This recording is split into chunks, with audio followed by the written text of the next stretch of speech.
Okay, hello everyone. Welcome. I'm Iva Tatarova and I'm here with 20 wonderful teachers at this informal educational event, Teacher's Voice Marathon. So here we're spending the next 8 hours really digging in teaching, and we are going to discuss different methods, techniques, tools, and ideas which can help us and which can ease our teaching job. So actually today we have several guests, and the first one I'd like to give a floor is Samat Samadov. He's the founder of Start Teaching and Learning, the company who is the partner of this Teacher's Voice Marathon. Welcome, Samat. How are you there in Azerbaijan? Wonderful. Thank you very much. I'm okay, and generally we're okay. So the situation is almost everywhere else, and we really hope that very soon all these things will come to an end. So again, welcome everybody, and I'm really happy, and it's my privilege to be in this marathon, because I'm more than sure it's going to be really effective and productive for all the teachers that are going to join us from across the globe today. And it's of course our honor as well to be in this event together, in the partnership together with Suto. And I am sure that participants will get a lot of things from today's presentations given by 22 teachers from different countries. So yes, it's going to be a little bit probably long marathon, but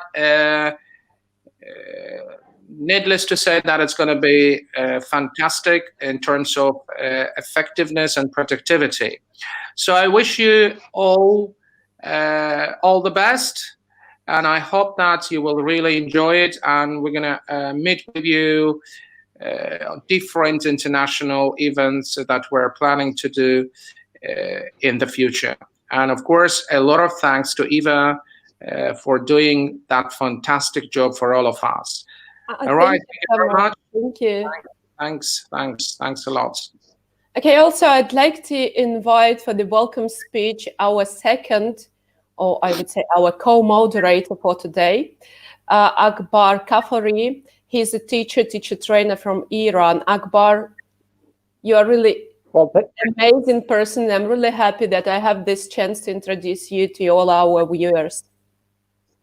Well, that's very kind of you, and this is also my great pleasure. I'm very happy to be here today at the marathon, and I would like to warmly welcome every conference participants and our international friends who are with us today.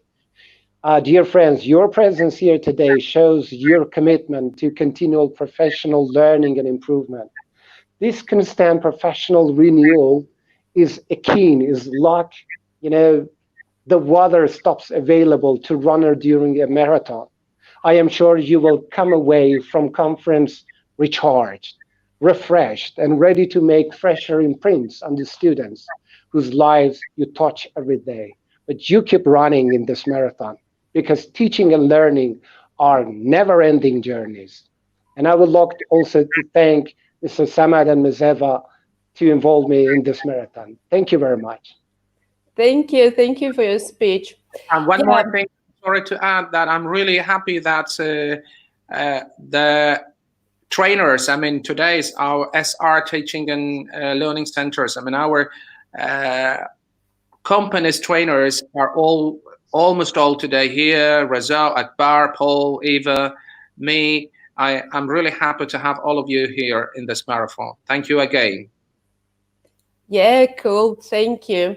So actually, guys, what I want to say, in this situation, I cannot say what the biggest concern for us is, how to teach online or how to get back to our physical classes smoothly.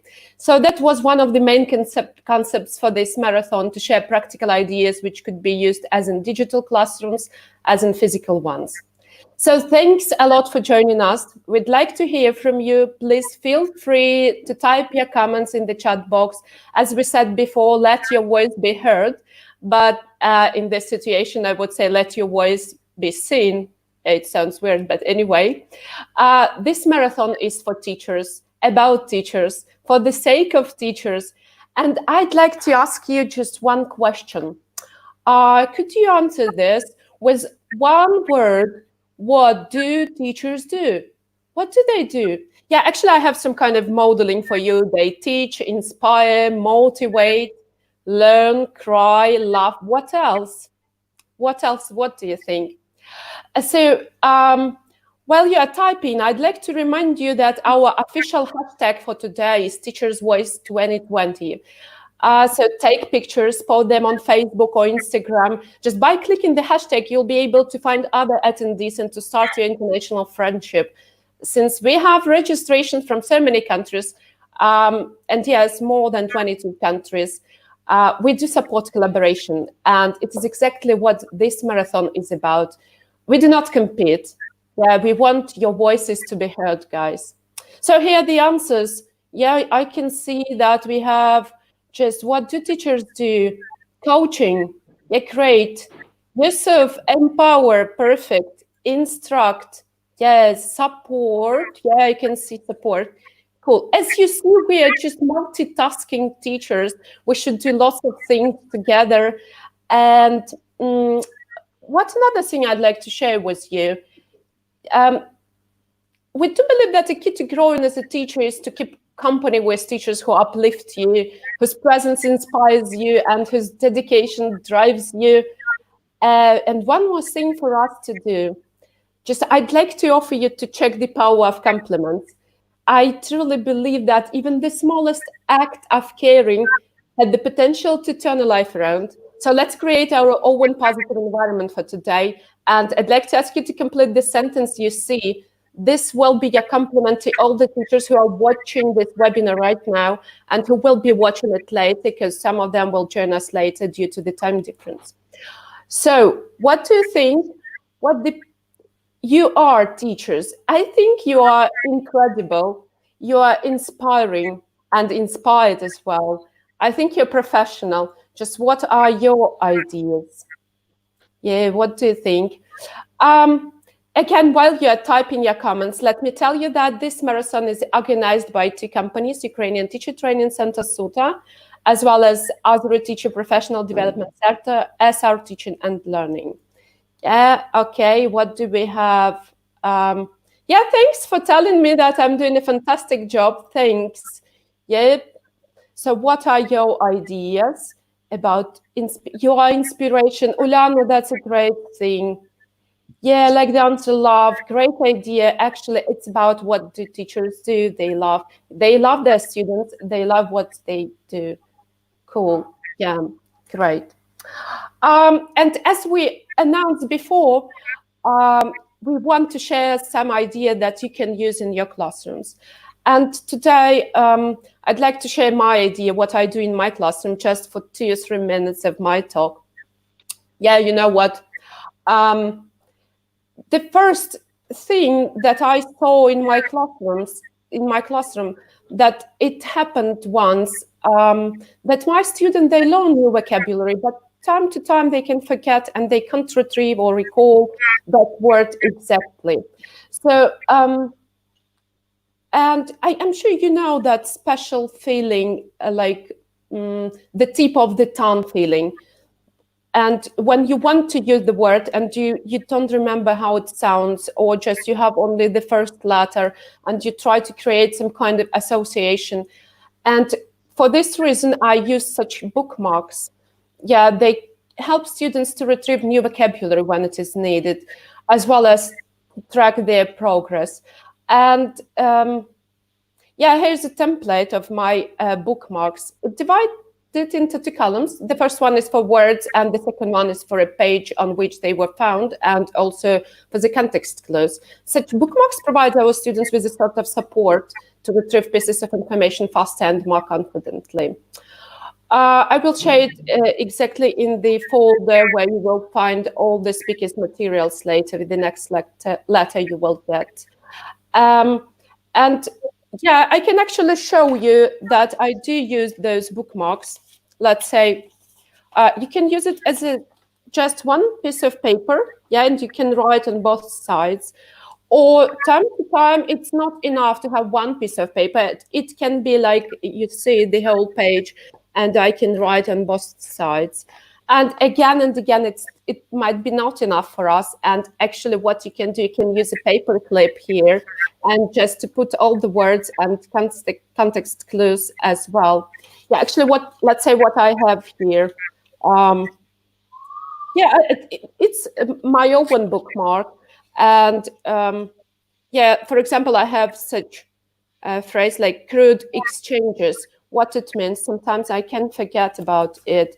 And here I have a page where I can find this word, and actually the sentence, teachers must have been put off by stories of crude exchanges like this. So I can actually use the page and go and to check what this word means. By the way, all these words, this is my own bookmark I work with, because right now I'm again and again I'm revising the same book, like teaching lexically. And I have a reason for it, because I'd like to announce that on 15th of June, we start a course with Andrew Walkley and Lexical Lab. This is the course on teaching foreign languages lexically at very low levels. Just come and join. You will get the link how to join us in your letters as well. So what you will have 4 lessons by Andrew Walkley. We will be working on Zoom. It will be interactive sessions, and I'm sure you will enjoy them, and I'm sure they will be productive. Actually, I believe that this lockdown gave us this opportunity to join Lexical Lab, because as usual, they have their summer school, summer camp in summer in London, but this summer they can join us online, or we can join them, I don't know, as you wish. Actually, what else I'd like to announce that this is not the end. We had the course with Paul Harvey. It was how to teach English through drama, or the use of drama in ELT. And it was something amazing and fantastic. If we have someone who participated in this course, just let us know and type your feedback, because it was something amazing. Really, we got so many feedbacks, and also you will get the link to the registration where you can check the real feedbacks. You can find these people, you can find these teachers and ask them if those feedbacks are real or not. And yeah, I want to invite you and join the next course with Paul Harvey. We will be doing it on how to teach pronunciation tips and tricks for you teachers and for our students as well. So we also will have 4 amazing sessions.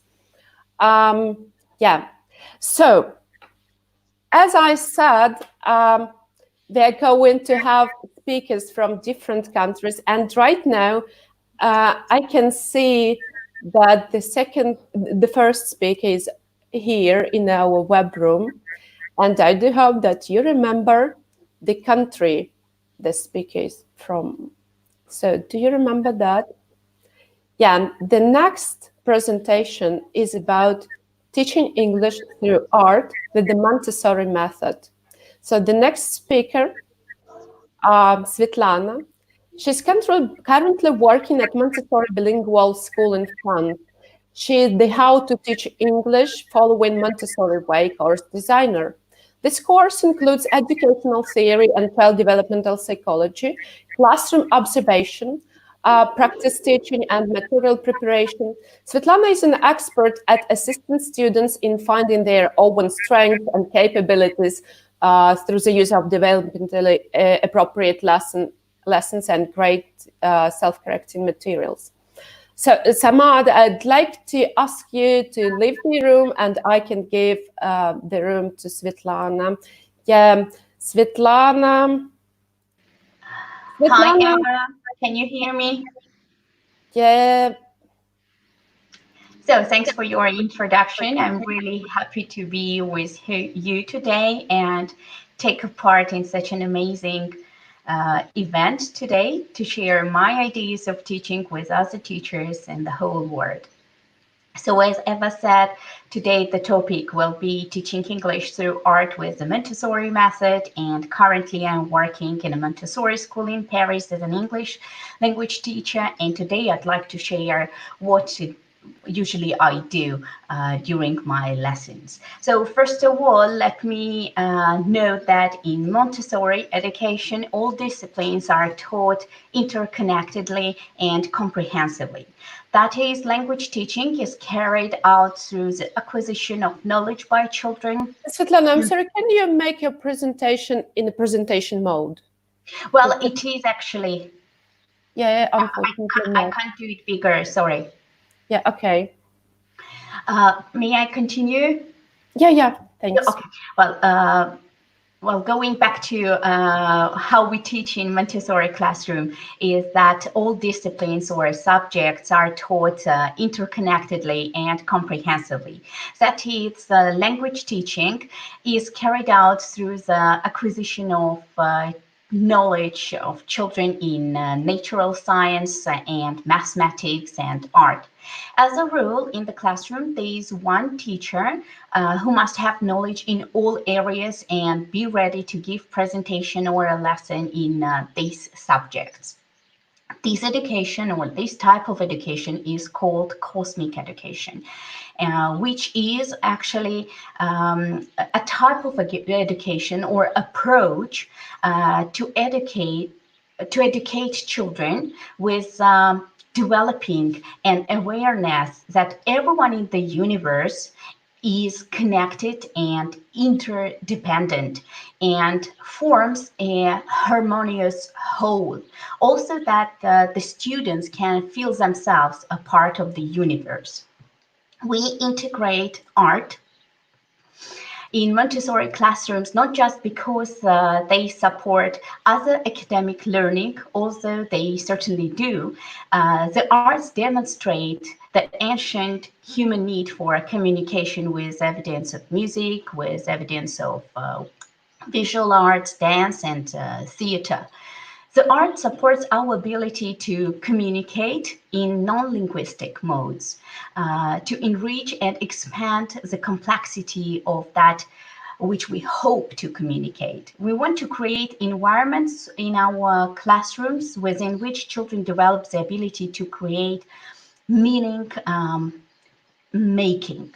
When students can integrate social, emotional, physical, and intellectual understanding through the creation or experience of art, that understanding is made more personal, more responsive, and more lasting than students receive through modality. Well, the desire of children to create and get closer to creativity is observed from an early age, and we try to establish art shelves in our classrooms. As it is shown on the pictures on my slide, you can see that, well, in Montessori classroom, each classroom is divided into several parts, and art shelves are necessary. In Montessori classrooms, they are dedicated art shelves, which ensure students always have access to art materials for creative expression. Art shelves in classrooms give students access to material and art history resources, and we as a teachers need to be sure that everyone has an access to this shelf. We give children freedom to choose what activities they want to do in art after our first presentation. So here you can see that on one shelf, the books are represented about art. There are some masterpieces which the children have an access to draw whenever they want to. We give them time as much as they need to do what they need.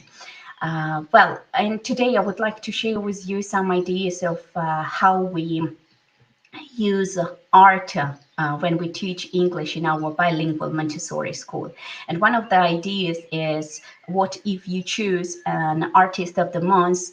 For example, read a short text about artist's life and discuss an art movement he belonged to, and use nomenclature cards to introduce new vocabulary and his famous paintings. So for example, you know that, as I said, in cosmic education, we teach all subjects interconnectedness, interconnectedly. And when I say art, I actually mean also teaching, for example, geography or geometry, and of course in English language. So choose artists that relate to your continent studies. Well, studying North America, why not incorporate a famous artist? Or studying Europe, why not to think about Van Gogh, the Starry Nights, or sunflowers? Here are some of the works that my students did during these weeks when we were talking about these famous artists. Well, afterwards, after the presentation of the artist live, you can give students an opportunity to draw with, or paint with watercolors or crayons. Allow the children to create their own works of art, imaginating artist style, and try to be here creative. You might hear, well, I'm not Picasso. That's what actually I heard when I ask my students to imitate the drawing of a sitting man by Picasso, and imagine they are surprised when I said that I was going to put the drawing upside down and they needed to draw just lines and not be focused on the whole image. So it worked actually. You can see here on the short video how they were sitting. Well, in front of them there was a drawing and they were drawing it upside down. Well, to their surprise, actually, they changed their mind at the end of the task and said that, well, we could try to be Picasso sometimes. And it was really nice to hear. Well, another idea is what if you incorporate art in your teaching curriculum? It only means that language should be taught within a context as a means to an end rather than a metalinguistic process. Learners acquire a second language more effectively if they come across real uses of it. So you can use text or you can use video clip or listening passage about artist life, so they can concentrate on the message as much on the medium. The length of exposure to the topic may vary. The longer, the better, of course. This means that if you teach, for example, history or math in English for a whole term, the learners might develop a better grasp of the language than if you had used for a whole term. Fragments or sentences to focus on the language by itself. Art, therefore, lends itself perfectly to the job as it provides a wonderful canvas to design innumerable language activities. Here is how I teach emotions and feelings in my classroom with the help of Montessori method to the kids from 6 to 12 years old. So I prepare my lesson with the help of nomenclature cards, and I introduce with the help of 3-period lesson, which is naming. Well, the first step is naming or introduction of the word or image. When you have to say this is and you say names a word. And the second stage is recognizing or identification, when you ask student to show or point to a card, certain card or an object. For example, can you show me? And remembering cognition as a third step when you ask a child to name the object by himself. So what is this? Well, once you have understood that the student or your pupil know the words, you can go further and ask them to draw their feelings graphically, to represent their feelings graphically. And here it might be done with the help of geometric shapes or different lines. So of course, here you have to be aware that students know what lines they might use and what the geometric shapes are. This activity might take time because sometimes they need to realize how they feel They need to understand their feelings and how they can represent it graphically. Sometimes it can be difficult and it takes a long time. Take a piece of paper and share it on 6 or 8 rectangles, depending on the number of words you taught, and ask the kids to do this activity. Try to be patient, to give them time to realize what they want to express and how. And of course, we normally don't judge the students' work. They can be creative, and you can see different types of representation of one feeling. Of one feeling. So then I want to tell you, what if you also teach art movements in the classroom? Of course, the impact is huge for more visually oriented students when you teach art movements. But if you add a listening comprehension task about the piece of art or movement you are discussing with kids, or have, for example, learners work on some kind of hands-on activity as a follow-up, for example, putting the pieces of puzzles together, or producing their own artwork, or making a collage on different themes, it will be actually be equally catering for the auditory and kinesthetic learners. Art helps. Here is a representation of how my kids worked on collage. That's another idea. You can use old newspapers and magazines, ask them to cut in different shapes and create and imagine something in their heads and represent it with different pieces of old magazines and journals. So, as you guess, here you teach cubism or surrealism as an art movement. Art helps us to make teaching creative, interesting, inspiring, fun, and fun, of course, makes English learning easier. One of the activities also I do with my kids in my Montessori classroom is drawing self-portraits. When we talk about portraits and self-portrait, first we explain what are portraits and self-portraits, and set up a work with a mirror, paper, and a colored pencils, and ask students to draw themselves or draw a partner. And afterwards, I ask students to find some portraits of famous people, cut them in half, and give one half to, I give them to my student, and they need to imagine how the second part looks like. Here you might give certain instructions how to draw portrait, or you might let children to go into imagination and create the second part as they want, as they see. So you can see how different works are. Remember that in Montessori classroom or Montessori environment, when it comes to art, it is the process which is important and not the product.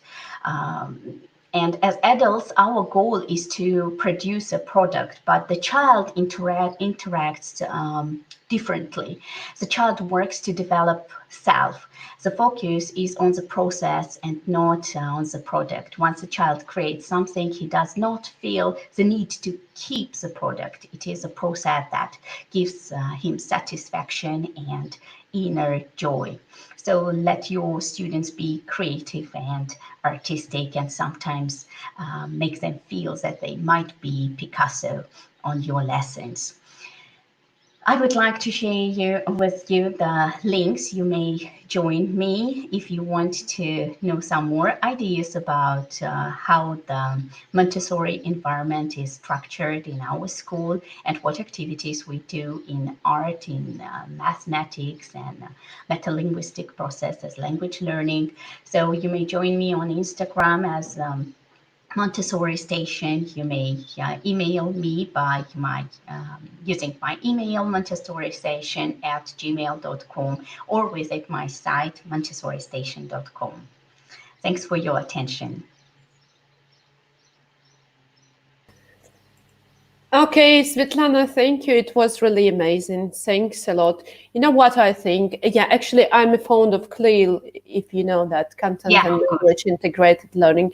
So actually, I got lots of ideas how to use some of your techniques and tools during teaching with the help of CLIL method. Akbar, what do you think? Well, that's nice. Maybe you could share with me it one day as well. Yeah, definitely. Well, what I tried to represent here, well, I had just a time limit. Of course, ideas vary, and we've got plenty of other presentations to show to our kids. So if there are another opportunity to share what we do in the classroom, I would be grateful. Yeah, great. I think that people can contact you on Instagram, or you've shared your email address. Yeah, thanks a lot. It was really productive. Yeah, you see people are thanking you. Akbar, what do you think about the presentation? Would you like to use any of those ideas in your classrooms? Well, in order to sum up what Ms. Bekerman said, I can say that the mediocre teacher tells, the good teacher explains, the superior teacher demonstrates, and the great teacher inspires. I am fully inspired by her words. Thank you, Ms. Bekerman. Thank you very much. Thank you very much. Okay, thank you. Enjoy your day. You see so many people are typing. Thank you. Yeah, great. So you can press the red button just to leave the studio. Yeah, thank you. See you. Thank you. And yeah, Akbar, what can you say about our next speaker? Before I go to the next speaker, I would like to share something kind of funny in order to make our, atmosphere kind of friendly, if you let me to do that. Am I allowed? Yeah, please. Shall I share? Well, I heard about this kindergarten teachers because we are all teachers here. The community of teachers from different countries, more than 700 participants from different countries. So that's why I decided to share something kind of funny about teachers, and remember that I'm the first one. I heard about this kindergarten teacher. She wanted to teach her students about self-esteem. Remember, she was trying to teach her students about self-esteem. She said to her class, everyone, please listen. Those who think you are dumb, please stand up. Everyone who thinks you're dumb, please stand up. She didn't think anybody would stand. And she made the point how no one was dumb. But about the time, little Johnny stood up. Yeah, little Johnny stood up. She didn't quite know what to do at that moment. She said, now, Johnny, do you really think that you're a dog? Johnny said, no, Mom. I just hate to see you standing there all by yourself. That's why I want to be next to you. Poor teacher. That's it. Thank you very much. So I would like to go, to the next speaker. Someone gave me the pleasure to be the announcer and to be the introducer of Ms. Iryna Hlushakova. Hlushakova from Ukraine. The latest survey shows that students' score is the lowest in reading section. So the thing that Iryna Hlushakova is going to present is about solving the puzzle of reading, and she's going to give us some tips and tools. As I said, the latest survey shows that student score is the lowest in reading section. Why is that? How can we, as teachers, help our students to overcome this barrier? This is something that she's going to tell us. During this session, you will learn the types of questions that are typically tested in the EFL exams. Learn how to identify them in the test and the most effective ways of dealing with them. You will also receive some practical tips on preparation for the reading part of the EFL exam based on her teaching experience. Something more about her. Iryna Hlushakova has been in teaching field for 17 years. Hi. She has worked for private schools as well as for public schools. She has also been a successful tutor for kids, teens, and adults. For those whom she prepares for EFL exam, most receive B2 and even C1 levels. She's constantly in the progress of developing herself as a teacher. I love you, Ms. Iryna. Her teacher's creed is that, remember, her teacher's creed is that no learning occurs without building the relationship. Okay, thank you. Ira, We are hello. all ears. How are you? Great, thank you for this great privilege of joining this marathon, and I'm really excited to share some of my experience and to listen and to the experience of other teachers and get inspiration and new knowledge. Yeah, okay, so let's get to the point. Okay. Mm-hmm. Yeah, just let's check your presentation. Mm-hmm. Can you open it? Yep.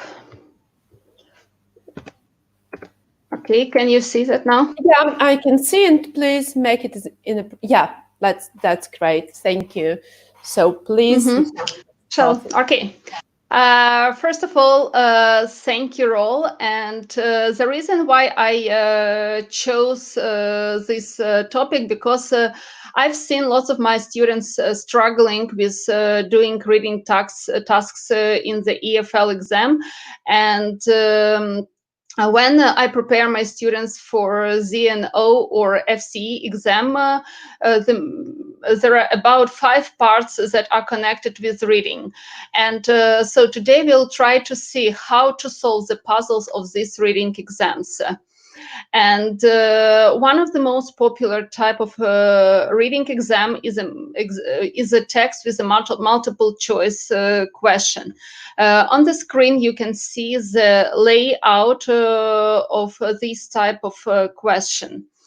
And in order to help our students to do these questions quickly and effectively, we need to teach our students how we can define, even though there are multiple choice, there are certain categories of questions that are tested in this type of it.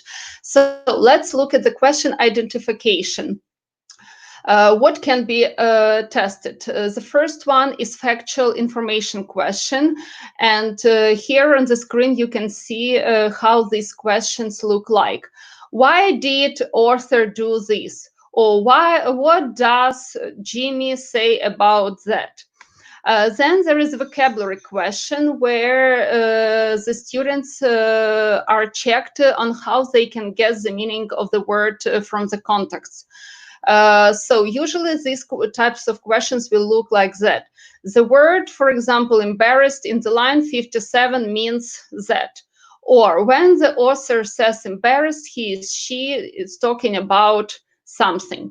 The next type of question is reference question.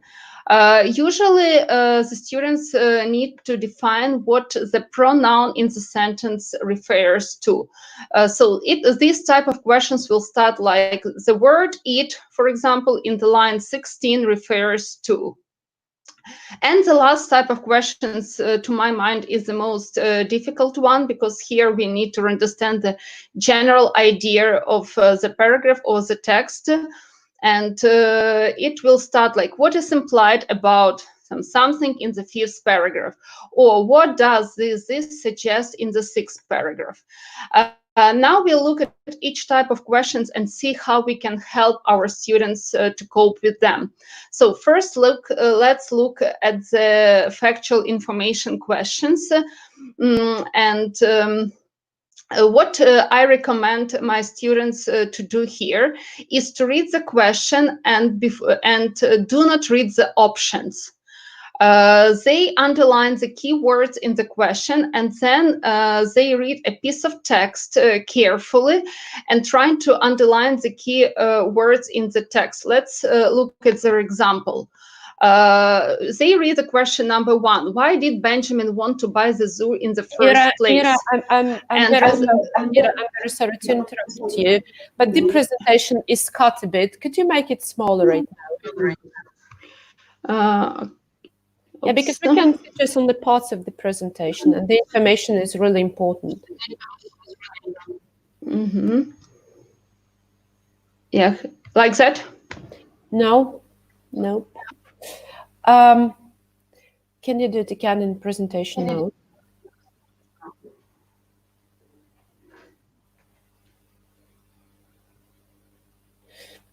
It is still cut. I gave the reference. I will explain, and then people can look at it as they get the access to this material. Yeah, they will get it tomorrow. Okay. How about that? Yeah, sorry for interrupting. Mm-hmm.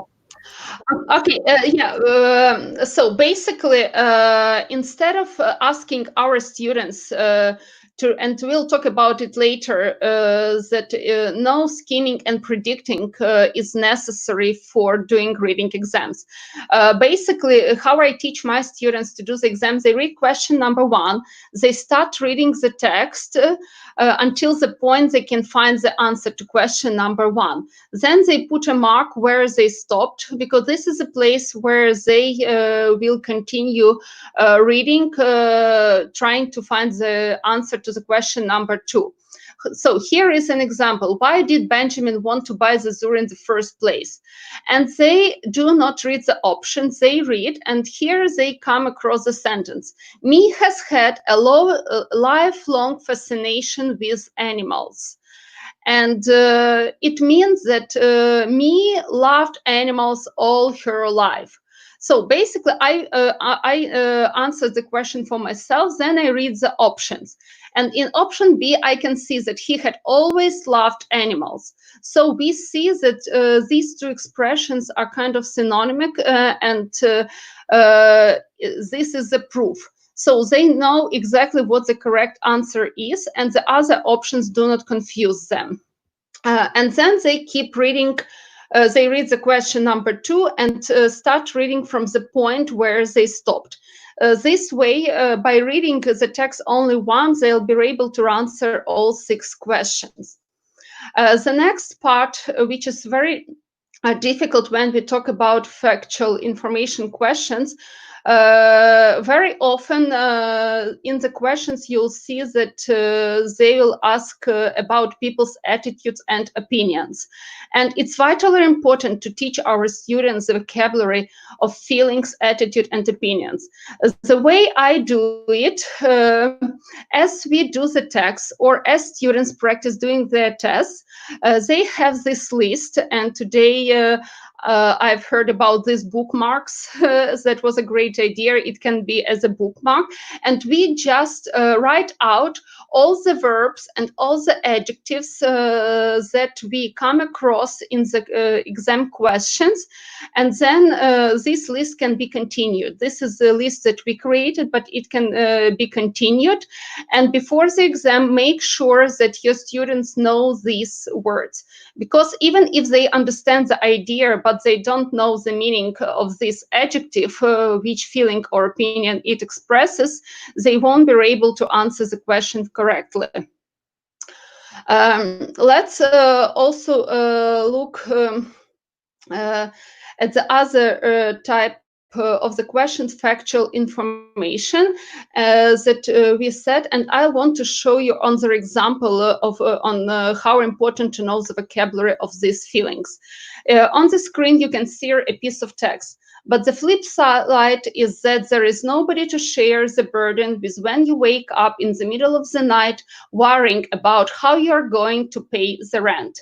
So you kind of see the word worrying here, and the question will look like that. Sometimes feels there is a gap about financial aspects of the business. And so basically what the student has to do is to find the synonym to the word worried. And again, this is where we see how important to know the meaning of these verbs: miserable, puzzled, anxious, embarrassed. And if the student knows the meaning of the word anxious, he'll know that this is the correct answer. It's also when we talk about inference question, and I told you that it's one of the most difficult part, because here we have to learn to think how the author thinks and try to understand what idea the author wants to show or to reveal. So here it's important also to underline the keywords. Sometimes it's very difficult to be sure what the correct answer is. This is where the practice of elimination is really great. So if you're not sure, just eliminate the options that are definitely wrong.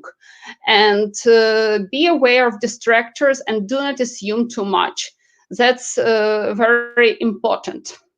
So, and I also want to talk about some general strategies in doing exam tasks and how to help our students prepare. No predicting and scheming. Basically, predicting will not help your students to answer the text, to answer the questions in the reading part of their exams. Because here they will need the specific information. Predicting is great for developing speaking skills during your general lessons in reading, but not for exams. Scheming, as practice showed, it doesn't help as well. It just takes their time. The way I was thinking for a long time, how else can I prepare my students to pass these exams? Yes, they knew all the strategies, they knew all the techniques, how to do the questions, but we discovered that the main problem is the lack of vocabulary. And we know that all the course books cover almost the same topics year after year after year. We'll just expand the vocabulary on a certain topics. And here is where extensive reading comes for us for help. And recently I started practicing with my students, and every week they have to read one chapter of any novel. Right now we are reading Little Women. And this is what they do. They read the chapter, they write a short review of the chapter, and they pick up 15 words that were necessary for them for understanding, and they learn them. These are the words that they are unlikely to see in the course books, but it will surely expand their vocabulary. Even if they learn only 15 words from a chapter, and if they read the whole Little Women, it's 47 chapters, it makes 705 words. If they read 2 books per year, 1 book per semester, it makes almost 1,500 more words in their vocabulary knowledge, which will for sure help them their exam. In their exams, in their reading exams, they will understand the text better, and by knowing the techniques and by having this vocabulary, your students will do great in the reading exams. If you're interested in discussing more, maybe sharing your ideas, you are welcome to contact me for further cooperation, and I will happily hear maybe some of tips that you learned while working with your students, and I can share some more what I've discovered for myself. Thank you.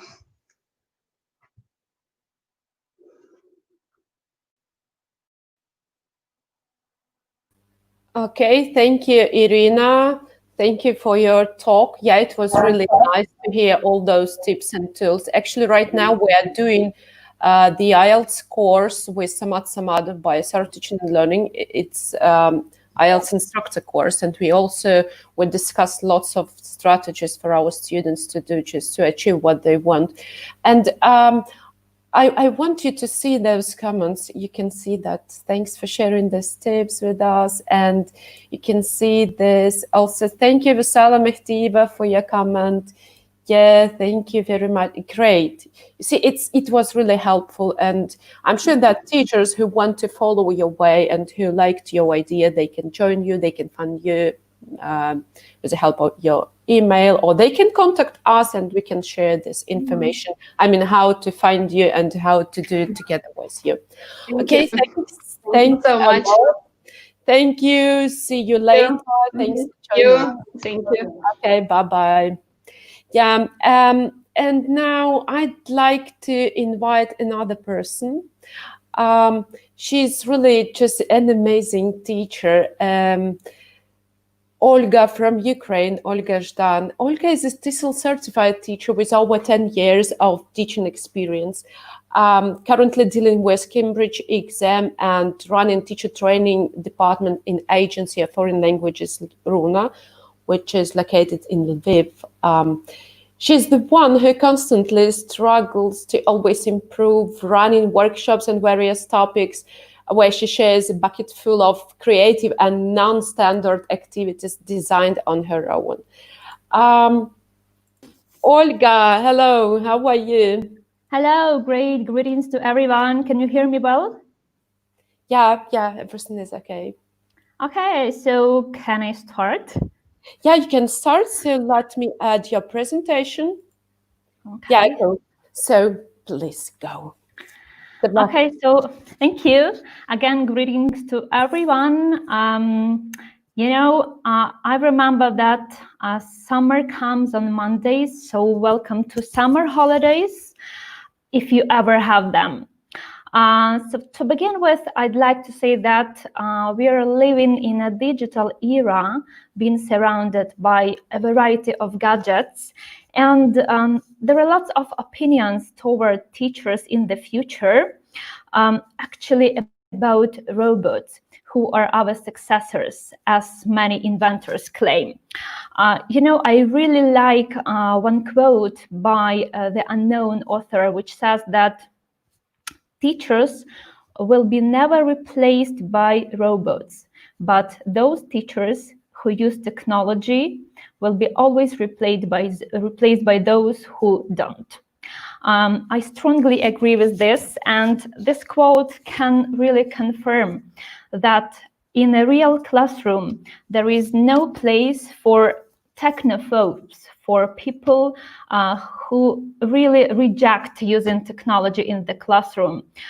What we need to is to do our best to turn ourselves into techno geeks, into those who are never afraid of trying anything new, realizing that not everything can be applied successfully from the first time. Good. So the name of this monument, located in Amsterdam, is called Absorbed by Light. In my opinion, this is a brilliant illustration of how the time spent together can be spent separately at the same time. Because when it comes to using mobile phones, most teachers think that they are kind of distractor. But what I think is that they can be used as a way of collaboration, communication, creative and critical thinking, and so on and so forth. Our students are so close to their mobile devices that they have a tendency to suffer from nomophobia. This is a fear of being without the mobile phone. It was first identified in 2008, and nowadays, approximately 66% of the world population are suffering from it. My son is 6. He learned how to use the mobile phone 2 years ago when he was 4. No one helped him, neither me nor my husband. He learned how to use it himself. I remember myself learning how to use the mobile. Without the instructions, I could do really nothing to use it. That's what makes the difference between us, the teachers, our students, and our children. They, in comparison with us, are digital natives, the generation that has grown up online and connected. That's the place where we have to raise our awareness in a kind of artificial intelligence, yes, like to follow them. So to start with, just do not collect the mobiles before the lesson.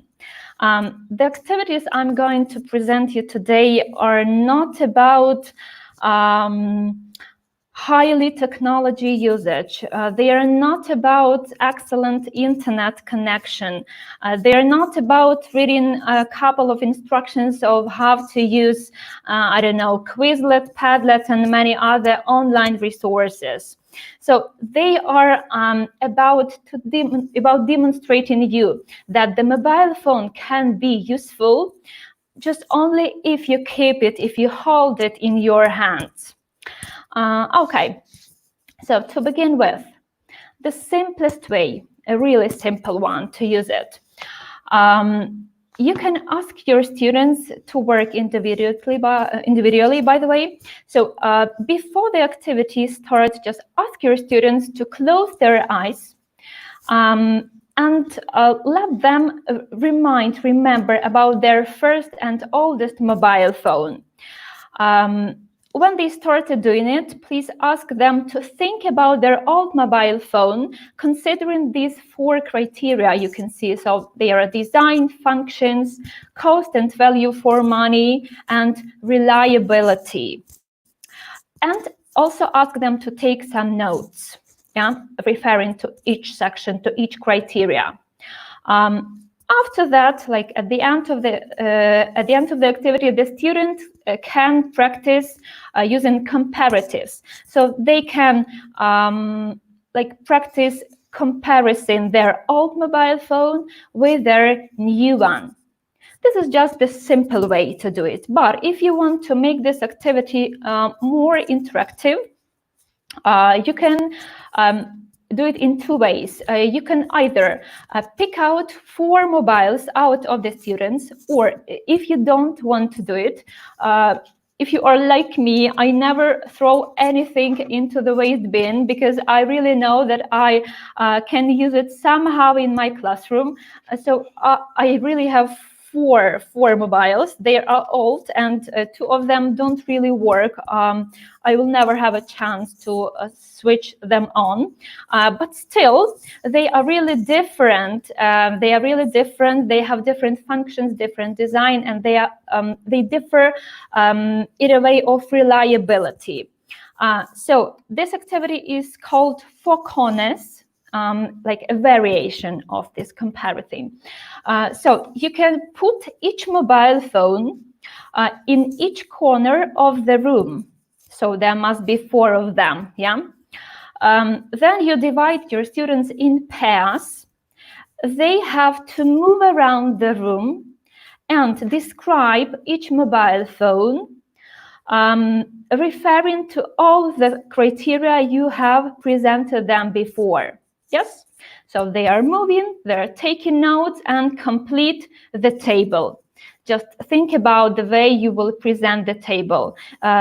You can give them complete table, or they can just write out the criteria they have to follow and take notes themselves.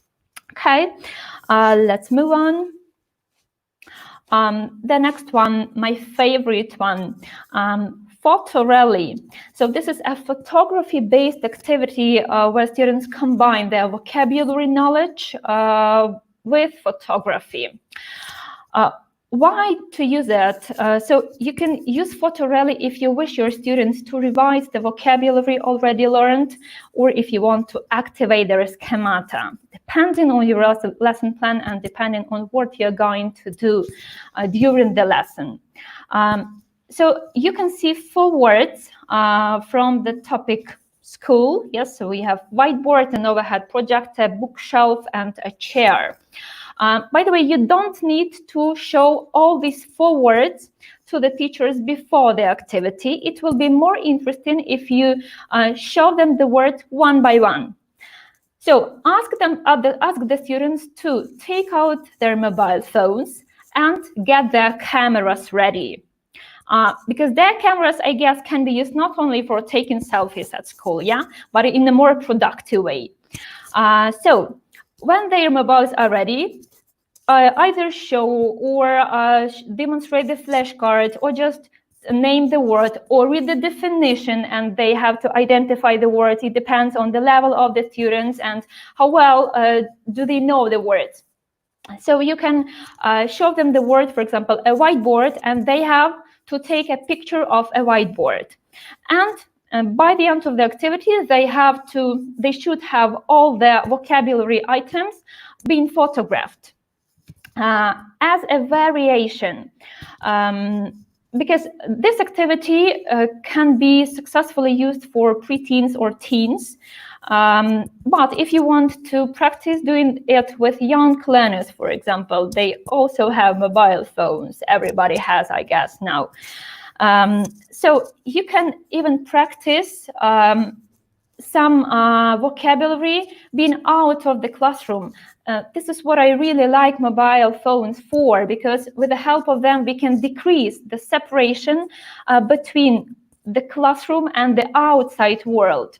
So what I sometimes do when I'm feeling bored, let's say, I send my young learners, for example, if I want to revise the colors with them, I send them the list of colors via Viber or WhatsApp or Messenger. It depends on what do you want to work with and what you used to work with.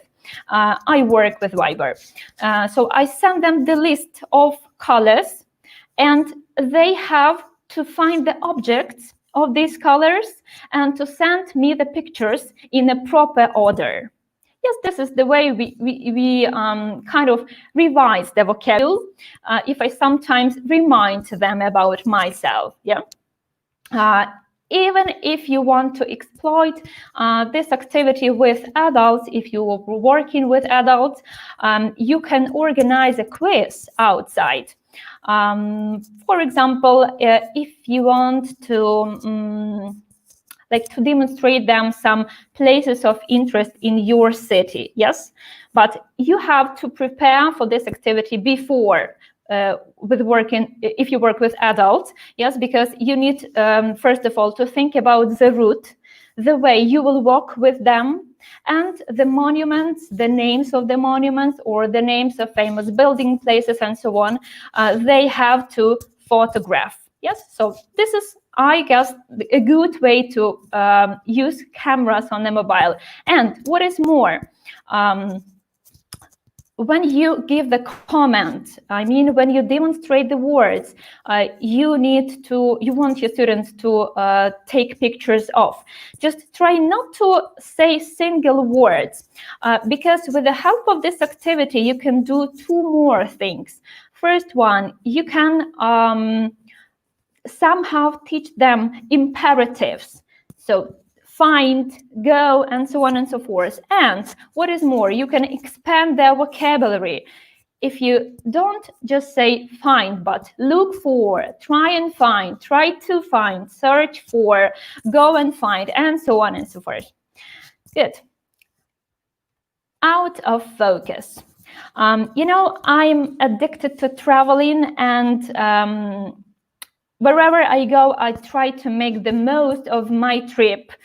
You know, that teachers don't have holidays like themselves, yes, because every time, even when you go somewhere, you're thinking, you see some objects, you communicate with different people, and you get new ideas to exploit in your classroom. This is what I usually, not even usually, but always do. So I have lots of friends whose fridges are covered with different magnets. To be honest, I have only 2 magnets, and they have been presented to me. I didn't buy them. So instead, I collect pictures because I'm the person who believes that the magnets do not cater those memories that the pictures do. So how do I use the pictures? I really have a collection of pictures from every trip.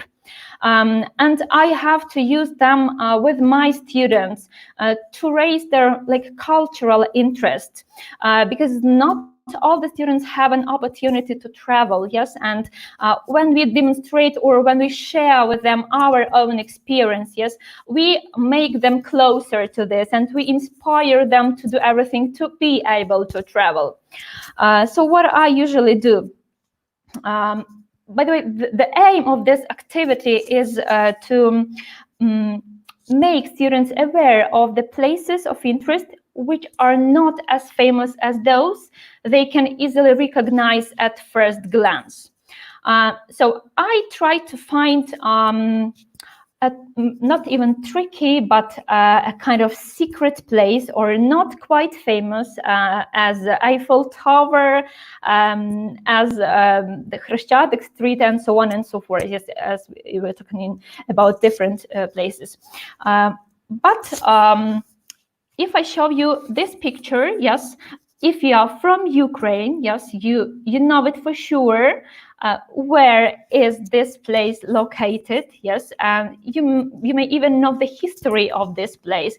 If you're not from Ukraine, but you have been there even once, you had to attend, you had to visit this place because this is one of most tourist attractions, yeah? But still, what I usually do is finding some extraordinary kinds of monuments. So to be honest, I didn't intend to visit this famous place. 2 years ago, attending the conference in Poland, in Wrocław, I got lost in the evening. I really get lost in every city I go to if I am alone. But why I really like to be lost is that I usually run into kind of interesting thing. Yeah. To be honest, this monument scared me because it was late evening. I was walking in the street, not knowing where I really am. I saw only the boy, you can see it, running there. I don't even see what he's riding, the bike maybe or what.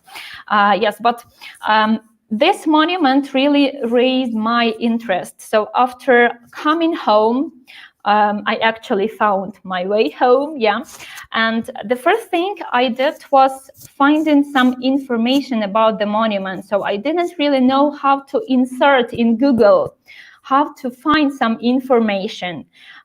So to name it like many people on the street, no, I didn't find it. I just took the section, the monuments in Wrocław, and in approximately 5 or 6 minutes, I found the information about this one. This monument is called, by the way, let me see, I don't really remember, the monument of an anonymous passerby. Yes, and believe me, it has a great history. If you are interested in it, just find more information. How can you do, present this picture in your classroom to make it productive or to make it a kind of activity? Just try to ask or put tricky questions to your students. Not how many students are there, yes, because it's easy one. But for example, why are some people falling in the ground? When I asked my student that question based on that picture, they had lots of ideas, but not really any of them was right. But 2 days after, when we had our next lesson, not all of them, yes, but half of them knew everything concerning that monument. So if you really want to give more knowledge to your students within the some cultural issues, this one is a good way. And one more thing, talking about how we can describe the place. Not even like asking questions, but you can ask your students to describe the picture, to describe what they can see, but limit them within using only these phrases. For example, if your aim is to make them practice them. Decoding. Decoding is quite an extraordinary activity for me. And I believe that a good teacher is the one who can give equal opportunities to all the students. So it's not a secret that different students have different mobile phones depending on their opportunities, on their parents' opportunities. So not always all the students can be involved in the activity we want to handle because they are out of the device needed for that. So decoding is the one which may help the teacher to put everyone in this equal opportunity. So how does it work? Ask your students to bring their mobile phones with buttons. If they don't have, if they don't want, there is in every classroom, there is still one student who is still having a buttoned one. So if you have this student in your classroom, let the F move around the student for a couple of minutes, yes? So I usually pay attention to the topic I would like to refresh the vocabulary from. Because before giving the task to the students, before giving this password, these numbers to decode, your students need to know which topic, maybe which word they have to decode is the topic from.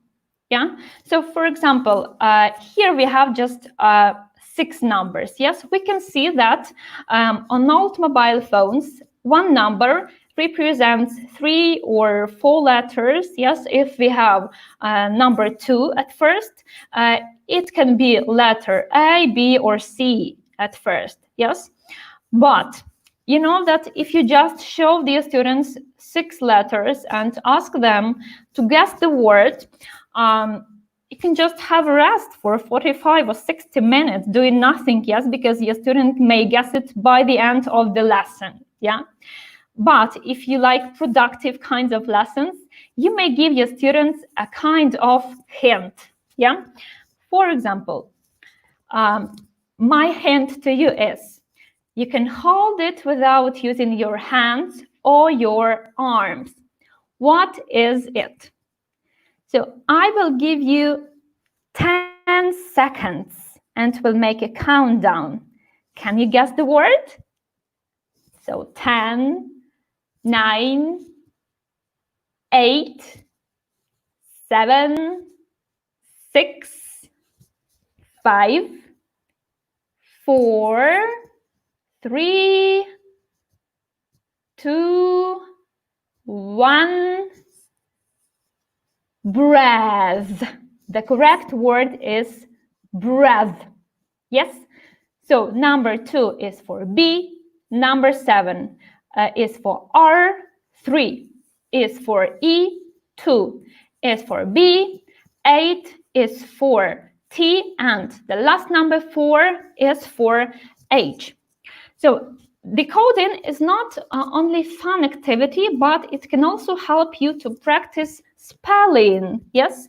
Because if the students are strictly paying attention to the letters and to the sequence of them in a word, they will be it will make them more easily to remember the way the word is written, yeah? Good. Circular writing. You know, when it comes to writing, we can witness a variety of dissatisfied mimes reflected on our students' faces.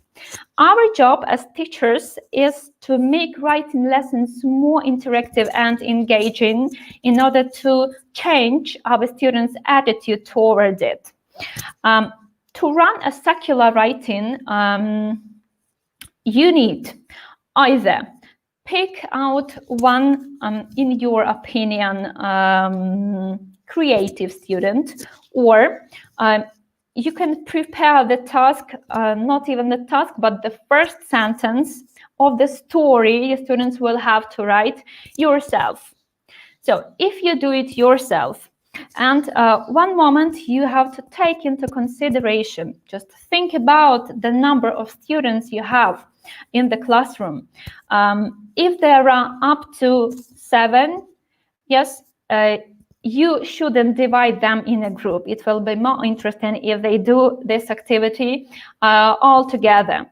If you have more than 7, it's better for you, for example, if you have over 10 students or over 12 or even more, you have to divide them in groups.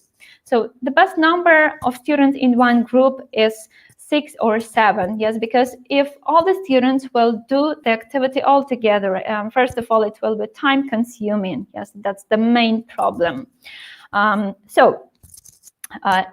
What do you have to do? The first thing, you think about the first sentence of the story.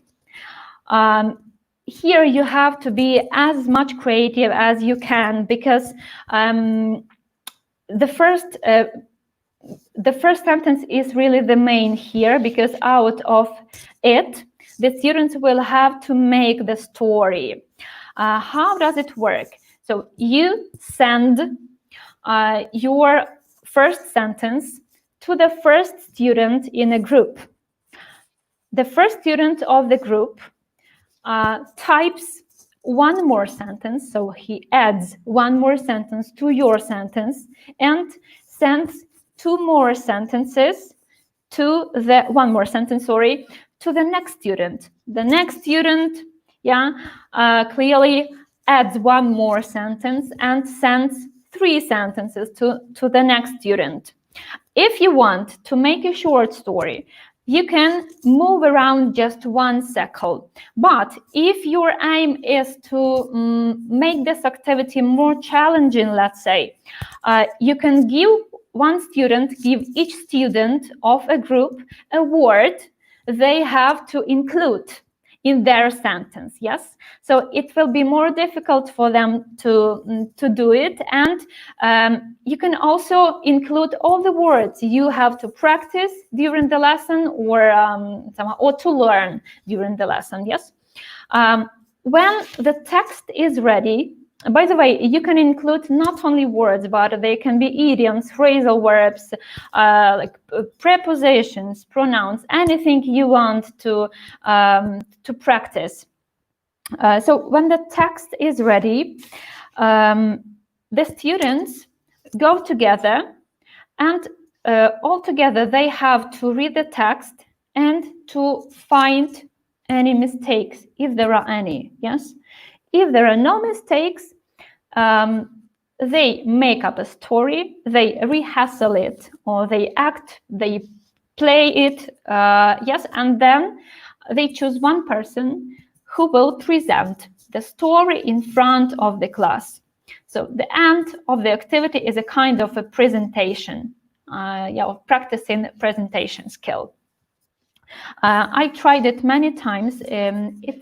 It's really very enjoying, and the students like it.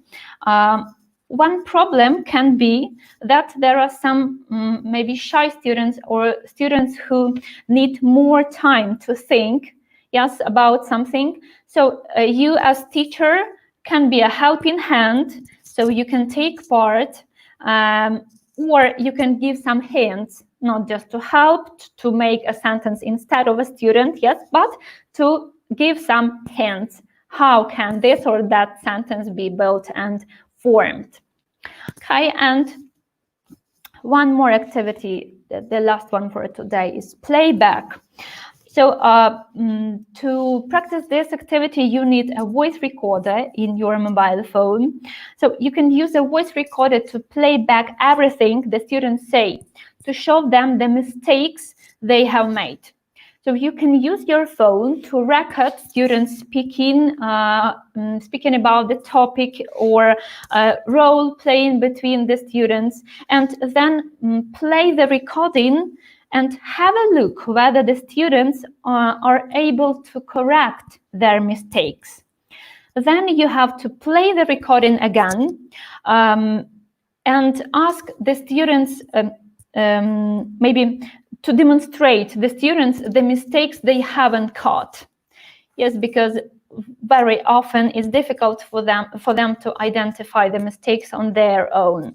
Or as a variation, you can record yourself speaking. You can intentionally make several mistakes, send the recording to the students, and ask them to send you back after correcting the mistakes. So the structure, they hear your recording, they listen to it. After that, they can either take notes or just orally identify the mistakes. Then they record themselves. They record the same short text you have sent to them, but with the mistakes already corrected. Yeah. Okay. So to be honest, for me, talking about mobile phone usage for 15 or 20 minutes is like learning English or teaching English for 14 days. I often see such ads, yeah. But the activities I have presented aim at another glance at mobile and technology itself, because very often the teacher do not use it, not because they can't, but because they are afraid of. So you have to always remember that even you have some difficulties or troubles with using technology at the lesson, you can't run the activity properly because something doesn't work, because there is no light because of internet, there is no internet access because there is no light. Yes, your students will be the first who will help you. Yes, because they really like to help teachers with this, because this is the only way where they are really cleverer than us. So do not be afraid of trying new things. Use mobile phone and maybe give students more opportunities to dive into the world of technology. So if you are interested in more tips, more ideas on how to use mobile phone, please do not hesitate to contact me. You can see my email address or join me on Facebook. I will be really glad to hear, by the way, your ideas on how you use mobile phone if you do it. If not, start it right now. Thank you. Okay, Ola, thanks a lot. By the way, guys, if you want to share your ideas, to share it with us, with other teachers, and with Olga as well, just you can post on Facebook or Instagram, and please include this hashtag like Teachers Voice 2020. And by clicking them, we will find your post. And actually, we are really happy we can share your post on our Facebook pages and Instagram pages. I mean, SR Teaching and Learning page and Teacher Training Center page, also TESOL UA page. So feel free to share your ideas and just to give feedback on any session you've visited. Olga, thanks a lot. Thank you. Those ideas were really great. And I know that you couldn't see the comments, but I want you I could see nothing. I want you to see this one. Yeah, really perfect and useful. And people are saying thanks to you for everything you've done. Yeah, you can see that. Okay, Olga, thanks a lot. Thank you. And go to the next speaker. Yeah, okay. Thanks for being with us. Yeah. Thank you. Bye. Thank you very much, Olga. Thank you. Well, before Olga leaves us here, I would like to have some words about her. You know, dear Olga, teachers have three loves: teachers have 3 loves, but you have 4 loves. I'm going to tell you why. You know, all the teachers have 3 loves. Number 1, love of learning, love of learners, and the love of bringing the first 2 loves. I mean, learners and learning together. But you have 4 loves. You know why? Because you have the love of learning, you have the love of learners, and you have the love of bringing the learning and learners together, and you have another extra love, bringing the learners and teachers together by your smartphone, smart activities. Thank you very much. Thank you. You're welcome. Thank you. Bye. Well, let's go to the next one. Yeah, so who's the next? Yeah, of course. The next one is the one from Ukraine. Is a qualified English teacher holding an MA in English language and literature. She is currently working in a versatile cultural environment, as well as comes contact with different working cultures and diverse range of English speakers. She is passionate about broadening horizons, mentoring, exchanging ideas, socializing, networking. Oh my God, very active teacher. Friendship, culinary art, music, travel, family, pets, and positive thinking. I mean, a very knowledgeable teacher from Ukraine, Ms. Oksana Onufryk. Oksana, hello, how are you? Hello, hello. Hope everything is Hello. okay. You're ready for your presentation. Can I start talking? Yeah, we are all ears. Thank you very much. First of all, I'm totally delighted to be here today with you, and I absolutely love this English-speaking event. You are all absolutely awesome today, and it's great honor for me to be a part of this event, to be a speaker. Thank you very much for invitations.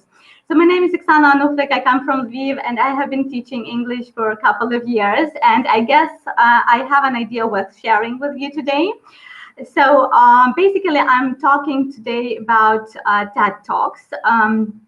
It's not completely something new, and maybe you have used it already in your classes. So if yes, write me in your comments.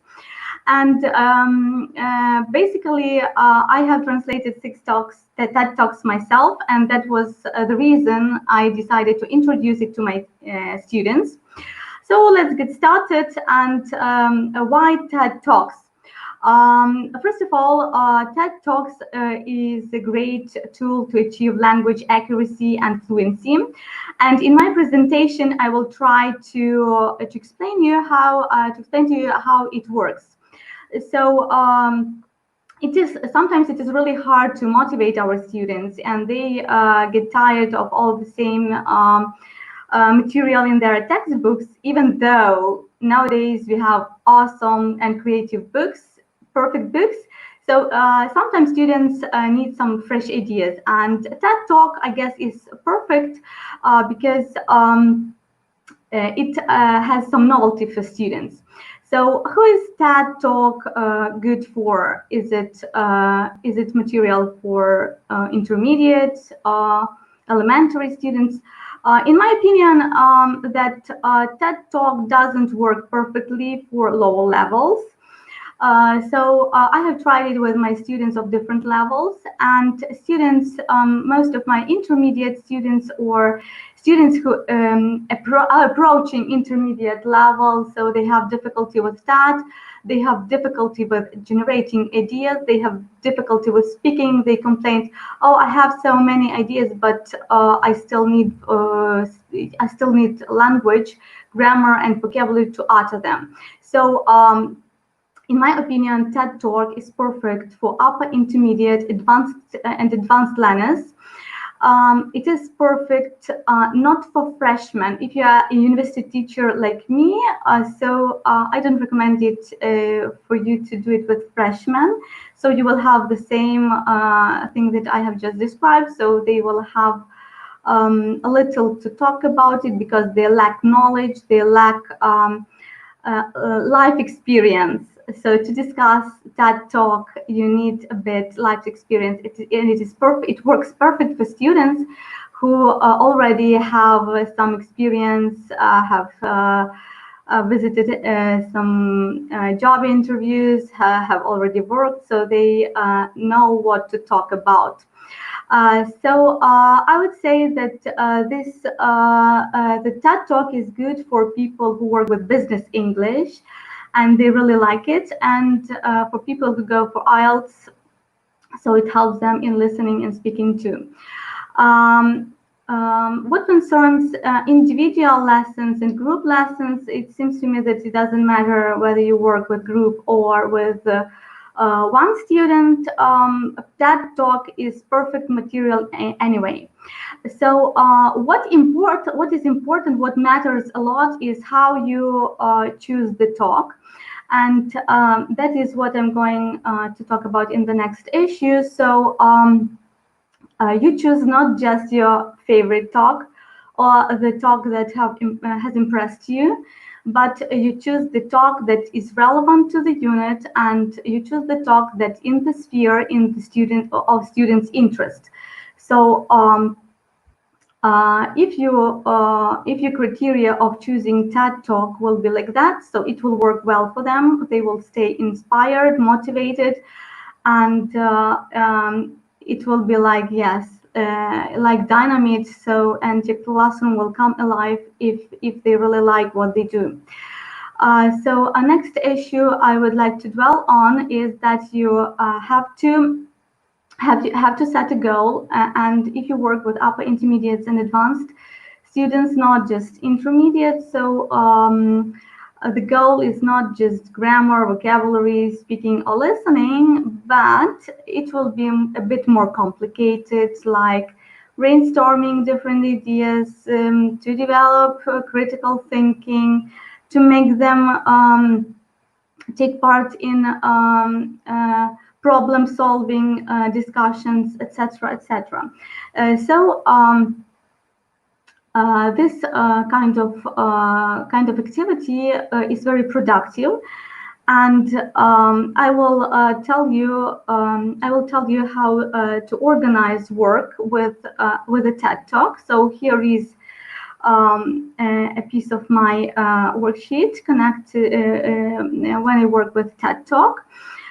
So it's a bit time consuming, but it is worth it. You have to remember about timing, and don't choose a too long talk, because it will take ages for students to work with it, to work with the worksheet.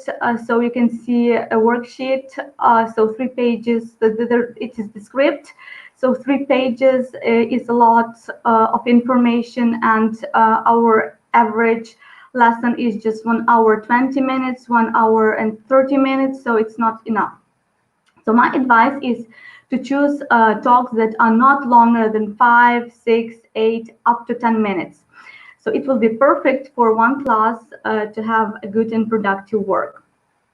So how to organize a worksheet? Here you can see some pieces of my worksheets.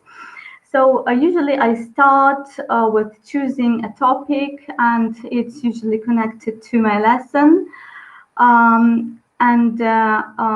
My worksheet usually is full of pictures. I always insert my name, the level, and we begin with lead-in. Just like a regular lesson, we can have some questions to break the ice, to introduce this topic, like, have you ever thought about the problem that is posed? Yes, so here we have work and life balance. So the questions are very simple. How can people achieve balance of work and life? Is this issue important for you? Why not? After they have done the discussion, it could be done in pairs, in mini groups. It can be done open class, because it will take 1 or 2 minutes. We move to the second stage, scanning the script. If you work with lower levels, it can be done at home. So you give them script for homework, and they come ready with the words that they don't know. So they have checked it at home, and they have read the script. So you will save time for speaking and productive part. With more advanced learners, you can do it absolutely perfectly in the classroom. So you give them this the script. They scan it very quickly. They go through the new words. If they have to check, they check it. And after they have worked with the script, they can watch the talk. So they watch the talk with lower levels. You can watch the talk and read the script. So it's not a problem to find a TED talk with the subtitles. So if your students approaching intermediate or low intermediate level, so you can listen it with the subtitles. I don't think it's a problem. So after they have watched the talk, you can discuss simple questions in pairs or open class, again 1-2 minutes. General questions: what is the talk about? Do you like it? Do you dislike it? Why? Do you disagree with the points posed, with the problems posed? Do you disagree? And then you move to work with vocabulary, to work with ideas, and etc., etc. So in my worksheet, I have regular exercises like we every day use in the textbooks.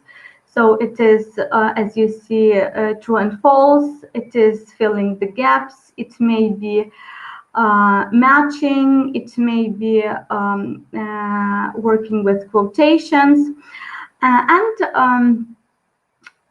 When we come to production stage of the lesson, you can use different options. So usually I have a discussion of some quotes. I write a quotation on the board and divide my class into 2 teams. So one team, so the students can have a language battle. One team supports the quotation, another team is against it. So then they swap roles, so to make life harder for them. So they have to talk a lot. Also, they can work with quotes in pairs or in mini groups, or they can work with the active vocabulary. So they learn some words, maybe from previous their lessons, or the words they have already known. And they just need to revise. So I mean the language from the TED Talk. So you can write the situations for them, and they can act out it in pairs. I usually include homework ideas into my worksheet. So again, here the regular exercises that they are used to, filling the gaps. They have to memorize the words. They may be asked to write an essay, like in this particular worksheet. So also, if you want to make their life easier with learning the new vocab, you can use Quizlet. So students have the words, the new lexis on the cards.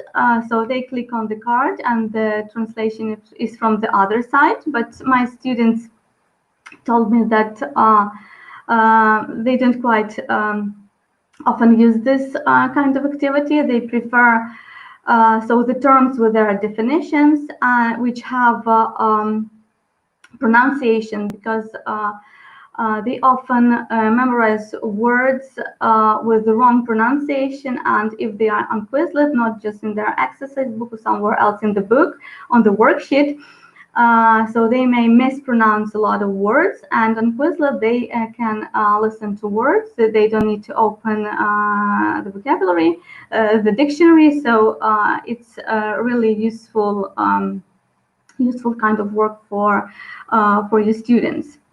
So the next stage that I always have in my mind, that I call it super production, It's when my students are invited to take part in a real talk, in real conference. So we call it Lviv University Trade of Economic Talks. So students imagine themselves speakers, real speakers. So we always tell them, imagine yourself you're on TED and you're giving a talk. So this is like an exam for them, because they have to gather all their courage. They have to use all their knowledge that they gained, all their grammar and vocabulary. And that is actually why we are working to prepare speakers. Yes. So, and TED Talk is a great inspirer, is a great motivator for us to do it. So usually we take a very hot issues, so to make our students think and debate, and it is really a firework of students' creativity.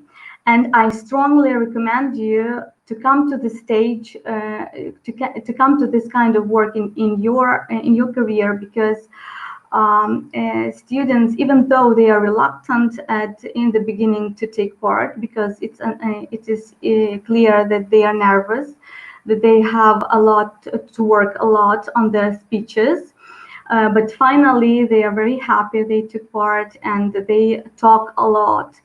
Not only the speakers talk, but only the students who are the audience raise their hands, ask questions, discuss issues, and it's really awesome, inspiring, heart-melting experience to see students on the stage doing public speaking and it's actually main goal when we opt for TED in the classroom. So you really have an awesome feeling when your students do well on the stage. So in conclusion, I would like to say that TED Talks really have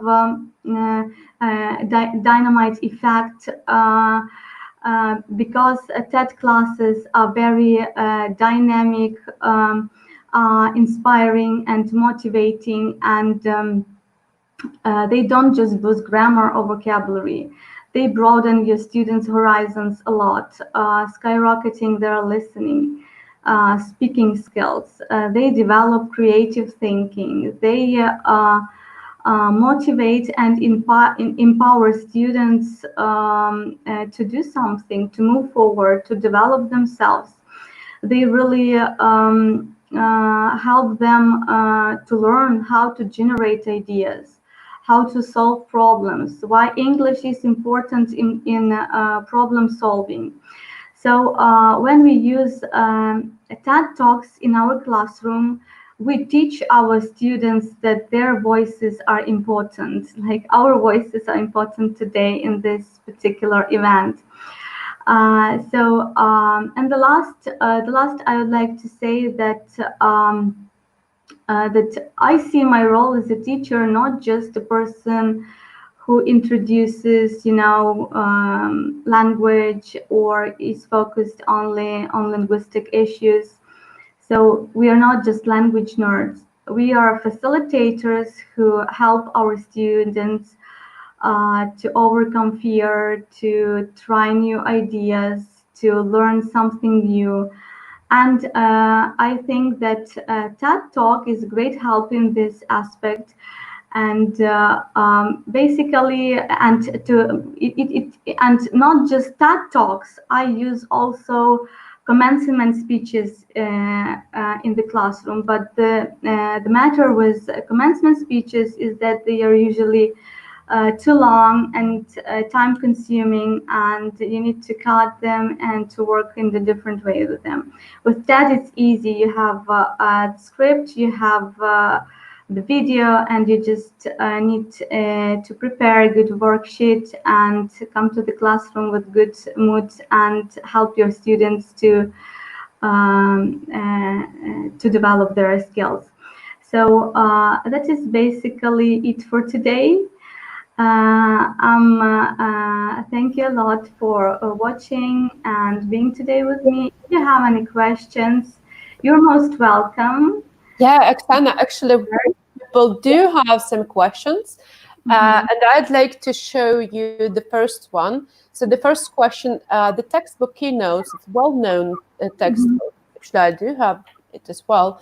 It is based on the TED Talks, starting from the elementary level. So what's your idea? Is it productive to give elementary students authentic listening? Oh, so I have seen this book many times. So, but I never had courage to buy it, because when I looked at the talks that are suggested for the students, I wasn't sure that I will really use it. I'm not sure it's good for elementary, but I think it's possible. So I don't have such experience. It doesn't mean it's not possible. So I once or twice I had lesson with students that are approximately intermediate, and so it was hard for them to produce ideas, and so sometimes they just didn't know what to do, and they didn't know what to answer, and I understood that their time will come. But I don't say that you can't use it with elementary students. So it depends. Yeah. So the next question. Okay, sorry. So the next question: do your students prepare talks in English or Ukrainian for the conference at the university? Yes. The thing is that they prepare their talks in English. So the preparation stage is very long and very difficult. So they are nervous usually, and we have to push them. We have to talk them into doing it. But after they do it, that's a really great feeling. Yeah, I agree with you. You see, people are sharing their ideas. Like Miss Victoria said that TED Talks are great for speaking clubs as well. Yeah, I do agree. What do you think about that? So yes, I agree that TED Talks are great for speaking class. I have never tried it myself, but well, maybe I will think about it now. Yeah, okay, thank you. Actually, later on, we are going to have another speaker from Azerbaijan, Rauf Pashabili. He's head of Azeri TED Talk branch, and he will be able to share some more ideas about using TED Talks. So you're more than welcome to join us on YouTube. Thanks a lot. Thank you for your presentation. People are typing. Thanks for sharing your experience. Thank you. You are doing great. Thanks, Simonias at the end. Okay, thanks a lot. You can press the red button. And I want to introduce another speaker. This is a person from Ukraine. She's a TESOL and Cambridge certified English language teacher. She has been teaching for 6 years, and she says that she loves teaching English. She believes that it is much broader than people realize. And she said that process of learning is just as valuable as the outcome. And yeah, I do agree. So please meet Lesia Kozak. Lesia, hello, how are you? How's your mood? I know that all of us are a bit nervous today, but it's okay. We do feel that responsibility. So how are you today?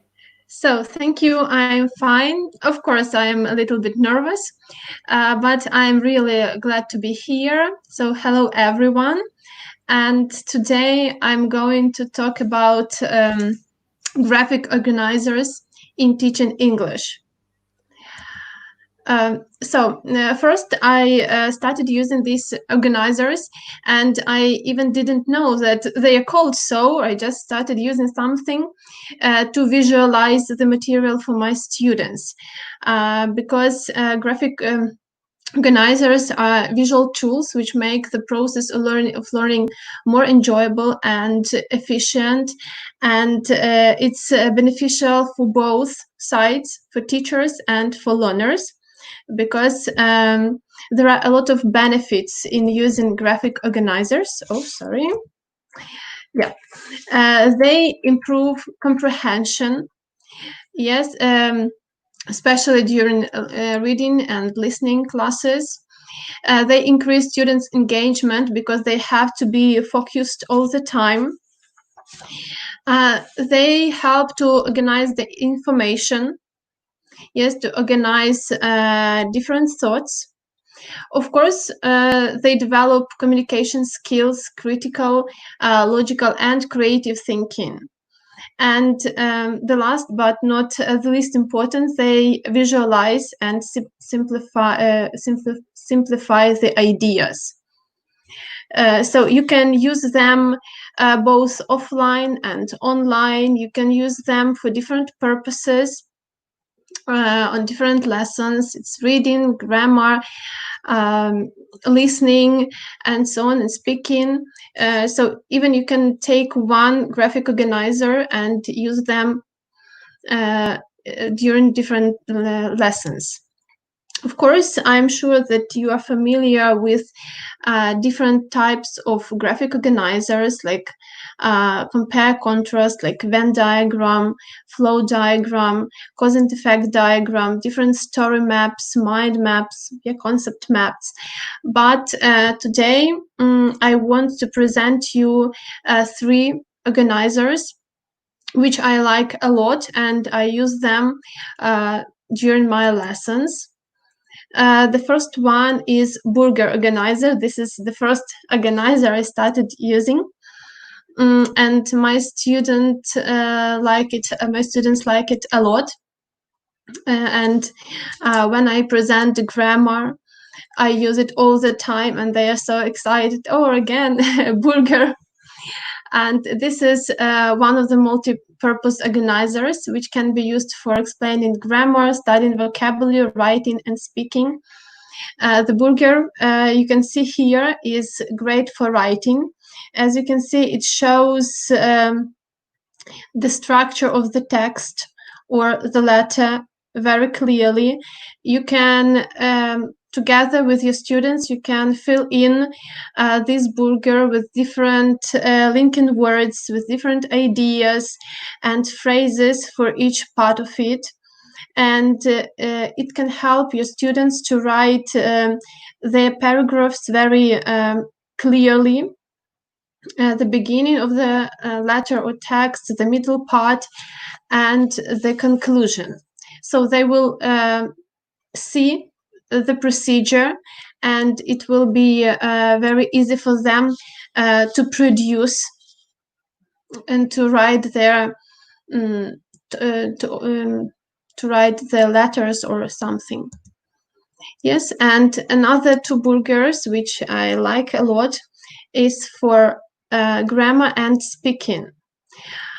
For grammar, as you can see here, present continuous is presented, but you can use them for different tenses, for presenting other grammar points. Usually I show my students examples of using the sentence. For example, he is working now, and then together with our students we fill in this organizer. Just at the first part, at the upper part, they write subject, and then they say the cutlet is for am, is, or are, so it depends on the sentence. And the last part is the verb with ending ing. And then when they do some tasks, some activities, they can see the structure of the sentence, and then they can produce it very easily, and it helps them a lot. And you don't need to use the different tables that are sometimes boring for our students, but this way is much better for me, and my students are very excited about using that, and they like it a lot. One more Burger which I used during TESOL course, it's for speaking. This one, the second, is for speaking. So I use them for activation stage for the last part of our lesson. it was the crocodile game. You can use the same, or you can create something new and maybe more interesting. One of the I draw this organizer on the board, and then I give students some cards with actions. One of the students presents, and the rest should say what is he doing, what does he do or she do, and they say, and then they should use the adverb. Yes, slowly, quickly. So he jumps slowly, or she plays football quickly. In this case, they train the use of present simple and adverbs. Of course, you can use them for different other topics. So the next one is fishbone organizer. I like it also a lot and use it here. In the picture, you can see the structure, how you can use it. Yes, and it helps to summarize and structure the information. This organizer is great for warming up activities, for brainstorming, for problem solving, and of course for writing activities. For example, you can denote advantages or disadvantages of the given topic, or you can brainstorm some ideas.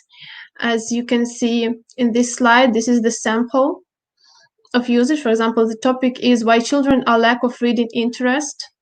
Yeah, and on the fish head, you can write the topic, lack of reading interest, and then different spheres, yeah, family, children, school, social environment, and then reasons why children are lack of reading interest. So, and your students can brainstorm different ideas. You can fill in this chart together, or they can work in pairs or in groups and then present it to each other. So it depends on how many students you have and what can you do with that. And one more organizer which is also very helpful is question mark. So here you can see question words like who, what, when, where, why, and how. And in this picture you can see some questions which can help. So who are the character, what is happening, when is the story taking place, where is the story taking place, why is it happening, and how do you know? Here, or you can say how it ended or something like that. This organizer is great for reading comprehension and storytelling. It develops students' comprehensive skills, communication skills. It develops their imagination. Yeah, because one of the ways how I use it is for reading. I just give them worksheets with question words, but without questions. And then you can read or turn on the story, and students should fill in the chart. Yeah, fill in this question mark with information needed, and then retell the story. So if they have some ideas, it will be easier for them to do that. They visualize it, and then they can make the story better. Another way is that you can read the text, or one of the students can read the text, but not to the end. For example, the question word how, they should create the conclusion. They fill in all the pieces of the chart, and then you can divide it again in pairs or in small groups, into small groups, and tell them to retell the text, but to create the conclusion of this text. And you will see that they will have a lot of fun with that, because they have different experience. Yes, and our students are all very creative, and they can make this conclusion very in very interesting way. And so you will see that it will help them to develop their imagination, and they will try to add some ideas to other groups, and they will communicate a lot. Yes, and the last way how I use it is speaking, is for speaking. I ask them to generate some ideas and to fill in these charts with their own information. Yes, we do it together as a whole class, whole group. And if you have a lot of students, you can divide them again into groups and ask them to create the story of their own. And you will have different stories with different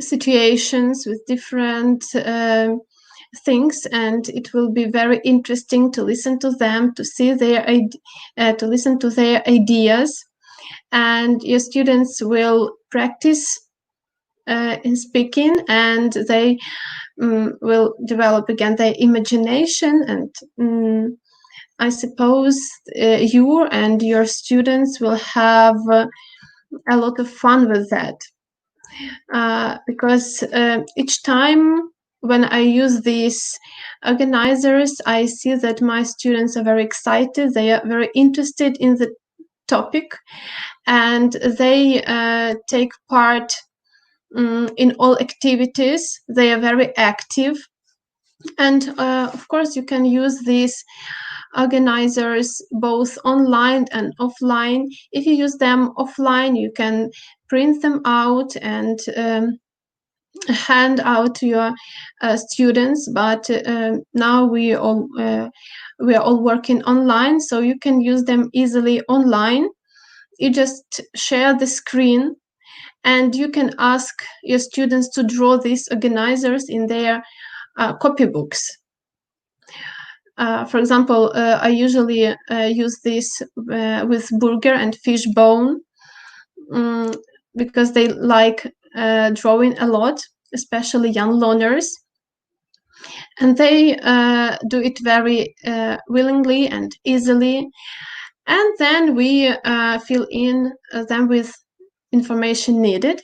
When I use question mark, I just share the screen and use some online boards, or in Zoom you can do it on the board as well.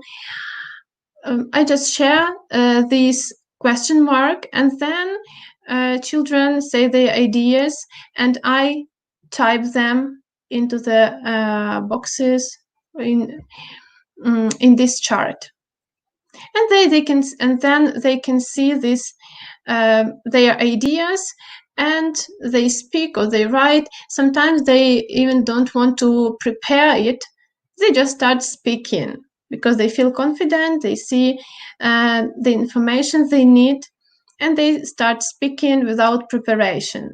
And it's very great for me to see that they are so active, and I see that these organizers work greatly. Together with this presentation, you will get some question organizers which I found in internet. Some of them I made for my lessons, and also you will get the link, the list of links where you can find more information about it. And you will find not only information, but another graphic organizers. I hope that my presentation was interesting for you, and you will try to use these organizers, and your lessons will be very enjoyable, and you will have a lot of fun, and they will be very effective. Thank you for your attention. So feel free to contact me if you have some questions. Here you can see my email address, Facebook and Instagram accounts. Thank you very much. Lesia, thank you very much. It was really useful. Akbar, I'd like to ask you to unmute your mic. Yes, no. Thank you. So it was really nice. You know that I'm fond of graphic organizers and I use them a lot in my classes, in my lessons. And I want you to know that lots of people said lots of wonderful words, like you see fish bones work perfectly with pre-intermediate level. And there is one question. So Ms. Natalia asks, where can you create those organizers? Do you use any special apps, or you can advise some kind of links where we can find those organizers to use in our classrooms? So I told in my during my presentation that I prepared the list of links where you can find these organizers for free. You can just download them. And what about burgers, which I showed about grammar and speaking? I just found a picture of burger in the internet. And then I used application Paint, and I just created it by myself. It's very easy to do. Thank you, Akbar. Just let me know, what do you think? Actually, I'm really curious. Do you use graphic organizers in your classes? I mean, in Iran, because today we are going to share our experience. Experience from different countries. Yeah, I do use them. You know, if a child can't learn the way we teach, maybe we should change the way according to the way that they learn. And graphic is one of the most favorite way that the students like to have in their learning process. So I do use that. Why not? Yeah, actually, even our lesson plans, if we put them into the table, agreed, they are graphic organizers. So it's easy just to cooperate with all the things. Thanks a lot. Thanks for your session. Thank you very much. Yeah, join us on YouTube, please. Okay. Thank you. See you. Bye-bye. See you. Bye-bye. Okay, Akbar, do you have any Lesia. About our next presenter? The next presenter, sure.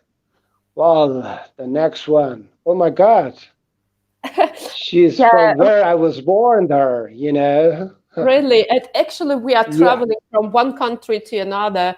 We've already visited Ukraine and France, and the next country is... So I would like to start by telling her only a word, Mikvar Khargogo.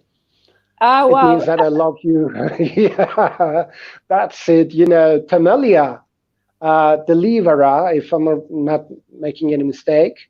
Tamila, Dilaverova, is that right? Yeah, from Georgia. Rogor Khargogo. It's my pleasure to introduce you to my friends, my international friends. You know, Tamila was born on May 26, 1988 in Georgia. She graduated from Batumi State University in 2009, where I studied English there as well. She's Doctor of Linguistics. She's employed as an assistant professor at BAU or BAU International University, Batumi, and also she works as an invited English language lecturer at Batumi State University. She has been teaching not only English, but also Georgian, oh my God, for a decade, and she deals with children and adults. Except for teaching three or two languages, she does a lot of research in linguistics and education. Teaching appears to be her love of life. Tamila, we are all ears and eyes. Okay, thank you, Akbar. Hello, Tamila. Hello, everybody. It was really pleasure to hear that you were born in Georgia. I did not have information about this. Hello, everybody. And I'm very happy to be here. Really, because you don't generally get this kind of chances very often to share your experience together with so many people. Approximately 700 teachers are listening and watching to us. So thank you, SR Learning, thank you, Eva, Samit, Akbar, and everybody who's here just and ready to listen to us. So as you have, let me share my screen. Eva, can you see my screen? Yeah, we can. Okay. Let's get started.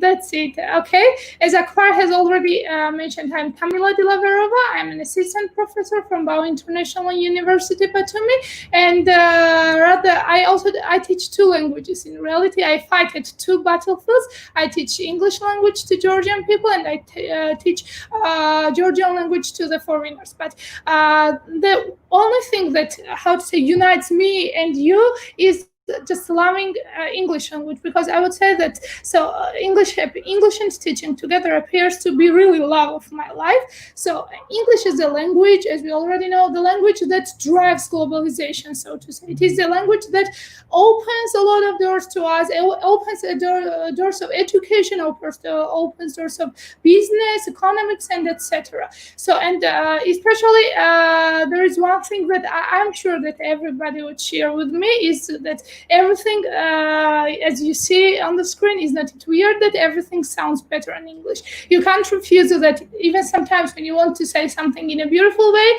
you need to use English.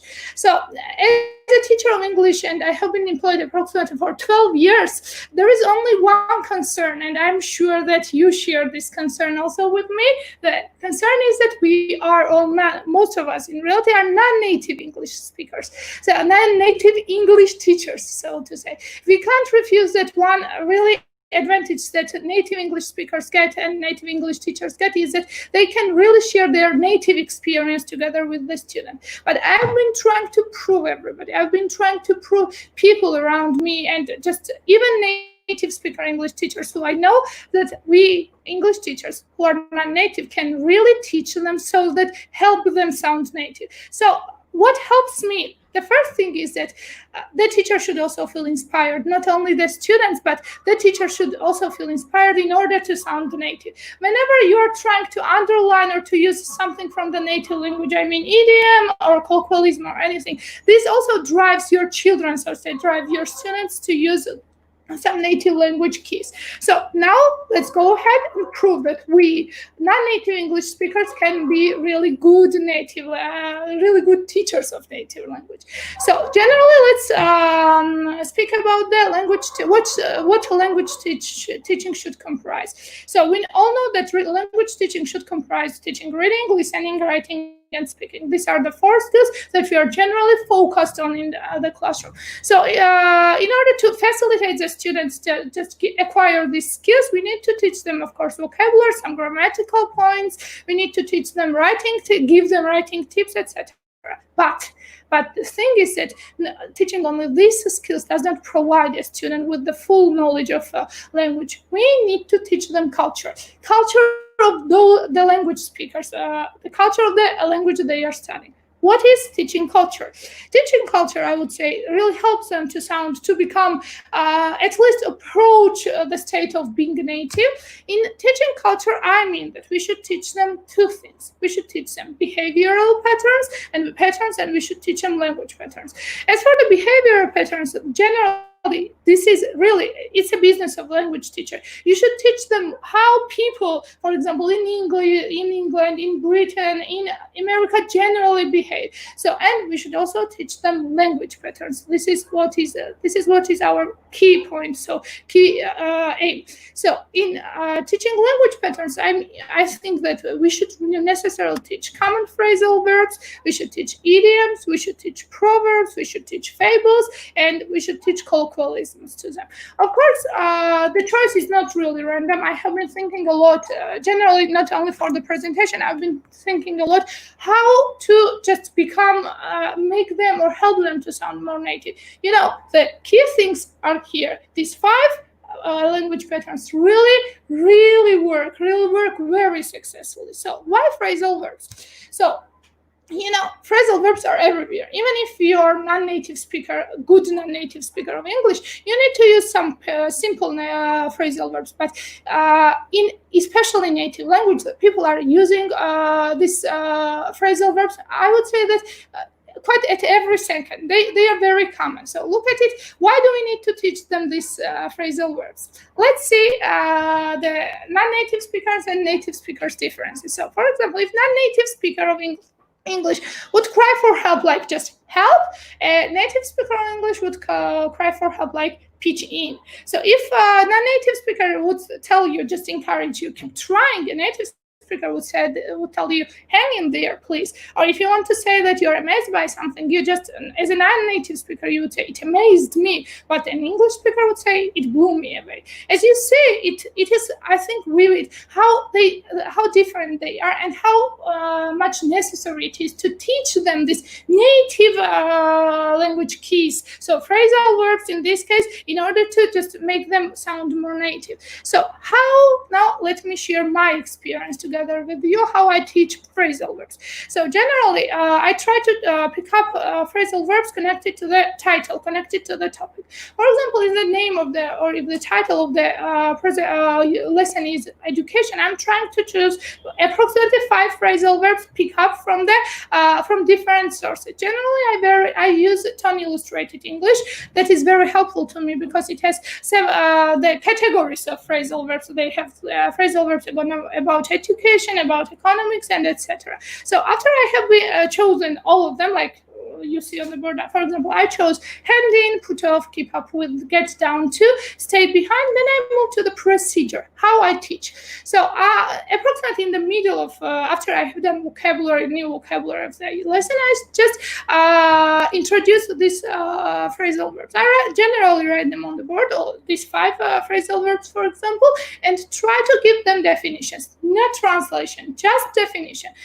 If I want to teach them put off, I write put off on the board and I tell them to put off means to postpone something. So if they are able to understand and translate into their language, it's good. But if they are not able, you keep on giving definition. For example, to make it happen for a later time, and etc. After you're done with these 5 phrasal verbs and they understand the meanings, the second thing that I do, I just give them example sentences. Example sentences help them subconsciously apprehend how they should use it. We discuss in what context they were used, and then I move to the funniest stage, because you know that learners, especially young learners, enjoy working with stickers. So I give them the phrasal verbs that are split up on just separate pieces of stickers. So at one sticker there is a main verb, and another sticker there is a preposition. I just tell them, go and find your peer. They just go around and find their peers, and they come to me to check whether they are just paired up correctly. After being paired up, I give them approximately 2 or 3 minutes to just prepare their own definition, so that others don't know what they are going to do, what phrasal verb they have, and then they give the example sentence. So after having introduced these definitions and example sentence, you also just keep an eye how correctly they are using it, and how correctly they are able to just use it in the future. Then I just, when I'm finished with the teaching, I ask them the questions like, when was the last time your teacher put off the lesson, or do your classmates manage to keep up with your group mates, and etc. and etc. This is where they are already able to use in a spoken language. This is where their passive language is transferred into the active one. And the stage 5 that I consider that it's a key to help them memorize them and to help them use them is just using these phrasal verbs in their in the following lessons, following days warmer. You can make up a warmer so that just write down incorrect versions of phrasal verbs and let them correct the preposition there, or you can just again ask the questions. It's upon your creativity, how you decide to do that. I think that after, I can surely say that. So they are at least, if you teach 5, in the following week, they are at least to use at least 3 of them correctly, because not everybody is the same with their memorization. So another thing that I consider is very essential for teaching and helping them sound native is teaching idioms. This is kind of thrill to me because I enjoy studying idioms and I enjoy teaching them idioms. What is an idiom? As we already know, it's a group of words in a fixed order that have particular meaning that is different from meaning each word on its own. So it means that the phrase an idiom has very different meaning from the word it includes. So you see how important they are in the native speech. For example, if again non-native speaker speaker would generally say you're making it worse. But in 99% cases, a native speaker of English would say you're adding fuel to the fire. So if a non-native speaker would say it's your turn to make a decision, necessarily a native speaker would tell you the ball is in your court. Or my favorite one, if you want to say I heard a gossip, in native speech they say I heard on the grapevine. You see how important it is to let them know these phrases, because they need to travel, they need to go to England, they need to go to the countries where English is their native language. They need to know them. And don't cry, Wolf, I am sure everybody knows them. How I choose idioms. Just choosing idiom is the hardest task, I would say, because you not only choose, but you should choose them so that you have a context to teach them. I always try to develop my English language skills by watching English movies or American movies. Whenever I watch a movie, I always keep my notebook, or I always keep my telephone, where I just write down any idiom, any colloquialism that I encounter, so that I can use them for a later time. Just after I have written them down, I just generally write them down in summer. I'm ready already to give them the film and to give them the idiom to study. So, and one tip here: avoid just writing down idioms from old films, because there are idioms that really sometimes become obsolete, and they are not very often used in the modern language. How to teach these idioms? So as for me, I'm a movie fan. So I generally have one day a month when we watch a movie together. I don't give them any homework. I just give them a movie to watch. I choose movies for them. Together with this, with the movie, I give them 5 generally idioms that I have already chosen from the film, and they just need to provide me with the context and with the probable definition that they encountered this idiom scene. So when they come to the other lesson, we discuss the movie, we discuss what was very good about the movie, very bad about the movie, and then just we move to the colloquialisms. Look at the example. For example, the movie that I just used recently was Shutter Island. I'm sure everybody knows. So there were idioms that I had chosen. They were the idioms can't stomach, square with, rob blind, paper pusher, and blow the lid off. So I gave them these idioms before they just went to watch the film. And then they provided me with the context. You can see that the can't stomach was in the context like, yeah, I'm fine. I just can't stomach the water. So possible definition by the student. It was really provided by the student. It was unable to tolerate someone or something, disliking someone or something extremely. It's kind of, it's interesting to the students also when they see that can't stomach means really just can't bear something or dislike something strongly. There's one of them is also very interesting. So rob blind, paper pusher, blow the lid off. Look at it. Blow the lid off was used in the context like if you'd forgotten into the mainland, you could have blown the lid off this place. So possible definition there was to expose, meaning something to general public. After you're done with the definitions, with the context, you now need to practice them.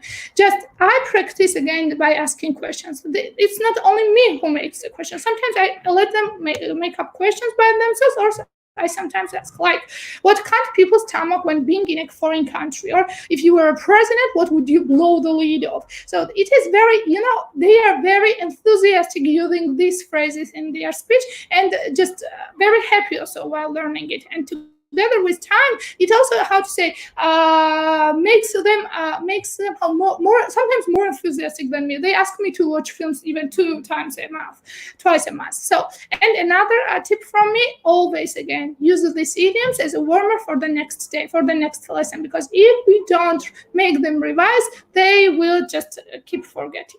And the last, and I would say that most arguable part is teaching colloquialisms. So I'm sure that a lot of people will have controversy about teaching them, but there is no way to refuse that we should teach colloquialisms. What about teaching colloquialisms? So what is colloquialism? Colloquialism is a word or phrase that is not formal or literal and is used in ordinary or familiar situations. Why to teach? I think that we should teach them because they are unavoidable. We can't just say that we can avoid them. Learners are not always provided with academic situations. They sometimes encounter everyday situations where colloquialism, so to say, drives the speech. And another is learners should be able to understand Facebook, Twitter, Instagram posts and blogs. Yeah, because we teach them the language in order to make it usable, in order to facilitate them with the knowledge to use the language. They need to understand the comments they are dealing with. So what are colloquialisms of non-native speakers and native speakers? For example, non-native speaker would say, without colloquialism, you completed it successfully. But a native speaker would necessarily say, you nailed it. So if a non-native speaker would ask you what's new, a native speaker would ask you, how's the tricks? So, or if non-native speaker would say, that's a particularly smart outfit, my friend, and non-native speaker would say, you're looking good today in your Sunday best. So you need to really know them to understand. So how to teach colloquialisms? This is the hardest task to me, I would say. Weekly, I have Monday as a colloquialism day. I choose interns. I choose one student who has to find a colloquialism in their favorite song comments or movie comments and choose them and teach us. They also sometimes even teach me if I don't know. So I keep in touch with these students because I want to avoid using or bringing some inappropriate colloquialisms. They keep in touch just using my telephone or using Facebook or Twitter, and they just come to share whether they can use this colloquialism to teach us or not. After they provide the class with the context and examples, I just don't go on to practice them. I just ask them about the meanings and ask them about the context. But I avoid practicing them, and I think it's clear why. I avoid practicing them because I don't want them to be driven away from the academic language. I just want them to be able to understand these things. And again, necessarily, and most importantly, you should tell people that they should use this colloquialism only to interact with their bodies, not in academic context. And I think that they really follow these orders. So thank you very much. I'm very happy to have this chance to share my experience with you. I had really a lot of pleasure, and thank you for attention. I'm welcome to any questions, and there is my email address in the beginning of the presentation, and please feel welcome to ask me anything and to share your experience. Thank you, Tamila. It was really captivating. I was hypnotized by you because actually, really, I like that idea of using idioms, like watching movies and then identifying them. And not yesterday, just 1 week ago, I had the chance to visit Stephen Krashen's meeting on Zoom, and I liked his idea. Like, we shouldn't create only motivating tasks, but we should create captivating tasks. And what a display of words! Just, you see, it's not about creating something engaging or something involving or something motivating. It's about captivating tasks. And for me, it sounds like exactly what he meant. Yeah, thank you very much. It was really nice and interesting. You can see the comments. Thanks a lot. So productive, very interesting, and so on. You can then check them on YouTube. Please join us on YouTube. Yeah, thanks a lot. So now we have to move from Georgia to another country. Again, we are traveling. Yeah, Tamila, you can leave, just press, yeah. We are traveling, and the next speaker is from Morocco. For me, it's like, where is it, this country? So the next speaker is Youssef Oumalek, with the presentation Easy Steps to Successful Writing Lesson with Your Young Learners. So Youssef is an English language teacher from Morocco. He has been teaching English for 3 years now, and currently he's working as a part-time teacher at British Council Morocco. Youssef is a Cambridge CELTA qualified teacher. Also, he successfully completed Trinity College TILEC course, which has made him a much more knowledgeable young learner teacher, he said to me. He's a lecturer in the Department of English Studies at the Ibn Tufayl University. He's a PhD candidate at the same university, and his research interest includes TEFL, linguistics, and cultural researches. So, Youssef, Hello. Hello. Hello, how are you? I'm fine. How are you? Yeah, just I'd like to ask you to speak up a bit, okay? Okay. Okay, great. So, should I share your presentation now? Yes. Go ahead, please.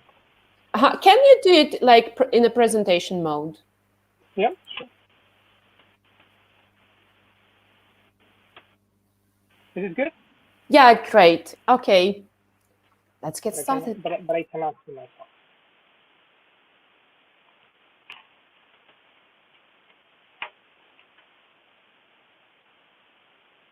Okay, can you start, please? Okay. Can you hear me? me? Yeah, and don't forget we can see you. Yeah, we can hear you and we can see you. Yeah, okay. Should I go for it? Yeah, start, please. Okay, so hello everyone. Thank you for having me and thank you for being here. Today I'm going to talk about writing, and yes, so let's just jump into it. Lately I've been experimenting with writing, and with young learners specifically, since it's quite difficult, and young learners being inexperienced, they needed or they need a lot of support in their in order to get them to produce something. So when we're talking about ESL classroom, we usually imagine students we imagine students smiling, and working in groups, singing, playing with flashcards, and we rarely imagine them write.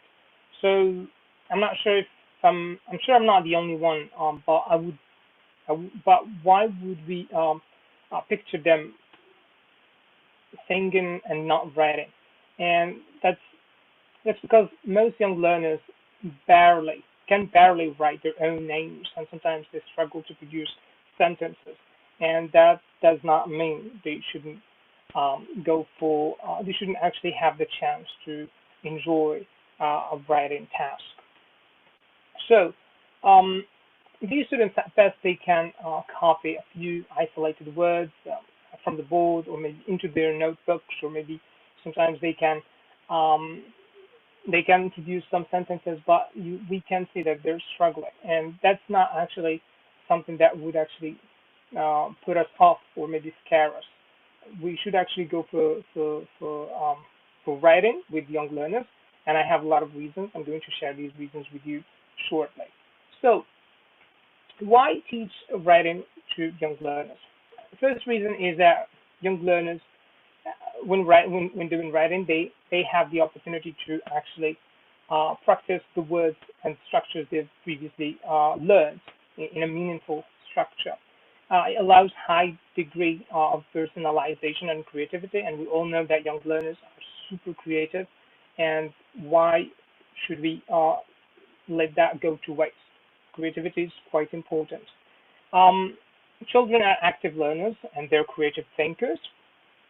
Um, they Children learn effectively through scaffolding, and they actually have the tendency to learn from a partner. Um, and it also writing prepares learners for risk taking, since they try new words, they try to use them in sentences. So that's a lot of risk taking, and they try to put these words in the right place in a sentence. So also, as I said before, they have the chance to put the words they've previously learned into practice. So for all these reasons, why not?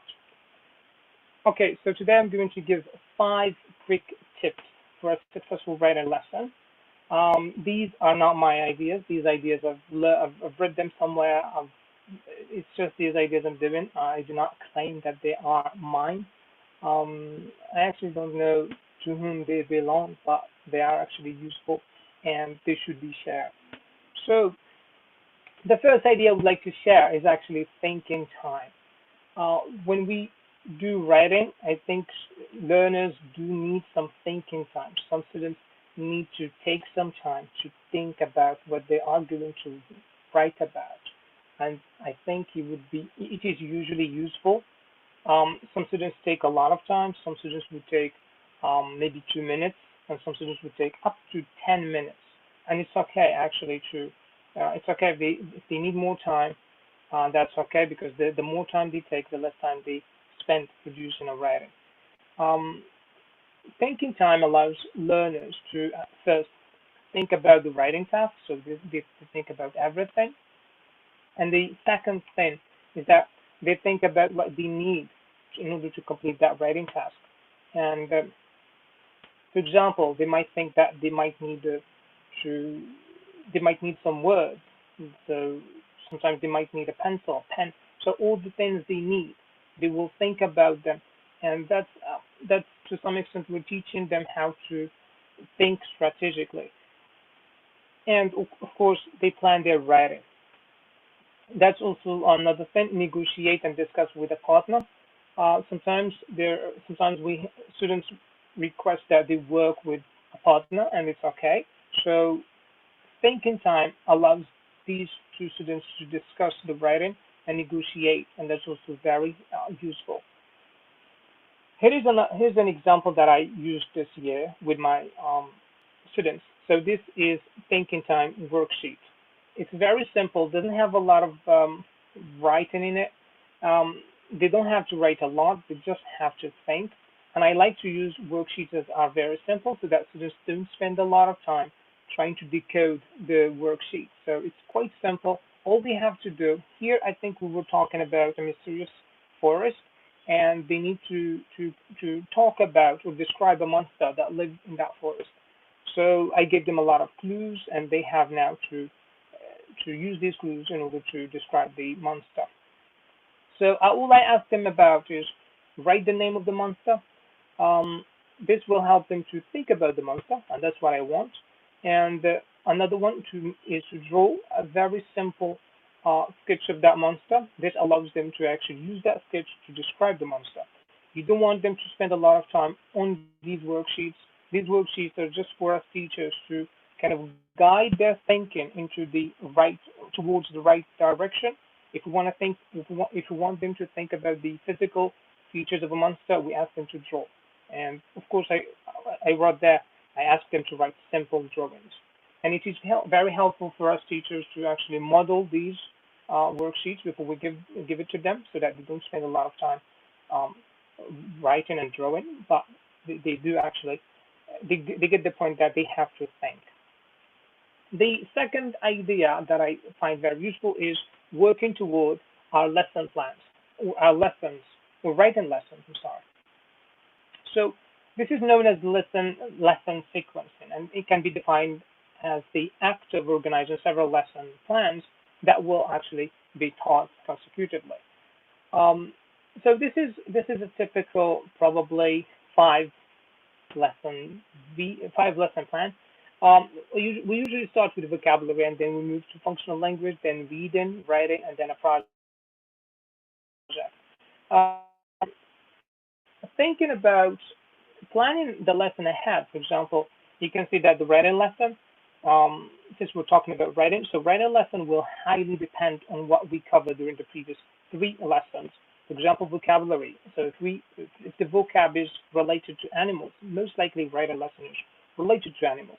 If the functional language are related to probably writing a letter or something, most likely they. So what we want to do is we want to spend 3 weeks equipping the students with the useful language and equip them with tools so that when the time to write something comes, students will actually be equipped with sufficient knowledge to get them to work to some extent independently.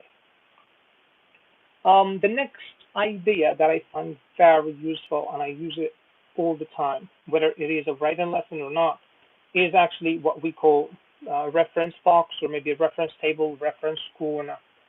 So this is a box that we have in class, and we put things that we think students may need in order to finish a task. In this context, today we're talking about writing, so we will actually include things students will need to finish their writing. And this is actually very helpful, and it develops learners' autonomy. It helps them it helps them a lot. Learners are super. It helps them a lot. It also develops them in terms of being confident. All right, so these boxes include things like vocabulary or maybe linguistic items. It could be words that students might need. For example, a student might need a word, maybe let's say the color yellow. So if the student doesn't know how it's written, instead of asking the teacher, the students would go to the reference box and look for that flashcard and copy the word and go, and then he or she goes back to her seat. So that develops autonomy. It doesn't have to be actually, of course, functional language. So something students might need to write something, and also it does not have to be linguistic. We can have sketches. For example, I have these sketches. So these sketches of monsters. So if I want students to actually describe a monster or something, or maybe draw a monster, I would actually just give them these, and just to help them, just to inspire them. They may want to take them and use them as their own. They might want to just maybe look at them and have an idea of what a monster would look like. So we can include these in that reference corner for students to go and check. The next one would be useful items, so pencil, eraser, anything that you want the students to actually, or maybe students may need. And the last one would be worksheets. Worksheets, students might need a certain worksheet. For example, students might need, maybe they might make a little mistake. I mean, they may ask for another, paper. So just put everything in there, and students will, if they need something, they would go to that table and take the things they need. Last one is written instructions. We deliver instructions at the start of the task, and we may want to write simple instructions and put them somewhere where the students can have access to them. And I usually put them in the reference box for students to go and check. The use of the reference box allows students to actually be supported linguistically and in a non-linguistic way. It also allows us to develop their sense of autonomy. Students are less likely to ask the teacher for something. They're less likely to approach the teacher. We want the students to be less dependent on the teacher, and with the reference box, we're almost there. Of course, students will actually approach the teacher, but the rate will be lower. And we need teachers during a writing lesson. We need some time to spend with our students who seem to need more support. And yeah, the reference box is quite helpful. The next one that I like to incorporate into my lesson plan, my writing lesson plan, is actually collaborative writing. Collaborative writing is usually, or most of the time, is optional. Students can actually just work alone. Sometimes they may want to work with a buddy, with a friend, with a partner. For me, it's optional. If they want to work with a partner, I'm okay with that. If they want to work alone, I'm okay with that. So collaborative writing is helpful because it allows transfer of knowledge. So if a student knows how to write something, so that knowledge is passed to his partner. And that's actually quite helpful because we want, again, students to learn from each other and be less dependent on the teacher. Also, it helps collaborative learning. It builds students' confidence, especially among those students who are lower level learners, writers. So I think having a collaborative writing task puts less pressure on shy students, or maybe students who are a little bit not confident, and it gives them time to get used to the writing task. Hopefully, during the next writing lesson, they may raise their hand and ask permission to work alone. So why not? Collaborative writing encourages negotiation. So students do have to negotiate with a partner. They have to talk about everything. and discuss, debate, argue, why not? So this is part of the whole learning process. We don't just learn to write, but we learn also to negotiate with someone, and we have to make it happen. Um, and the next one is mutual feedback. So there's always some kind of a marriage of different perspectives. So students do have to listen to each other and probably take into consideration each other's point of views in order to produce a piece of writing that that respects everybody's perspective. And weaknesses can be addressed as kids play upon each other's strengths. So what I like about collaborative work is that if there is a little, if there is a weakness, it can be addressed within the group rather than it wouldn't reach the teacher, and that's actually positive. And students actually can fix each other's, we can help each other's, we can help each other with weaknesses. And also, it goes without saying that it allows learners to combine their strengths. All right, so the next one actually is quite simple, is actually sticking to the same lesson structure. What I mean here is that I find it very useful if we stick to the same structure. For example, I wouldn't change the lesson structure a lot. I do that in order to actually prevent students from feeling new, or probably have that feeling of insecurity, and give them the chance to get familiar with the whole writing process. So it would be nice to stick to the same writing, or to the same writing lesson, to the same lesson structure for maybe 3 or 4 lessons, and then switch to another structure so that we kind of like keep lessons challenging for our students. So this is something I'd like to share. It is my usual writing lesson template. The template is quite simple. I usually set aims, then I introduce the context, then I have a model, and then I introduce them to success criteria, and then I give them thinking time. And after thinking time, they write and they share, and then there is assessment for learning. So that structure will actually be. This is the main structure. It's usually the same, and I would change it slightly, but I would keep it in order to give the chance, give students the chance actually to get familiar with it and feel confident.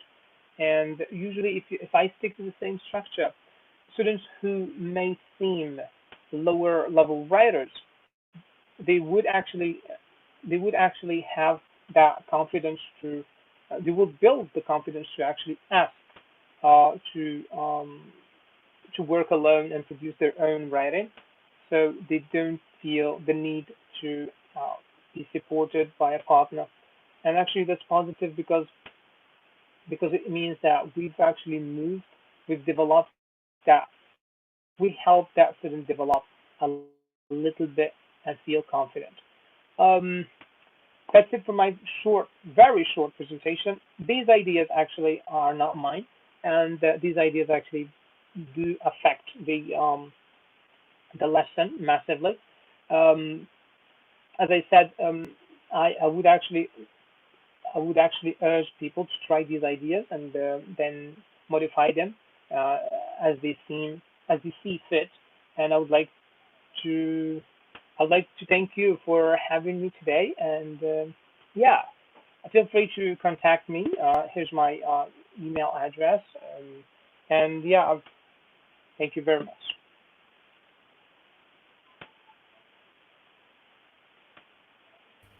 Akbar, could you unmute yourself? Just you're always doing the same stuff. Okay, Youssef, thanks a lot. It was really interesting. And I want you to see the comments, because while our speakers presenting, they can't see anything you're writing in the chat box. So something new and creative, thanks. And as far as I know, this comment is from Ukraine. Actually, you should know this comment is from Azerbaijan. And you might know this person because I know her. Rashida, hello. Yeah, brilliant tips from Morocco. Yeah, you can see. I can't identify the country, but I like the comment eliminated presentation. So really great, thank you. And I do like that you shared the structure of the lesson, so it's really easy to create the lesson right now. And what is more, it's a great idea to take into consideration that thinking time. Actually, the same stuff when we ask questions, we should pay attention and be in mind that we should have that wait time, and sometimes it can be like 5-7 seconds and even more. So we shouldn't interrupt our students while they're thinking process. Thanks a lot. Hello to Morocco. Today we are going to listen to another speaker from Morocco. So thanks. It was really productive. I'm really grateful to you. Thanks a lot. Thank you very much. Bye. See you. Bye. Bye. Thank you very much, Youssef. Thank you very much. Well, Youssef was talking about the young learners. If I've got a question, I would like participants just complete the rest of my sentence. If a child can't learn the way we teach, maybe we should. Everybody, I appreciate if you continue the rest of my sentence.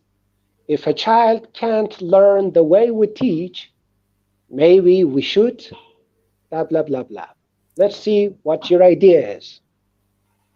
Could I ask you, do you mean that you would like our participants to type in the chat box the continuation of this sentence? Yeah, the continuation of the sentence. Could you repeat it, please? Because Youssef was talking about young learners. It made me remember something like, if a child can't learn the way we teach, maybe we should, blah, blah, blah, blah. Let's see what their ideas are. We have the first idea. We should teach differently. The next one. Yeah, we're still waiting. That it was the first idea. Yeah, what do you mind? If a child can't learn the way we teach, maybe we should. Look at the screen. Maybe we should change. Yeah, I see.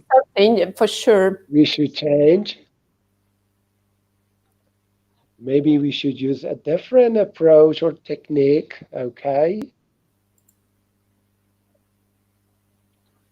Maybe we should teach them in the way they learn. Who's that? Olena? Mm-hmm. Again, the same idea. We should change. Yes, change. It's a keyword, I guess. Yep. And then the continuation. We should change the way we teach. The way we teach. Another idea. We should play with them and teach. Mm-hmm. Let's see. We should play with them and teach. Yeah, that's it. Can you tell us the idea? Okay. All of them are right. Stop teaching and start learning. Can you see that? Start learning. Maybe, Jenny, maybe. Another one. Yeah. If a child cannot learn, maybe we should change the method, of the technique, the kids' style. So let's see if another one has an idea. Yeah, we have. Motivate the students with activities. Yeah.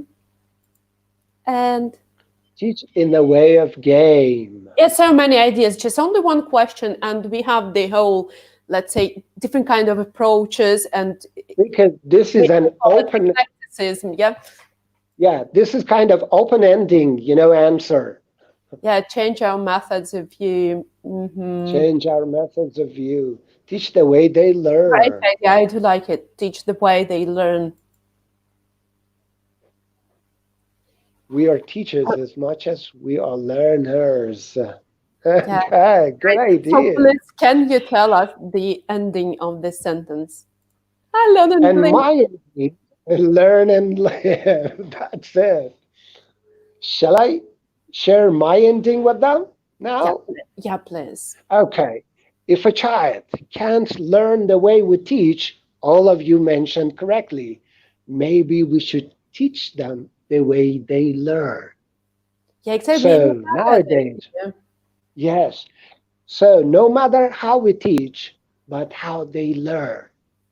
We're not going to adapt them to the way that we teach. We should adapt them.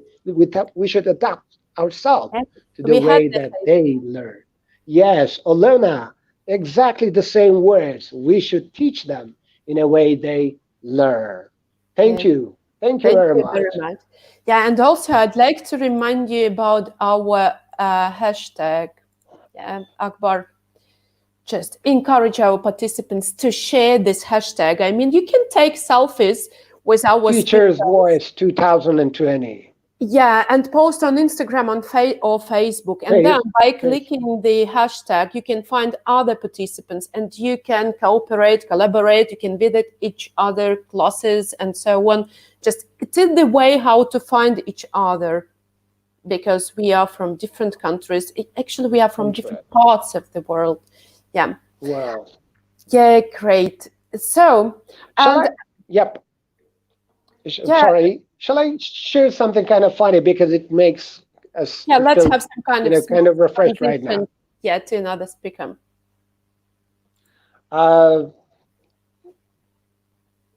I heard about this airplane that was about to crash, Eva. You were on that airplane, remember? No.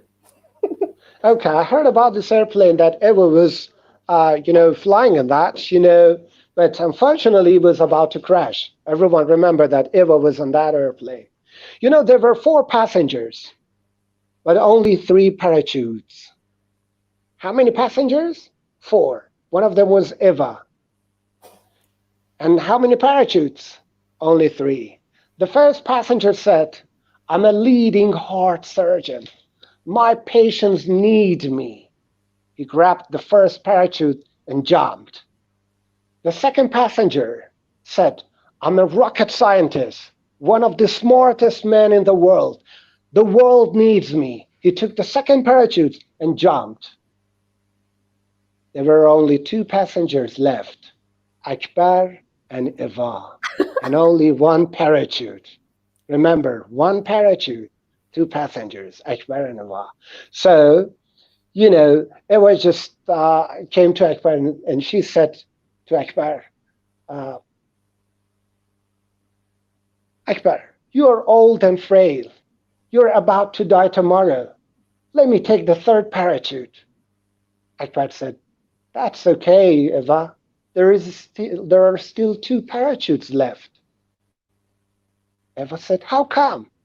And Akbar said, "Because the smartest man in the world took my backpack and jumped out of the plane." So both of them survived. Come on.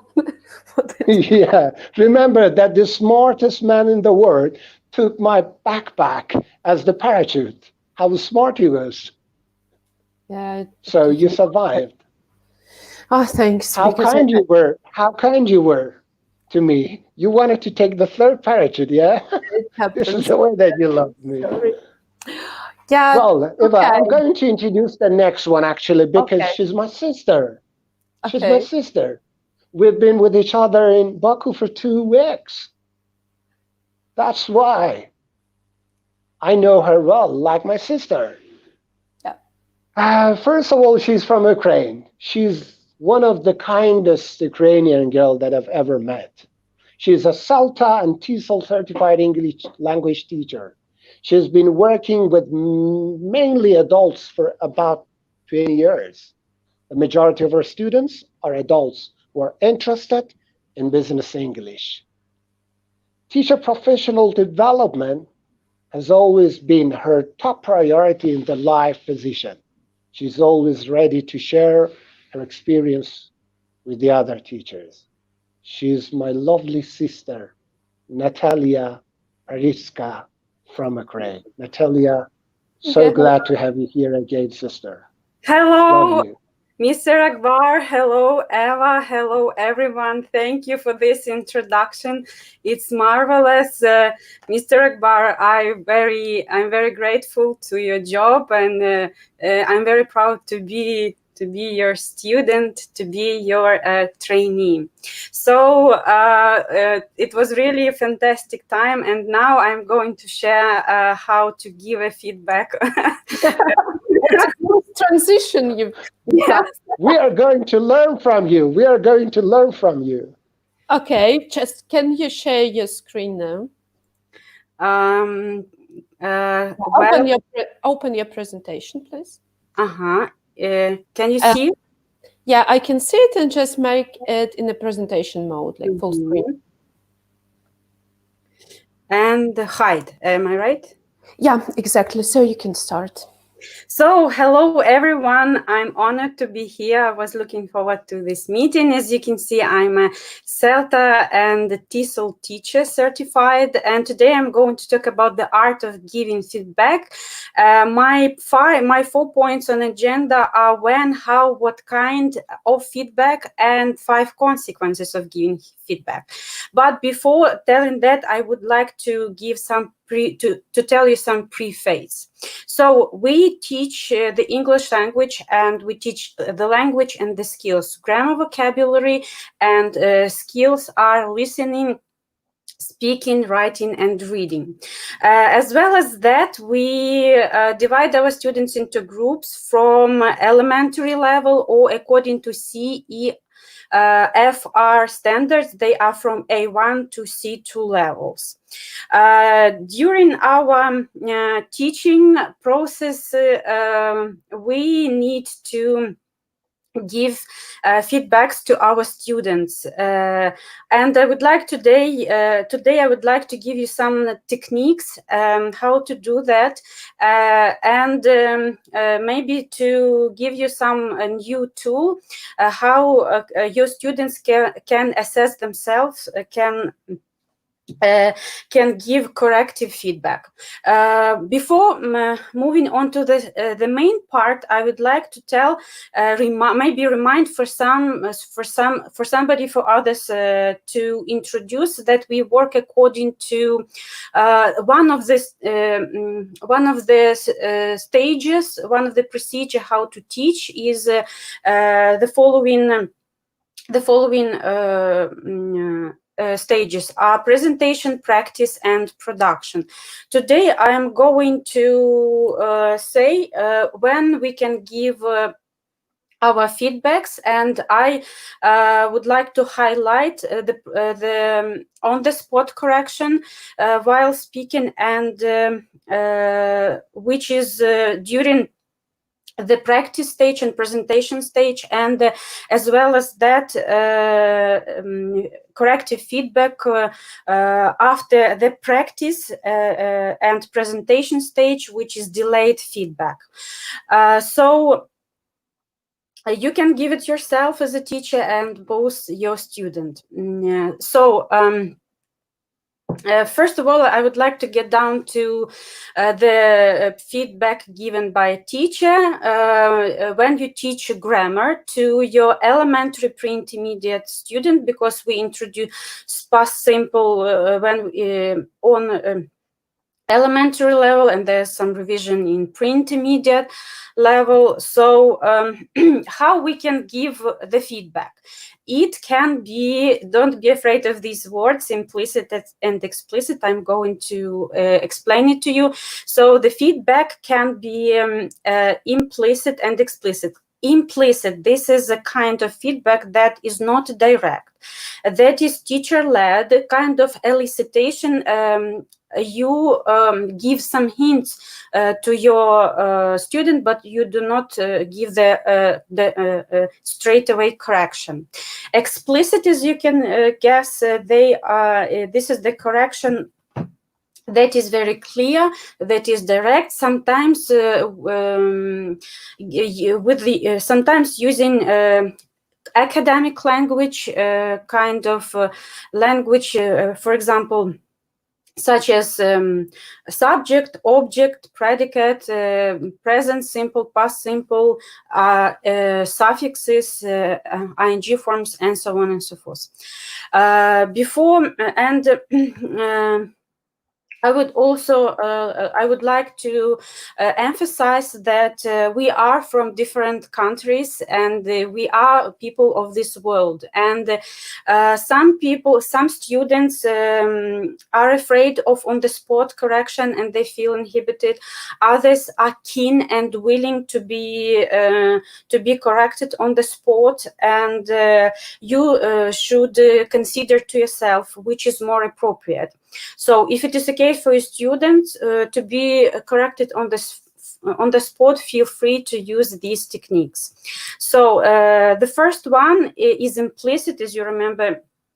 It's a kind of an indirect method when your student says, I walk a lot in my childhood. And the teacher says, I'm sorry, I don't understand. So you don't give the right answer straight away. And then you can also say, using reformulation technique, okay, you walked a lot in your childhood. So again, you can see the teacher doesn't say there's some mistake, sorry, you have to pay attention. It is implicit.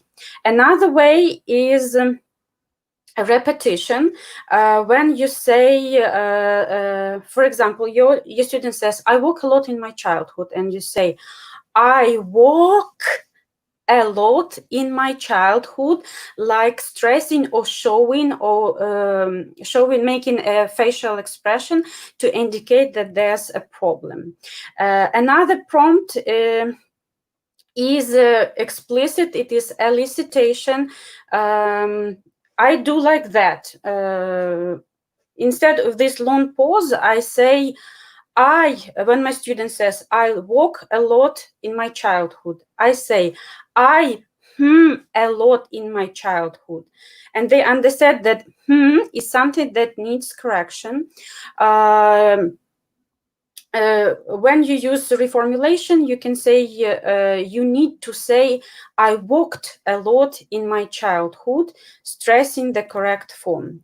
The last but not the least is metalinguistically, as I told you, the one that is with using some kind of difficult language, complex language, academic language.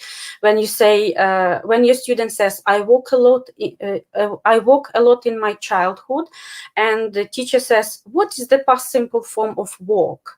Or you can say, when reformulate, remember, you need ed to make past simple form. I walked a lot in my childhood.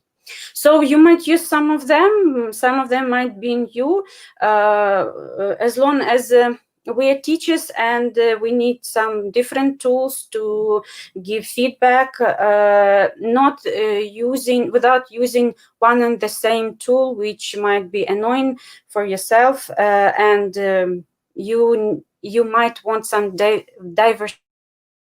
So feel free to use all these techniques. You will get presentation and you will be able to have a look and to adjust them to your lesson. So another technique is, as I told you, when you have this practice part and production part. During these parts, you listen to your students and you write down 2 lucky examples and one with which needs correction, which is delayed correction. So, for example, you ask them, look at the board. Here are 3 questions. Some are right, some are wrong. Have a look which are correct and which needs correction. So number 1 is it's a sandwich correction. Number 1 is correct sentence. The other, to encourage them, the other they correct themselves, and the last one is is also a good example of their performance. And when you say high five, great job, and say that everything goes well, not only the emphasis is not only on errors as well, also on the good points.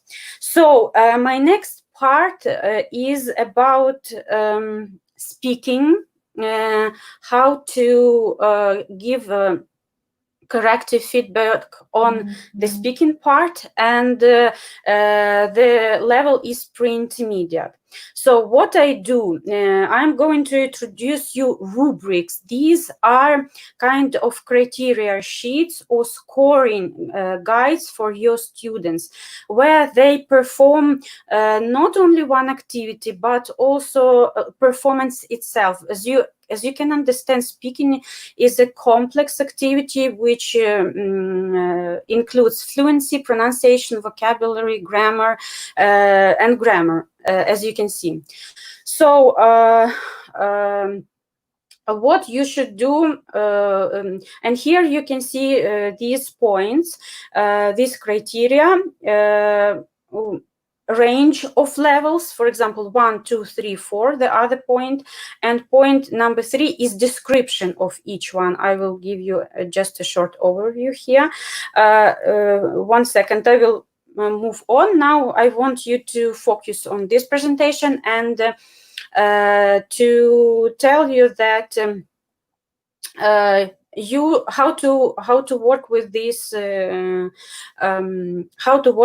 rubrics. So you should give them some criteria, because they don't understand what is number 1 for fluency, which is point for which needs improvement, and number 4, which is outstanding. You should give them some explanation. I will briefly go over each point. So fluency, when your student stops very often, then fluency, point number 2, your student express more significantly his or her thoughts. Then number 3, he completes, his speech is natural, flows naturally. And point number 4 is when your student is feels easy and comfortable with the language, and all the pauses are natural.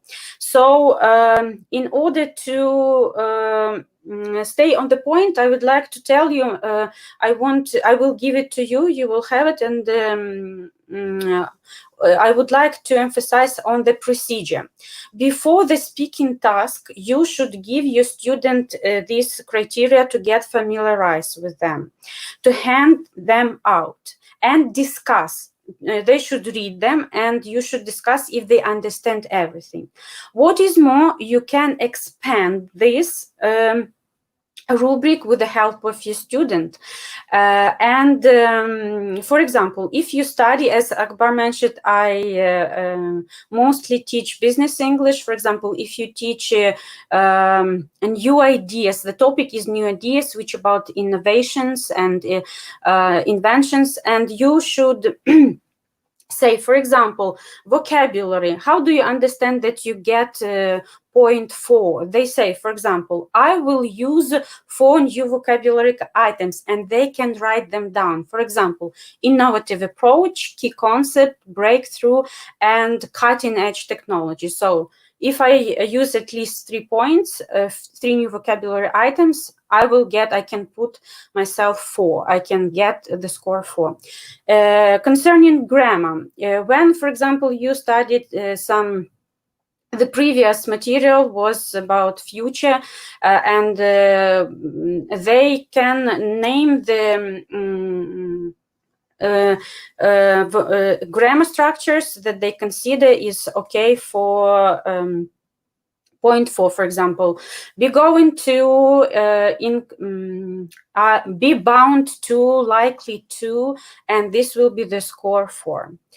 The next, after the activity, when they familiarize, you did all the procedure, you hand them out again, and they assess themselves once again.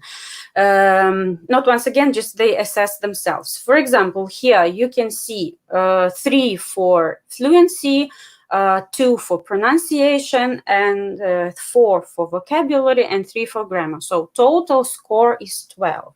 How to work with these rubrics overall? You can ask your students, for example, to count the score. For example, today is the 2nd of May. Mary Dubinsky gets 12, and basically, you cannot have speaking activity every lesson. Give them such kind of a table where they can put the date, appropriate date, their scores during the month. As you can see, for example, if you teach twice a week, this will be, let's say, sometimes we have 9 classes, sometimes less. Let's say 1, 2, 3, 4, 5, 6 speaking classes you have, and then you count the score. So you summarize the whole scores, and then you get the percentage. After that, they get you know how long you study, which months, and then you give them the grid, and they put their percentage into this table. In this way, you develop cognitive autonomy with your students, and because they have to reflect on their progress, on their performance, they have to assess themselves, and they have to track this record of their success and to see how they move on. One thing which is worth mentioning, when we, for example, when we assess with my students, they sometimes can ask me, what do you think of my grammar? And I can give them feedback. Or sometimes they are not really adequate, and in assessing themselves, for example, giving them too much or underestimating themselves. So you should discuss this and be ready to justify what is wrong. For example, if it's sometimes students misuse some words or they misspell them, and you should be ready to justify and write it down. That's what happens in my classes with some of my students. And what is more, you can take this material. For example, they say, I don't feel safe using present simple, future tenses, future forms, and you can take this point for your next lesson to work on to improve. So here you can take for your students, and this is what you can take for your student, and they will fill in this form.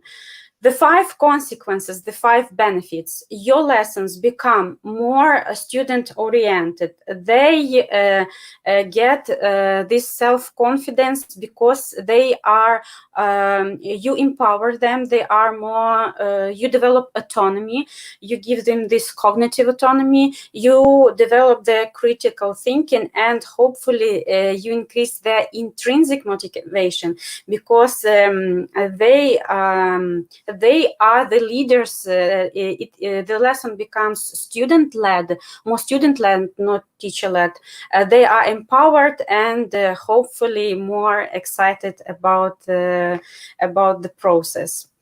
So that's all about my presentation.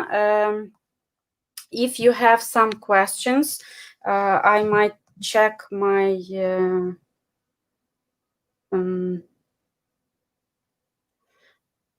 one second. I have to have a look at the comments. If you have any questions, to answer your questions. At the comments, if you have any questions, to answer your questions. Natasha, thank you very much.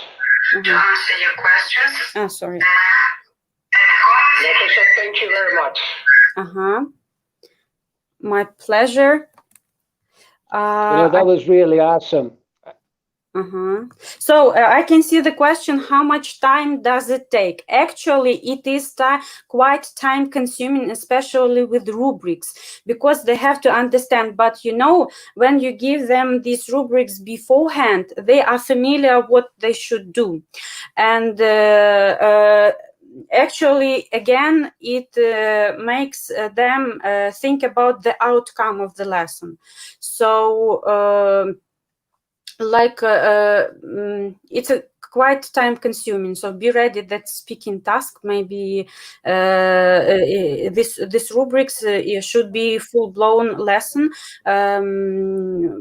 It depends also, it depends on the number of the students you have, and because you know, our students sometimes they are not able to I think that we should teach them sometimes critical thinking, because when I first applied these rubrics, I faced resistance, and they said, why should I assess myself? Like, what's that for? And but I think that 21st century skills should be implemented not only with young people, young generation Z, but with the adults as well, and they should be more responsible for their progress. And actually, these are one of the benefits that your students become more responsible for their result. Yeah, thank you, Natasha. Thanks a lot. Actually, we have lots of things in the chat box, and I stopped with this comment exactly because I know this person. This comment came from Switzerland, as far as I know. Yeah, right. Thanks, Dennis, for commenting. Yeah, great. Okay, and we have Svetlana also says thanks. Yeah, Akbar. Yep. I'm what here. do you think about the art of giving feedbacks? Feedback. Well, I would like to ask her another question. Do you think that we can say feedbacks work like traffic signs erected on the side of the road for teachers? Yes. Yeah, his metaphor is right, because you know where to go. And where to go, where you are, where is the real progress, to track your progress, and where to slow down. Where to slow down, yes, where to speed up. My pleasure, ladies. Yeah, exactly. Lesson. Thank you. Okay, thanks, Natasha. See you later. Join us on YouTube. Bye-bye. And now I'm going to announce the next presenter, and I'm really proud to have her here. So Tatiana Ohienka, again, via in Ukraine. She's a devoted English tutor who has been teaching for more than 10 years. She got her international certificates, CELTA and TESOL, and she's constantly developing and growing in the sphere of teaching. The age of her students varies from 2 years old to 65 years old, and she can find the key to everyone. Her main motto in the job is follow the goal and make the process 100% enjoyable. So, Tatiana, you're welcome. Hello, and hello. Actually, before you start, I want to mention that at first, when I saw the title of your presentation, I was a bit confused, because I thought it was some kind of typo or mistake. I thought you meant to say something like give it to your students. I coded that, so I coded that word actually, yes, in the title of my session. So it was on purpose. And then I asked you, is it about give or jiv? Yeah. Yeah. So actually, it is a hotly debated question on the internet. So, and I even before performing here, I wanted to be sure if I pronounce this word correctly. Yes, because we know that rules in reading rules in English are very controversial. Yes, and sometimes we have really great rules, but great exceptions to those rules. Yes, so and the same is with this word. So it is like GIF or GIF. Yes, so no one knows exactly. So, but I did a research, and of course, what I found out is that there are two correct pronunciations. So two variants how to pronounce this word correctly. Even if you consult the dictionary, yes, if you look up the Oxford dictionary, you may find out that there are two types, because some people believe that only GIF is correct, like with hot G, yes, with heart sound good, like in the GIF, yes. But some believe, like creator, by the way, the creator of these animated pictures wanted to this sound like GIF. And I prefer this variant. So today I will be naming it GIF, but it's up to you to decide how to pronounce it in your own lessons and in your life. So both are correct. Thank you for the question, Jan, by the way. Okay, great. So you can share your screen right now. Yes. I mean, you can show the website you wanted or slides. Yes, at first I will start with my presentation, yes, so, and then I will move on to the site I want to present today. So, here we go. Can you see normally? Is everything fine? Yeah, everything fine. Is it possible just to press that hide bar, to hide the bar? This one? Yeah. Okay. Great, thanks. So, Great. that one I think is impossible. Sorry today. Yes, so let's get started. Why have I chosen this particular theme? So GIF, it is not about learning a process. It is not about education much, yes, but you know, we use it every day in our real life, and we use it to make our communication easier, to make it funnier, yes, and more enjoyable. So, and what is GIF actually? So it is an acronym for graphic interchange format. Yes, so it is like a moving picture, very short and precise video, which you usually send while communicating on different messengers, platforms, like Skype, Facebook, Viber, absolutely any platforms. All of them have GIFs.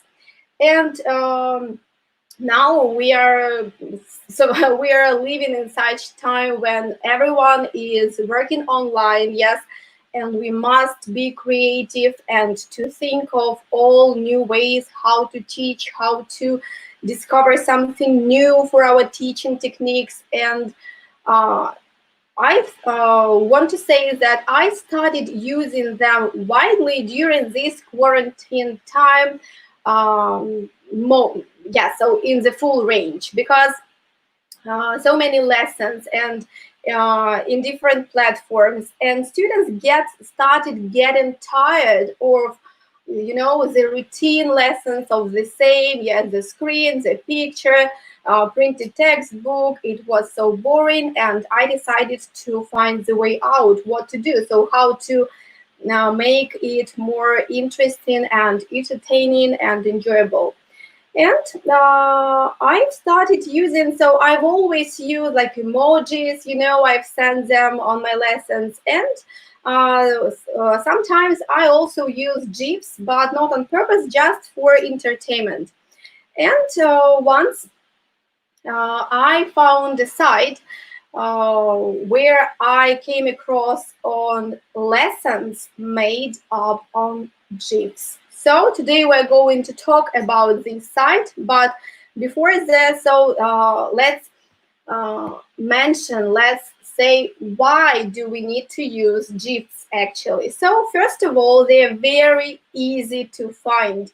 You don't need to look for you know, like hours and hours for the proper picture. It is really very easy to find something that you need. Yeah, so there are GIF icons everywhere, so you just either search and type the word you need or the theme, like it can be, for example, water or weather, so, and you will find everything. So you will find lots of different GIFs on the theme you need. So they are easy to find, they are fun to use. I don't know a single person who doesn't enjoy using GIFs on lessons. Believe me, if you start working with them, you will see how enjoyable it is and how students love not only working with them, creating them, and so on and so forth. So they are really easy to use. So you don't need to use some difficult apps or difficult devices to use them. So they are everywhere in our real life. So they're just ready to use, you take and use. Yes, it is a kind of creative, because, you know, I've asked several of my colleagues and they don't use it. So I felt really proud of myself because I'm using them, yes, and I thought that other people also as well use them and know. So it is new in the learning process, I would say. And there is a big variety. So actually, you don't even need to create anything. There is also, everything is done for you. So you just take and use. These are the main advantages, yes? As for the format, you know, so now we are living in the process, in the times when the students, when teachers are overloaded with information. So we have information everywhere, on at work, so in our laptops, in our emails, phones, messages. All the time we are in the process of getting information, and it's really difficult to digest everything and to highlight what is really useful and what is just trash we don't need at all, and so on and so forth. And the same happens in the learning process. You know, when there is a lot of information, students just easily get distracted, and that's why we need to control their attention all the time. While when sending them those GIFs, yes, when working with GIFs, they concentrate, because it is easier to follow that short animated picture than the whole video. Yes, when it takes like 5 or 10 minutes, it is quite long for the lesson. Yes, I don't say about 1 hour videos or longer. Yeah, so that's why we know that visual content is very important, yes, but nowadays it must be short and it must be quick and easy to use. So these are the main moments to use GIF. So where we can apply them, we can to work with vocabulary. We can practice grammar with the help of GIFs. We can use them for storytelling, for acting, even for learning songs with young learners. Yes, it also works with young learners. So, and where and how to work with them. And by the way, for writing, for reading as well. So, I came across a wonderful site which is called giflingua.com or giflingua.com, as you prefer. And it was just occasionally, and I started using it every day. So, and I found a lot of benefits from using it. So how to work there, I'm going to show you exactly on the site. Now we will go there. So giflingua. When you come to the home page, you will see a kind of, so a list of pictures. You see, yes, they are like stopped GIFs, yes, not animated here on the main page.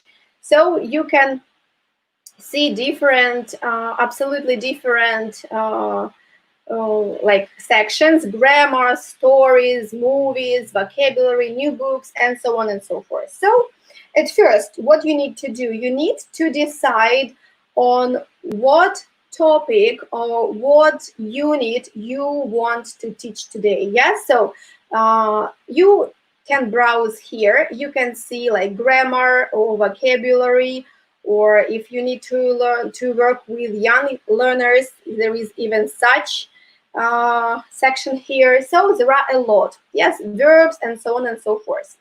Also, you can choose level. I'm not sure that these levels are appropriate to the international scale of levels. No, just I have never met here advanced level, so I'm not sure that level 6 will be advanced, for example. So it is very, very approximate. Don't pay much attention to the levels. So how to work with this and why this is called books. You see, it's here, written new books. So books here, it is like a set of GIFs. You can see, I will show you now. So there will be a set of GIFs, for example, from 5 to 20. Yes, approximately 10. 10 is the middle. Approximately 10 GIFs will be combined in one slide, where you will see a GIF and a sentence or several sentences or even a word or a phrase below it. So I usually ask my students like to look at the GIF, so which helps them remember the visual, yes, the content, and remember what's written under it. For example, how it works. We will type, so you can see what I worked with, yes, the last lessons. For example, must, it was my last lesson. I was working with a student, it was one-to-one lesson with a teenager, and we were revising modals and must and mustn't for obligation. So we were talking about rules, but you know, it is usually very boring. We discussed like how it usually works. Teachers discuss like school rules or work rules, rules at home, yes, and so on, or museum rules, something else. So I wanted to change this tradition and wanted to create something new. And I decided to use, for this topic, I've decided to use GIFs. So for example, must, I search, and what I see, there are the results for must, yes, but it doesn't necessarily mean that all them will be connected with must or mustn't. No, so of course it's better to pay some devote some time to look through what you're going to teach and to use during your lesson. Yes, so I did not have much time. I just took the first one. And oh, 1 second. And I liked it, and I decided to work with it. So what we have here, so we see the theme, yes, the topic of the book. These are called books on this side. Level, approximate level, yes, so level 3. So how many pages, so how many GIFs we will see here, and what we have after this GIF. So what we have after this book. We will see a quiz, a video, and worksheets. I don't use worksheets. Videos I don't usually use at the lesson, so I will tell you later about them. What I need, it is the book itself with GIFs and the quiz. So let's get started here. On this stage, I usually describe what we are going to teach or revise or practice or learn, yes, so, and what my students need to do. So here they need to look at 10 rules and remember how to say those rules. So what does each GIF represent? What rule does each GIF represent? For example, let's get started. Let's look through one book so that you have an idea how to work with it. For example, you mustn't do that. And you see the move in action. Yes, so sometimes after we read the book, I ask them not only to name, but also to act the GIF they saw, so if they love acting, yes. So like, you mustn't do that, and they repeat that action, for example. So, or 1 second. You mustn't smoke in here. So they read, they pronounce, and we look, you mustn't walk on the grass, and so on and so forth. So you will see like 10 different GIFs and 10 sentences under them. So they are ready to use, they are made for you to use, yes, but of course you may create your own. So let's continue working with this particular book. There are 10, okay. By the way, What about the choice of the GIFs? So you see here in this particular book, they are all different. Yes, you may create your own, or you may find with the images that are familiar to your students. For example, when I showed this particular book, my students was happy to see Sheldon because he's a great fan of Sheldon. He said, oh, yes, it's so cool. So, and he remembered this rule, like number 1, yes? So you mustn't read comics during your class time. So, and this is the last one. So what shall we do after that? We looked at this book. Yes, we learned the rules. We read the sentences. We read some grammar structures. If you need to talk about them more, you talk. Yes, if no, we can move on. So you can read this book again, so rate it, read another book, share, and you can do quiz or watch a video. So I prefer doing quizzes after that because they need to practice. We press quiz and we go to the Quizlet site. So today it was mentioned a lot of times in the comments. I saw a lot of teachers use them. It is really great source for teachers to use. Yes, and here they are combined with those GIFs that were done for us.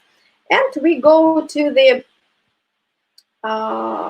quiz itself. So usually they have the same quiz. It is to clear out the screen. You need to match the GIF and the sentence, or a word or a phrase from this sentence. Yes, you need to match. So, and there is time ticking. So here you will see like seconds are running, and students, if there is a group, they do it one by one. Yes, they tell you, or you give them control your screen. So it depends on the platform you're working on.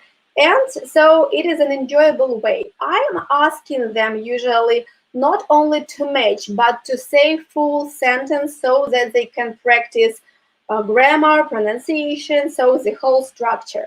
Like I will show you how it works. For example, you must have a passport. Yes, so here we can only see must have a passport, but it is not the full sentence. They need to say the full sentence. So you must have a passport, and they need to match it like that. We see it disappeared. Yes. Or, for example, mustn't read. So also it is only a part of the sentence. If they don't pronounce it all, I don't clear out this. I don't match it. Only if they pronounce the full sentence, because we need them talking more. So like that.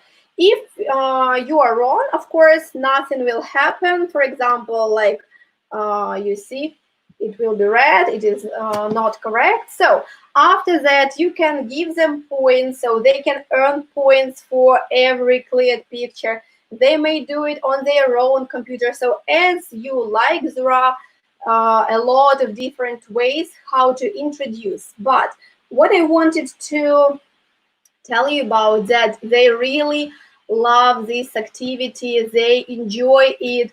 And they are always involved, you know, in the process, in the learning process. They consider it like a game, but we see that in every sentence we used the target grammar. Yeah, so everywhere we had must and mustn't. And after that, they repeated. So they read, they said. So there is a production, yes. And if you want to continue this lesson working with GIFs, you may go on any other platform. So not to use this site. Yes, it's just for like 5-10 minutes to distract from the routine. So, and you take your phones, for example, or work on laptops, and you go on any platform. Like you may use Viber, Facebook, WhatsApp, Telegram, Skype, any. So there are GIFs icons everywhere on all platforms, on all messengers. What you do there? So if we talk about this particular theme, like for example, must and mustn't, yes, if we take this example, what I do next? So we go to the chat. Is it a group chat or a private chat? So it depends on your group, on how you work, yes. And for example, I open, so I know that we have a rules theme like must, mustn't for obligation. I just go to the GIF bar and select any picture, any animated picture, any GIF I like. There are usually a lot, and they are on the first page. From the first site, I can see something interesting for me that I can use. So I just press any icon and send any picture and send them, and ask them to create the rule looking at this GIF. They are always very creative, very fast to create some rules, or it depends on the topic, yes, what you need. You can send them if you, for example, learn vocabulary. Yes, you can revise vocabulary at the beginning stage, at the beginning of the lesson. Yes, the stage when you revise what you've learned before, like instead of asking definitions or showing pictures like flashcards or something else, you may just use funny GIFs, and they really enjoy, and they guess what you've sent, and they activate their brain. Okay, they try to remember what they learned and what it can represent, because sometimes it is like not exactly what you see. Yes, so they need to think.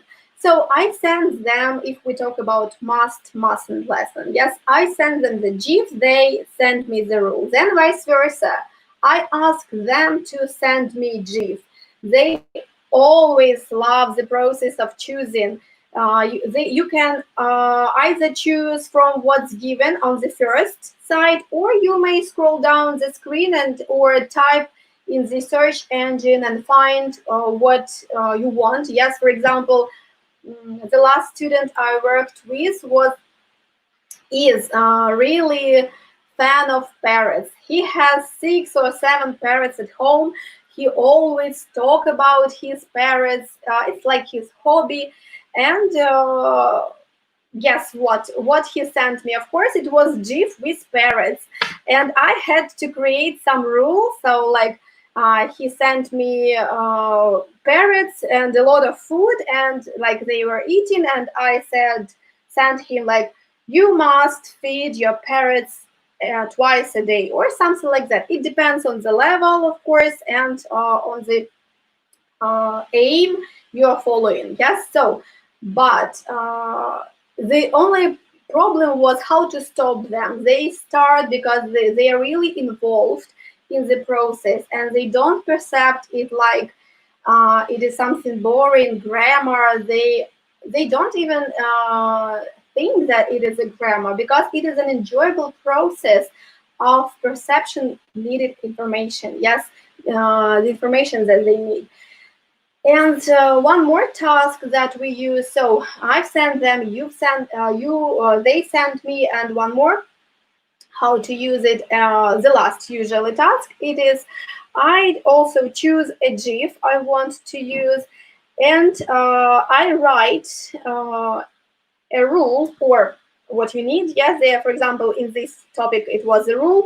I write a rule. I send them the GIF, and I try to I ask them to guess what I wrote, because I don't show them what I wrote. So and they usually also, if you work in a group, it's great, and you will see how creative students are. They will have so many ideas. Yes, but if you are more creative, and you won't just like on the sleeping baby, right, you must sleep or get to bed early, something more complicated. Yes, it will take time for them to think more and deeply over the process and enjoy. Then they take turns, and they send us GIFs, and they create rules, and we, so others, or if it is one-to-one lesson, teacher should guess what the student wanted to say by sending that GIF. So it is how I use, but there are a lot of ways. It depends on your creativity, on your desire to use them. But you know, a lot of teachers and even students underestimate using GIFs at the lessons because they think it is just funny, stupid, moving pictures, yes, with no message and so on and so forth. But if you use them in real life, just make them an instrument in educational process, and you will see the great results. So they are widely available, they are easily shareable, so and you can load and play them everywhere. You don't need to press, oh my god, it doesn't work. It will work automatically. So there won't be any problems with using them, but there will be a lot of advantages because you will see how students will be involved in the process and how they will be thankful for you to be able to have fun and to use them during the lesson. So even during the grammar lesson. So of course, I always say it is like a credo, motto, yes, that you need to use your imagination and your students' imagination. Sometimes you just need to give them an idea and then they will follow with that idea. So they will do everything for you. So where to find those GIFs? As I already said, you may find them in all messengers, in the toolbar. Yes, there where you can find emoji, you can find GIFs. Also, you can create them, and you won't believe me, but it will only take you 2 or 3 minutes to create the new GIF. So if you download like an app which is called, there are thousands of them on Play Market or Apple Store, yes, just in the internet, there are sites where you can make your own GIFs. You will see that you just need to combine several pictures, like 5, for example. It depends on the site, yes, or on the app. And after that, they will start moving. So you just tick the pictures, combine them, and you have your ready-to-use GIF. So you may insert it into presentation, into your video lessons, into your, you can give it like a home assignment, yes, for students to create or for students to describe. It depends on the topic you teach. So, and the unit you teach. And you know that I've tried using them and I am really enjoying this process. Not only using, but creating and getting the feedback from my students. So I hope you'll start using them as well. And I'm really eager to know if you ever use them on your lessons, on your in your learning process. So write to me, and if you have any questions about how to make, how to create, how to use, where to use, please feel free to contact me anywhere on Facebook, on Instagram, Viber, WhatsApp, Telegram. All my contacts are here, so Gmail. I will be really happy to share my ideas, my visions of using GIFs, but you know that all in your hands. Just try and start using them. I think that's all that I wanted to say. So, okay, Jana, thank you so much. If only you could know how many comments we had here. And actually, we have some questions, if you don't mind. Yes, yes. Let me find the first one. Oh, come on, so many comments. Yeah, the first one. Can GIFs be downloaded? What?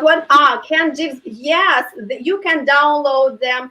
So you can create using your phone. Yes, it will take 2 minutes, or you may find them and download them. But it depends on the platform, on the app or site you use, because there are different sites. But if you, for example, make a presentation, there are even ready-to-use GIFs, yes, which you can just apply in your presentation, or you may create, yes, but also it usually depends on the platform you're working on. And then there's a question: Can GIFs be used in PowerPoint presentations or only in generally? You mentioned that.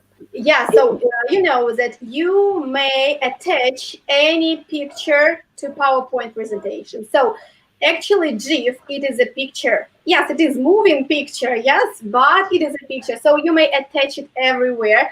But I'm mostly working with Genially now. But you know, actually, when I don't pay much time on making presentations. So it was also my point why I love using and working with GIFs. Yes, because sometimes I'm lack of time. I don't have much time to prepare and to plan thoroughly. Like it is like in my dreamland. Yes, when I have a full plan.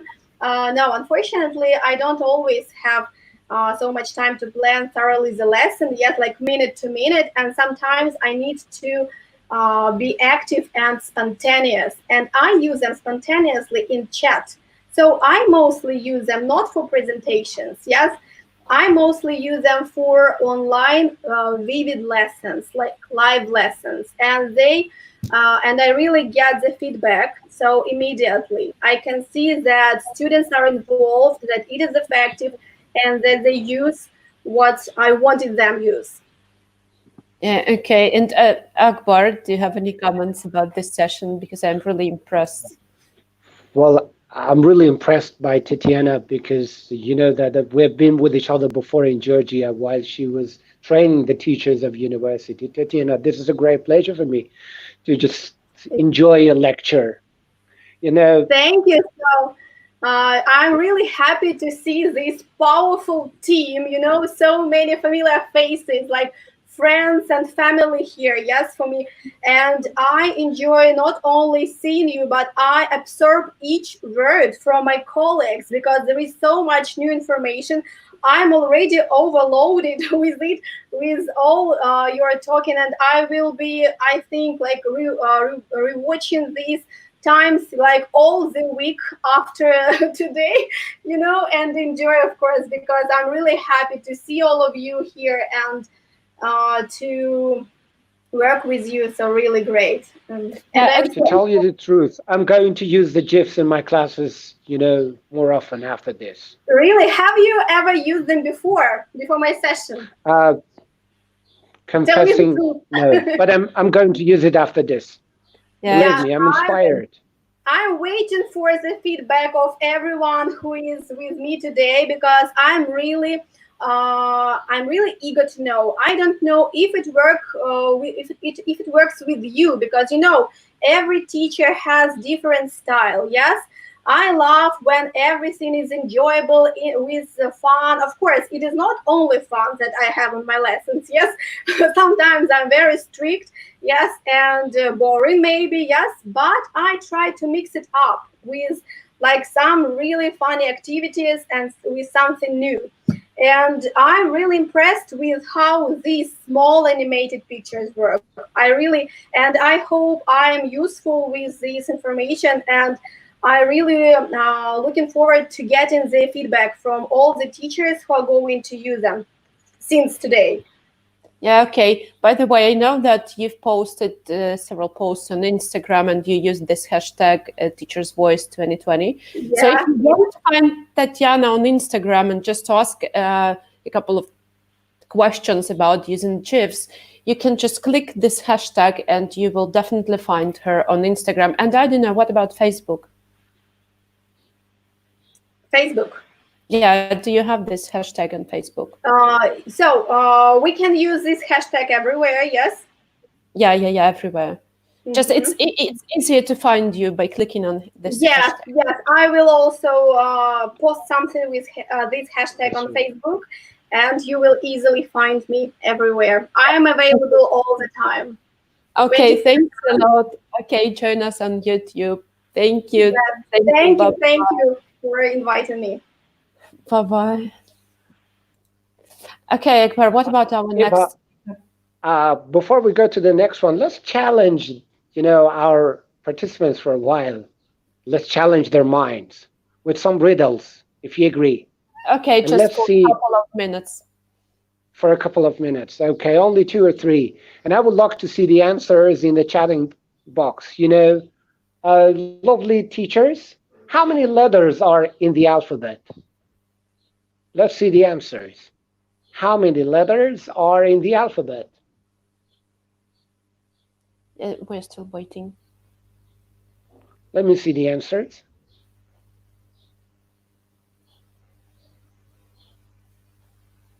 Yeah, the first answer is here. 26. Maybe. How many letters are in the alphabet? 26. Somebody says 24. 26. Yeah, so. Any other answer? Yeah, Which ABC? So you got the word. So let me know the number. 8 in the world. Yeah, in the word. 8. In the word alphabet, it means, I think. In the word. Word? English alphabet? I said alphabet. 26. Okay, the answer is we'd better count the alphabet in the alphabet. A, L, P, H, A, B, E, T. So there are 11 letters. I'm sorry, 8, yes. 8. A, L, P, H, A, B, E, T. Yeah, 8. So who got the first answer? Who got the first answer truly? Yeah. That's it. You can have, you can see. And the next and the last. Which letter of the alphabet has the most water? Which letter of the alphabet has the most water? Water. The most water? Yes. Come on, I don't know the answer. You have the question. In what language? In what language? I mean English. Mm-hmm. Yeah, and the idea, like C. Okay. C.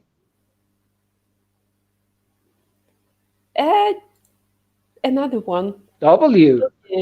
Yeah, Morocco says O. Oh. Another one, C. So the answer is C. Yes, C has the most water. C. S-E-A. That's true. Thank you. So let's go to the the next presenter because she's waiting for us. You know, I've got a pleasure to introduce her. She is an English teacher with more than 20 years of experience. And that experience consists of many interesting milestones. Apart from teaching general English at the number of academic institutions and language schools, it also includes working with quite a few specialized courses. For example, for theological students, military pilots, medical doctors, pharmaceutical specialists, and even breastfeeding consultant. She is an author of teaching blog and also an engine in the project named English and Travel, which offers language learning trips to different European countries. She's no one but Olga Fedorchenko from Ukraine. Olga? Yeah, Olga Fedorchenko. Hello, Thank Olga. you for coming. Hello. Thank you for joining us. Hello, thank you for inviting me. And thank you for such a nice introduction and near perfect pronunciation of my last name. Yeah. We had some kind Fedorchenko. Yeah. Sounds really great. Thank you, Akbar. Okay, so should we go exactly straight to your... Yeah, maybe we should. Yeah, okay. Yeah, can you make it in a presentation mode? Yeah. It's a full screen. You can okay. press. Yeah, okay, great. Thank you. So here we go. I'm making that now, right. Yeah. Okay, so as you see, it is motivation, or to be more exact, student learning motivation that I'm going to talk about today. So this is something any teacher, I'm sure, wants to capture, establish, maintain, and grow. So when some years ago, one of my students told me, I'm losing my motivation to learn English. What should I do about it? Can you give me some advice? Honestly, I couldn't give any at that point. And more than that, I even took his words as a personal insult. I mean, what? Am I not doing enough to become a better teacher every day, constantly searching for new materials and new ideas to teach, and you still lose motivation? Does it make me a bad teacher, a boring teacher? But having done my share of reading and contemplating about the subject, I realized and I learned that there is much more to maintaining your students' learning motivation than just being a well-qualified teacher and a charismatic personality. So I've comprised this checklist, not very long, but I hope functional, which I now use myself and which covers, embraces all these areas that our motivation is built of.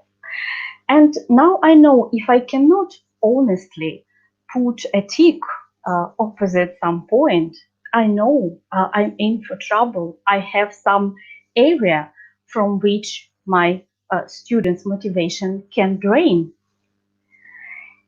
Here they are, those things, encoded in pictures. And normally I would ask you, my audience, to look at them and try and guess what is hidden behind each of them. That would be my secret cunning plan to elicit more ideas about my subject, which did not occur to me. But as it is, we don't have so much time, so I'm going just to tell you what they mean, and then briefly to tell you about each of them, why I think each of them is so important. So, number one, I know my students personally. Number two, I know my students' levels of English. Number three, I know my students' learning styles. Number four, my students know each other personally. Number five, my students feel safe in my classroom. Number six, I give my students personal feedback. Number seven, I give my students autonomy. And number eight, I collect feedback about my teaching. So knowing my students personally, what do I mean by that? Surely more than just remembering their names. I need to know something about their family situation, about their professional background, about their needs, interests, hobbies, and also I would like to have some idea why they are here in my classroom studying English with me. Why do I need this? For two reasons. First is that will enable me to build up their intrinsic motivation through offering them tasks, activities, and topics which will be relevant to what their lives are about. Now, I've mentioned this term, intrinsic motivation. It means that you are learning something just for the fun of it because you are enjoying the process, as opposed to extrinsic motivation, which is rather imposed upon you by some outer circumstances, like you need to study because you need to pass the exam, or you need to get this job, or graduate from this university. And of course, as teachers, we understand that intrinsic motivation is a much more powerful driving force for keeping your students interested in what they are learning. But there is the second reason, and it is equally, if not more important.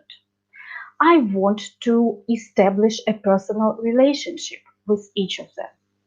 Because people in a relationship behave differently towards each other. People in a relationship respect each other and support each other. So if they know they matter to me, I will matter to them.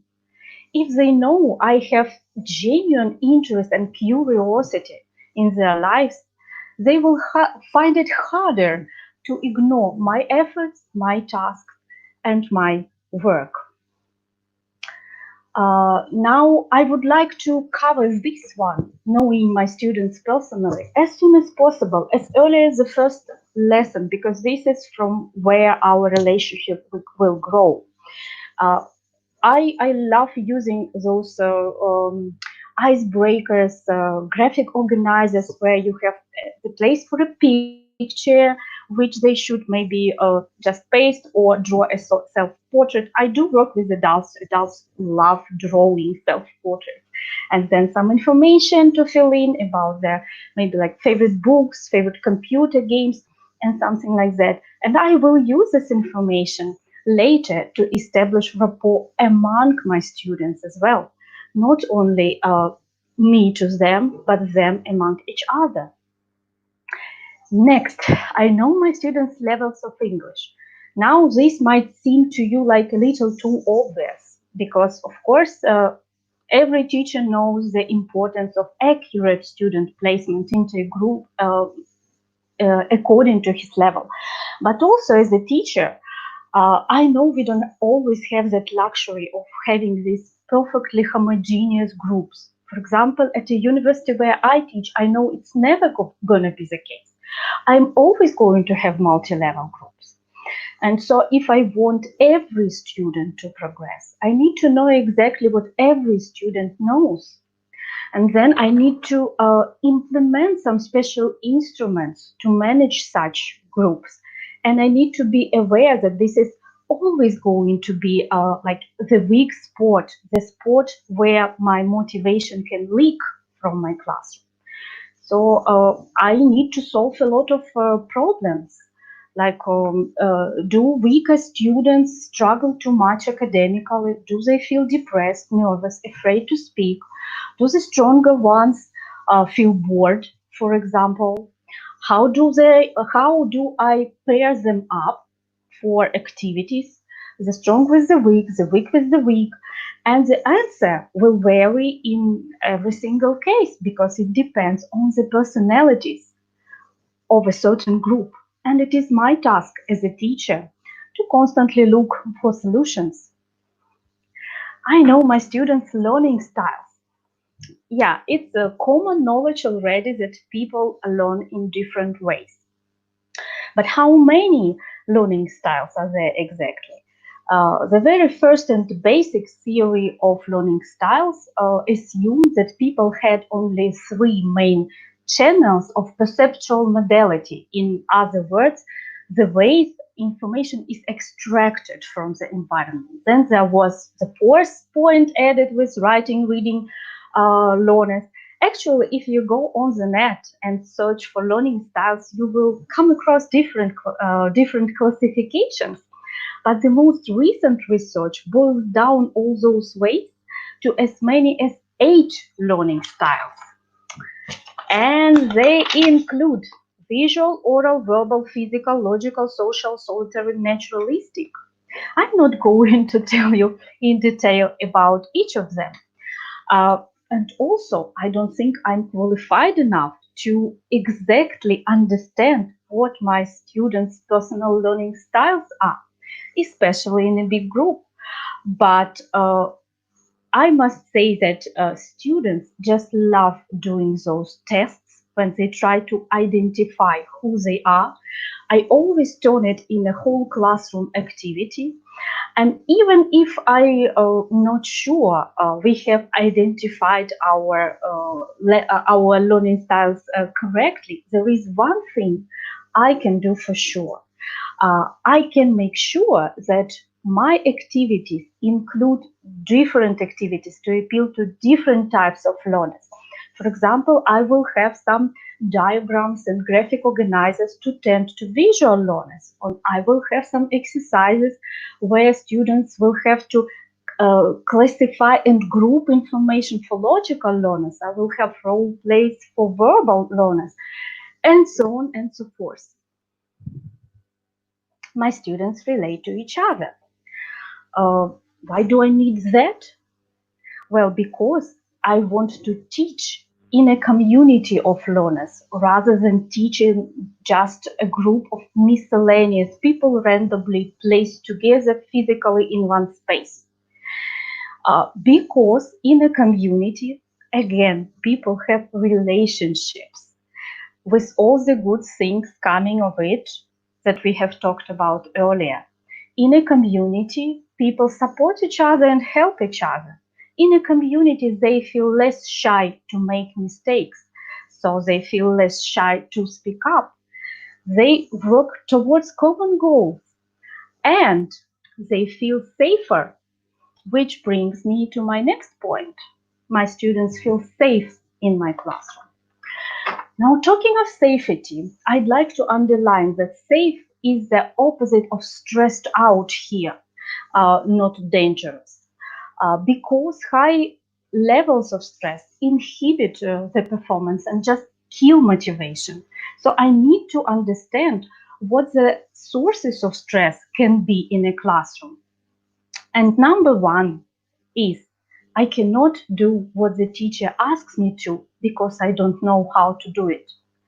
So to avoid this, I understand that my tasks, the tasks that I'm giving them, should be manageable rather than exciting, because it is manageability that leads to competence, and it is competence that brings this feeling of satisfaction and this feeling of excitement, just because, wow, I can do that. And we all are looking for that feeling in our students. So, of course, I want my levels to be level appropriate and carefully scaffolded or supported, like logically supported activities to help my students up the ladder of mastering some skill with comfort, logically, without jumping over like 3 steps at a time, from easier to more complicated, just to ensure they will have competency, which will give them the feeling of satisfaction. And of course, I want to avoid excessive mistake correction, and I want my instructions to be clear. I give my students personal feedback on one-on-one meetings. Why I think it's important, because this is where I can focus on their personal progress, personal achievements. It's their personal road that we have to appreciate. And sometimes it is impossible if this person is a weaker student in a multi-level group. So this is the point where I can make up for his inconvenience and stress of studying in a multi-level group. We identify the areas to work on, and we can find the road to that. And we work out the suggestions together with the student, how to walk that road. I give my students autonomy. Now, this is a huge topic, just huge topic. Providing students with autonomy, which means the freedom of choice, is very important for growing intrinsic motivation. So I must honestly give them some degree of control of what is going on in my classroom and how it is done. To cut the long story short, just to put it in a nutshell somehow, because it's a really, really huge sphere, I will be using Professor Candy Stefano's classification of student autonomy. And she divides it into organizational, procedural, and cognitive. Organizational choice gives students a role in how the classroom environment is organized. For example, they may choose, not always, but sometimes, who they work with in a pair or in a group, who they sit with, where they sit physically in the classroom. They also can influence the deadlines of some tasks, and they also can have a say in the compiling the classroom rules. The procedural feedback or autonomy or choice can involve the choice of materials to use in a project. They can choose some tasks from an offered list or range of home tasks. Each can influence the form the final project is presented, that is how the final knowledge will be demonstrated. Some may choose an essay, others may choose a slide, a PPT presentation, for example. And then comes the most complicated one, cognitive autonomy, but also the most important one, because it is hopefully something that gradually will turn our students into independent learners and independent problem solvers. So to give you the idea of this concept in examples, in relation how it might look at an English language lesson. So it can involve problem-based learning, where students have to work out, find out their own solutions to the suggested problems, individually, in pairs, or as a group. Or it may be combined, all three of them, in an activity which I'm sure most of you know, think, pair, share. Also, within the sphere of cognitive autonomy, students get to develop their own home tasks, or not home tasks, but just tasks for the topics mentioned. For example, at a theological academy where I teach, I may say like, oh, this is a very long and complicated text for me, because I'm not a professional. You are professionals here. The text is called The Interiors of a Temple. So you know everything about the interiors of a temple. Please make up some tasks and teach me. And they say, no worries, teacher. We will teach you what it means and how it is done. And so they try to think how they need to teach their teacher their professional vocabulary. And within the boundaries of cognitive choice, students also have a say in tracking their own progress. So they need to be aware of what is being done, what is the road that they have already traveled, what are the problems, and how these problems can be overcome. And the last but not least, I collect feedback from my students. Am I fair? Am I approachable? Am I helpful? Do I give clear instructions? How do you feel in my classroom? What can I do for you? If I claim to be the teacher who wants to create a learning community in their classroom, and if I claim to be the teacher who wants everyone to contribute to the greater good, so I need to dare to hear their feedback, and I need to be prepared to accept criticism and their suggestions. After all, if it hadn't been for that student who told me some years ago, I'm losing my motivation, what can I do about it? I probably wouldn't have looked into this matter of motivation.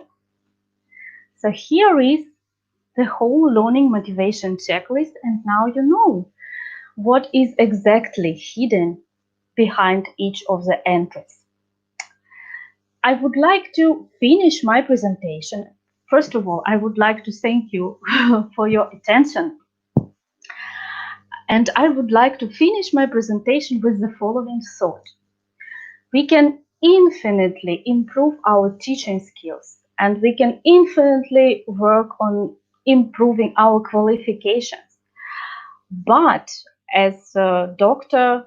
James Comer, who is a child psychiatrist and an educator, put it in a quote which is loved by many teachers, without significant relationship, there'll never be any significant learning. So thank you once more, and I really, really hope that I motivated you a little bit to look into this matter and to tame this wild beast, student learning motivation. Thank you very much. Thank you very much, Olga. Thank you very much, Olga. I would like to ask you a question. You were talking about what makes the students motivated, but I've got a question about the teacher. What makes teachers motivated? Well, the relationship always works both ways. So if the teachers are motivated, if the students are motivated, this is the biggest motivation for a teacher. If I see that I'm inspirational, I'm loved, I see the results of my students, I'm super motivated. That's really so. Have you noticed the comments? Okay, there were thanks so a many lot. people who just thanked you. No, I wasn't able to write the comment, to read Yeah, the comment. you can read them You right can see now. the banner. I will read them later. Yeah, thanks for raising it. Really, it's really crucial to remember, especially when we are talking about the feedback from our students about how we teach and if it's appropriate for them. Yeah, thank you very much. And yeah, it's true that sometimes we are not ready to get that feedback from our students, because after that we will have to change something in order to do it perfectly. Thank you very much. Yeah, Thank you for having me, guys. Yeah, okay. So join us on YouTube. And guys, please write your feedback on the session, and don't forget to use that hashtag Teachers Voice 2020. Right. Thank you very much, Olga. You can press the red button. Yeah, I'm doing that now. Yeah. And actually, I want to tell you a couple of words about the next speaker. So we are traveling to Uzbekistan, Saadat Tajibayeva, with her presentation, Bright Engaging Group Work Ideas for Online versus Offline Lessons. So Saadat is a qualified teacher and trainer of TESOL and IELTS with... What? Sorry for interruption. Nothing. Keep going. Sorry. So, okay. So she's an experienced teacher and, as far as I know, trainer with more than 20 years of experience in teaching academic English and TESOL in different international institutions. Currently, she serves as an adjunct professor of MA TESOL Webster University, as well as deals with TESOL and teacher training courses in Uzbekistan. Her passion to teach resulted in conducting engaging lessons, organizing workshops and masterclass trainings to share a variety of original, fresh, and involving methods, along with activities with other teachers to help them boost their lessons. And actually, as far as I know, she's going to do exactly the same stuff right now, just to help us to boost our teaching and consequently to boost our students' learning. Saadat, you're welcome. Hello. Good part of the day. Hello, Evgenia. Hello, Mr. Akbar. How are you today? I see you have a lot of presenters and participants, and I have been watching the marathon from morning, and great presenters past. I like it, their work very much. Oh, thank you. Okay, so I'd like to share your presentation now, so it is seen, visible. Yeah, and you can start. Okay, good part of the day to everybody who is presenting and who is viewing our presentations in this excellent, brilliant marathon. Today my task is to share bright, engaging activities to facilitate group work online vs offline. Are you teaching young learners, or do you have a chance to deal with teenagers? Or maybe you are a teacher trainer and you are having TESOL examinations as well as TESOL courses with adult learners. It doesn't matter.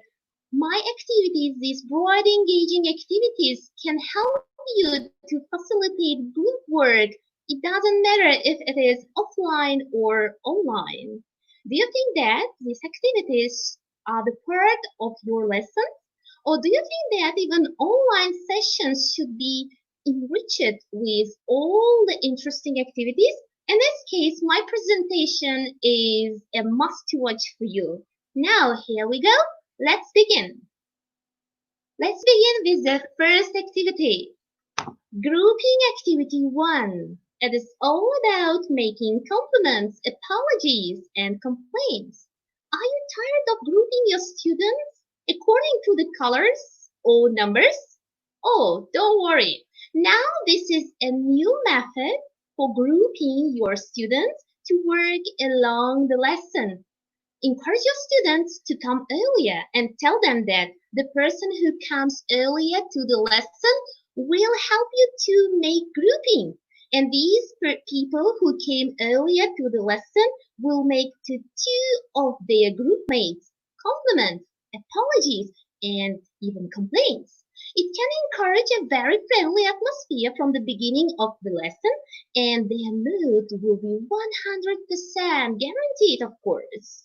Okay, wanna use it online? In the era of pandemic of coronavirus, don't worry. It's okay to use all these activities online. In online version, if you are dealing with live online version or live online sessions, in this case, use the chat of your Zoom or WebEx programs. Or are you dealing with full online classes? In this case, use the chat of your online platform. It doesn't matter if it is Canvas, Edmodo, or Easy Class. Enjoy. Your students will learn a lot and will just love this activity. Grouping activity 2. Worries under your chair. Now, working with chairs is very interesting for all the types of learners, and it doesn't matter what age they are. So, just come earlier to the lesson before your students come and get some stickers with numbers or just colored ones and stick the stickers under the chair or at the back of the chair and invite your students to the class. When they come to the class, tell them that today you are gonna have a very unusual grouping strategy and ask them to look under the chairs. It will be very interesting for them to move around and look under their chairs. And when they find the stickers, and then they should find another person with the same number or with the same color. It will be a lot of fun from the beginning of the session, and during all the lesson, the groups will work together. So here you can use another extension. You can also write some questions on the stickers, and the participants should stick out the stickers from under the chair, read the questions, and two people who answer these questions will work together with this person during the whole lesson. Wanna use it online? Okay, don't worry. There's a special group finder which is attached to my materials. There you can find group finder with different colored chairs, and you can group your students according to the colors they have chosen. It will be very interesting even in online session. 100% guaranteed. Grouping activity number 3.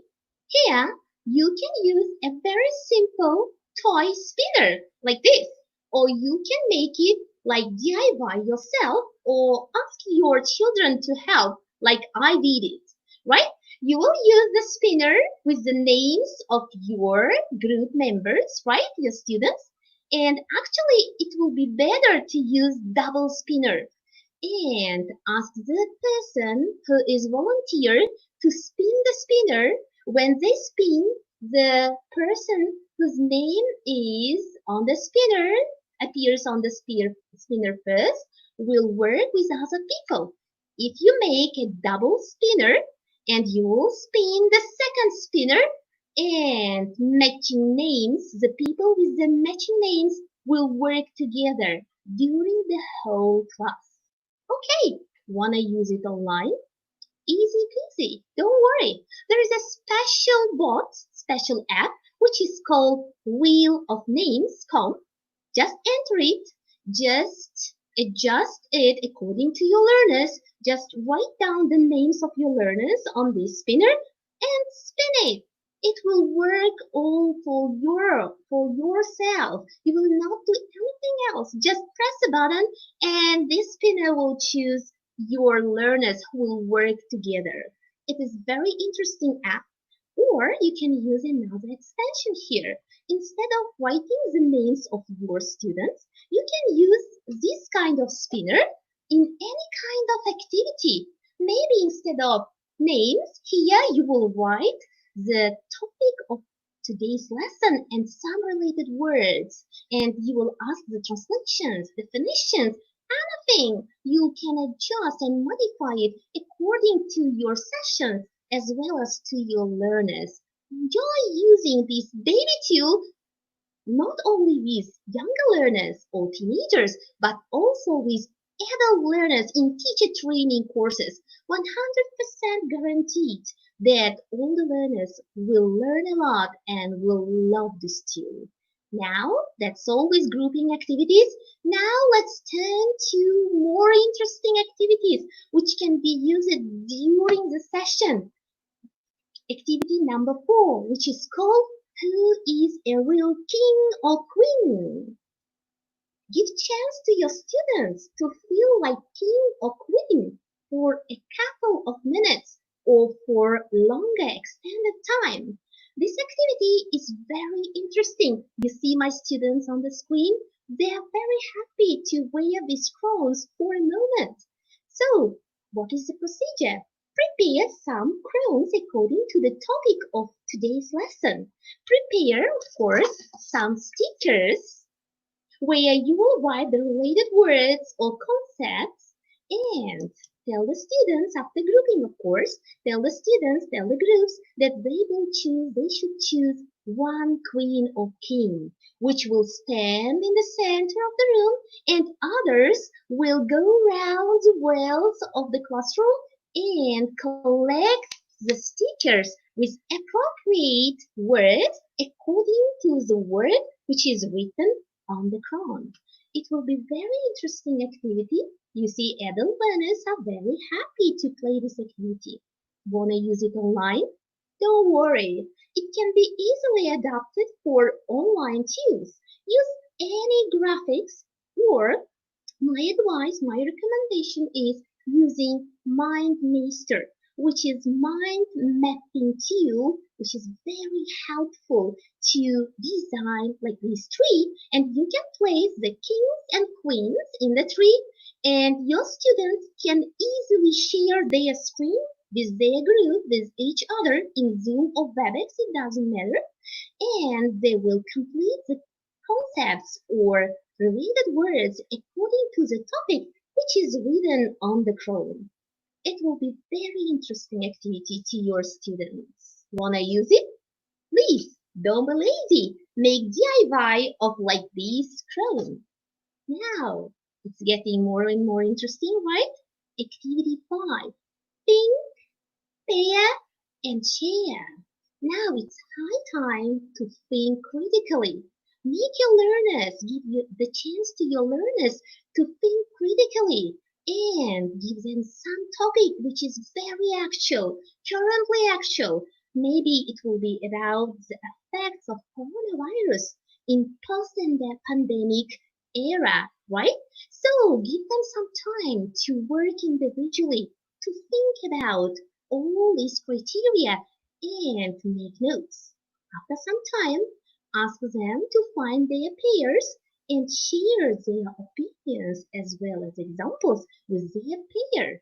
And then when you turn to share with the whole class, you see in the picture the class will be boiling and bubbling. Everybody will collaborate with each other by sharing their brilliant ideas, especially if it is a very actual topic. Wanna use it online? Of course, use Zoom rooms or WebEx rooms. You know, in Zoom rooms we have special function where you can share your screen and where you can divide your learners into some small groups. Enjoy this activity. Actually, it is a very famous activity around the world. Maybe many of you had a chance to use this activity in your classes. Good luck. Now, activity 6. It is text mapping. I really love this activity. Why? Because it encourages the students to learn more. It is very useful for encouraging critical thinking as well as reading, watching videos, remembering everything, and making DIYs design something. You know, when the students are working creatively, their mind will work creatively and critically, and the result will be perfect one. So what is text mapping? In text mapping also you will use a lot of stickers, right? And here maybe you will give them one big text to read and just ask them to underline the main concepts and to note down all these main concepts on the stickers. Maybe you will show them some video, very interesting, actual one, and they will collect the main concepts and keywords from this video and write down on the stickers. Or maybe you will give them for critical thinking some task, and they will think critically and write down their ideas in notes on these stickers. And ask them, after all, ask them to design something on the walls, on the furniture, or on the door, it doesn't matter, around the room. When the students are mingling around the room, they are going around the room, it will be very interesting and their mind works better, believe me. So, wanna use online version? Use any type of graphics. I do advise you to use iBrainstorm or Concept Board. There are also mind mapping programs or apps which are very similar to MindMaster, and there you can easily share your screen with your group mates and with your students even, and you can ask your students to write down all the related words and concepts here. Okay, activity 7. It's getting more interesting. Poll. Actually, polls are very involving and attractive for students. Here you will ask your students, stand up, cry out, wave their hands, and even say me sometimes, right? So I'm using poll in some different way. I will provide my students with some text or video or something else very creative, and I assign some groups, some small groups, and say, Group A, stand up when you can hear nouns in this text. Group B, cry out me when you hear some verbs in the text. And Group C, wave your hands when you hear some adjectives in the text. And I'll read the text aloud myself, or I'll ask another student to read it aloud. It will be a lot of fun when they move and their mind works at the same time, yeah? So, you are using online tools? Don't worry. Even in online, if it is live online, of course, you can use your hands like this, or like this, or in any online tool or app or platform, you see we have like these emotions, like thumbs, and like these thumbs, right? And like victory, and they can even use like these thumbs and victory marks. Actually, you can have an extension for poll. You can use the poll with the whole class at the beginning of the session or even at the end of the lesson for giving feedback, for receiving feedback from your learners. In this case, ask your students to stand on one line or in a circle, and then when you read the questions, they will do the actions. You can ask, stand up please, who knows what is globalization is? And then, who knows will stand up. Cry out me, who thinks that globalization is disastrous? They will cry out me. It will be very funny activity to involve your learners. Okay, activity 8. Listen and draw.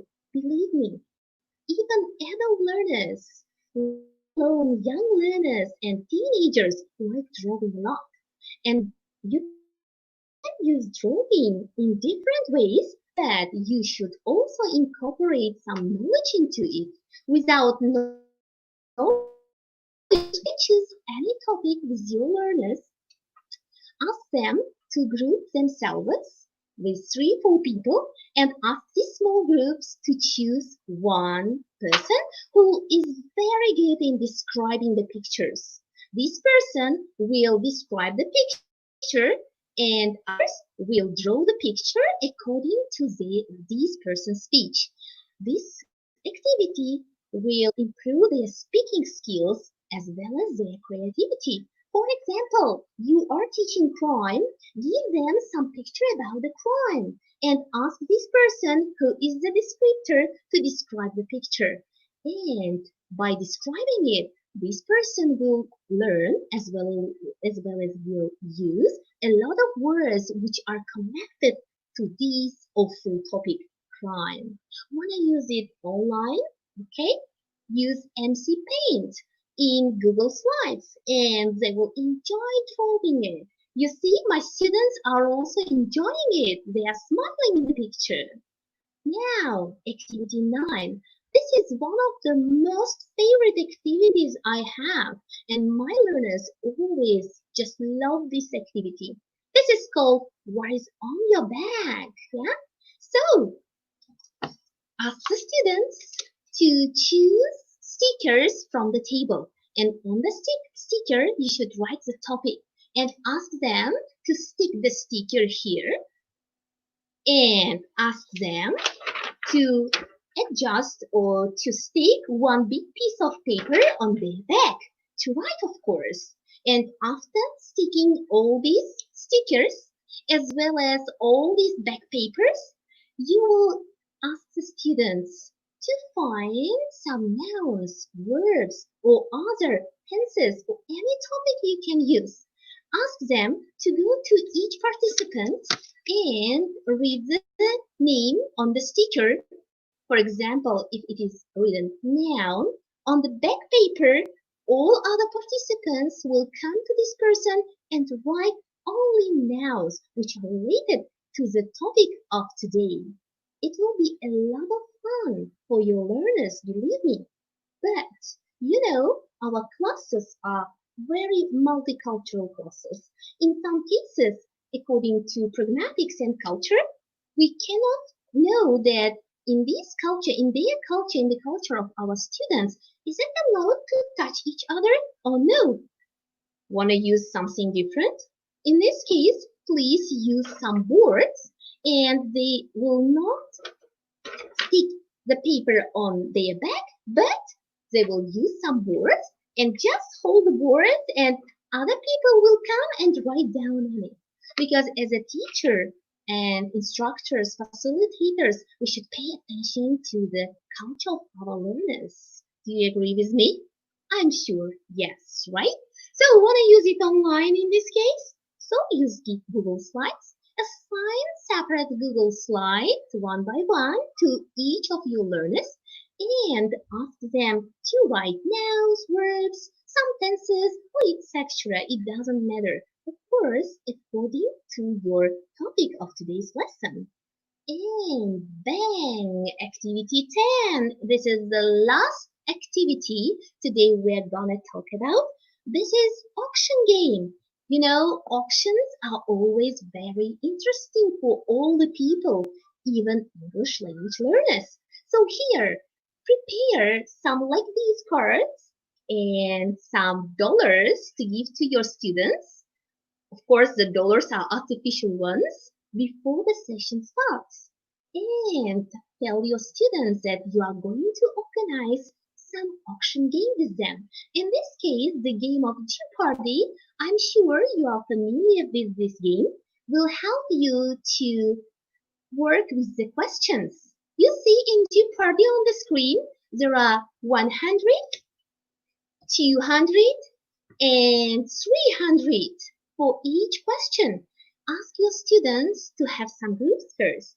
Give to each group 100, 200, and 300 plates. And tell them that they have just $600 or $1,000 and they can use to buy the questions from Jeopardy game. When they are ready, please on the screen show this Jeopardy game and ask the groups to choose 100, 200, 300 from any kind of topic related to your today's lesson, of course, from the board. Then the questions are all answered, and the group who got the highest amount of dollars will be the winner. But don't worry, if any group cannot answer the related question, in this case, another group can answer, but they will get not the whole point. They will get half a point of the mark. For example, if it is 300, they will get 100 for this. And at the end, when the auction is over, the group who gets the highest amount of money will be the winner. Okay, wanna use it online, in online version? Use Jeopardy and encourage them to play it online. It doesn't matter if you are having face-to-face, live online, or full online. You can use this game. You can find a sample of Jeopardy game in the materials related to my session after the session, of course. And actually, I promised you to have 10 activities, but I cannot stand with this activity. This is my lovely one because I used to use like these stickers during my classes, and I provide my students with like stickers, and at the beginning of the session or at the end of the session to get feedback from my learners, I can use them. Distribute 2 types of stickers to your learners and ask them. Tell them that you will read some questions, and if they agree, they should use this one. If they don't agree, they should use, of course, this one. By this way, you will get to know what kind of activities they want to have during the session if you are using it at the beginning of the session. Or you can know what kind of topics they are aware of already, what you should teach to them, and what is already covered. If you are using this kind of activity at the end of the session for receiving feedback from your learners, it will work well, of course. And you will ask, did you understand everything? They will show this. If you ask, did you like my lesson with these bright activities, which I used just after the session of Miss Saudat, they will show this. And the last thing, never say that you can't do it, because you know you can do everything, and we are teachers. We should cut out T from can't, because you know impossible is possible for every teacher around the world. I'm sure, I believe that all the teachers around the world, it doesn't matter what kind of nationality they have, what kind of religion they have, we are all teachers, and we never say, I can't do it. We always say, I can do it, because impossible is possible. That's all for now with my presentation. Thank you for your attention. If you have also any questions, please feel free to ask, to write to my email here, missaudat.azinova@mail.ru, and we will collaborate with you, and I'm sure you have something to share with me also. We will share. Thank you very much. Back to you, Evgenia. Well, Okay, thank you very much. Thank you. Yeah. Can you see the screen right now? You can see the comments, like we can make a G from can't do it to can do it. Yeah, it's amazing. It's exactly what our marathon is about, just to share our practical tips and ideas, what we can use in our classrooms. And I'm really thankful to you that you heard that idea about just giving something that can be helpful, and it's some kind of balance between online and offline teaching. Thanks a lot. All the ideas are really great. What it means to be a TESOL trainer and to be TESOL certified. You see? So great. Yeah, cool. Yeah, we have tons of comments, I would say. Really, yeah, you can see you prove that learning and teaching English are fun. We shouldn't stop enjoying teaching process. Exactly what I think. Yeah, so many things. Yeah, people, thank you for your presentation. I wonder, do you have any questions? Oh, do they have any questions? Oh, No? I asked, no, just we don't have any questions. They say they are full of new ideas for teaching, and I see, and I feel it through the screen that they inspired to use different kind of activities you shared with them. Yeah, and I have to add something else, that her bright, engaging group work ideas are bright and brilliant. Really nice. Thank you very much, Saudat. Thank you for your compliment. And you're following making compliments as grouping strategy, right? Yeah. Okay. Thank you very Nice to meet you. Thank you very much for giving me the chance to participate in this marathon. And I myself really enjoyed it. Thank you. Yeah, thank you. Okay, if you want, please join us on YouTube. I saw that so many teachers from Uzbekistan have just joined us.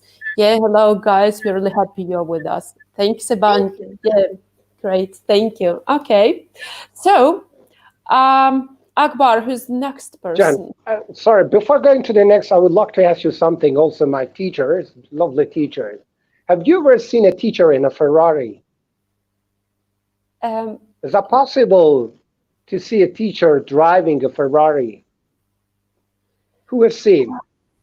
Yeah, let's wait for the comments. Because I don't know. It's just a tricky question, you know. Yeah, that's it. But it's possible because I was the first teacher who drove Ferrari in my life. Really? And I'm going to tell you the story. Yes, you know. No. But today, you're going to see this is me, and I'm going to tell you the story. Yeah, tell us the story because you see caps lock, just capital letters. No. Okay. So there were two teachers. You know, me and Samad, Mr. Samad Samado, the director of SRM teaching. Yeah. It was the first year of being teachers, and we were talking with each other. You know, Samad says that, I thought, would it be possible for us to drive and to be in our own Ferrari a day? I said that, well, what do you think? When do you think is possible? After 10 years of teaching, 20 years of teaching? And he said that for me next week. I said, come on, you mean that you get that money that you would be able to buy a Ferrari next week? I said, not Ferrari, but maybe a BMW. So next week, you know, showed up. Samad was in BMW. I was shocked. Being a teacher, only after a week, he is driving his own BMW. So I asked him the story, and he said that it's easy. It has nothing to do with teaching. You know, I was sitting near the pole where my mother-in-law was walking. She just fell into the pole, and I jumped in and saved her. So she bought me a BMW. I got a story. Next week, I was driving my own Ferrari. Do you know the story? No. The same story, but a bit different. You know, I was sitting at the pole, near the pole. My mother-in-law was walking by the pole. She just fell off, and I did nothing. She died, and my father-in-law bought me a Ferrari. Really? It's awful. Yeah. So teachers, from now on, if you want to drive your own Ferrari, do what I did. No, please. This is the story of my own Ferrari. Okay. That's it. Thank you very much. Let's go to the next one. Actually, sorry to share this story. It was only a joke, nothing real. Actually, I love my mother-in-law a lot because she's sitting with me here and she hears and understands me English. Well, that's it. So the next one is, as Eva says, let's travel from Uzbekistan to Ukraine. Yeah, back to Ukraine. Are you ready? Fasten your seatbelt.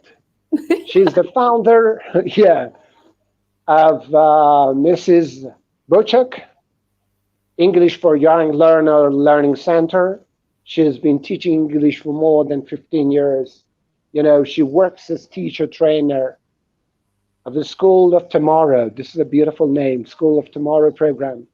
She did her TKT1, TKT2, TKT3, YL, and completed CELTA P program. She believes in lifelong learning. She enjoys working with children, and she enjoys learning from them. Her life motto is, everything you do it heartily, as to the Lord. She is no one but Rima Buchuk. Yeah, Welcome, hello, Rima. Rima. What's an announcement you see? Yeah, I don't have stories about just teaching, you know. Okay. It's a great pleasure for me. Who is fond of teaching? Happy to see you. Yeah, nice. Thanks for joining us. So let's go straight to the presentation. Yeah. Akbar, see you later. Can everybody see my presentation now? Yeah. Not yet. Yeah, we can see it. Yeah. Oh, great. So let's get started. Okay, so I would like to start today. I would like to share just a few small tips on how we can use movies in our classroom. And these are the ideas which I have started using with my kids, and I would be really glad if they would work in your classrooms. And if you have some other ideas to share, just feel free to write them in comments or just text me later.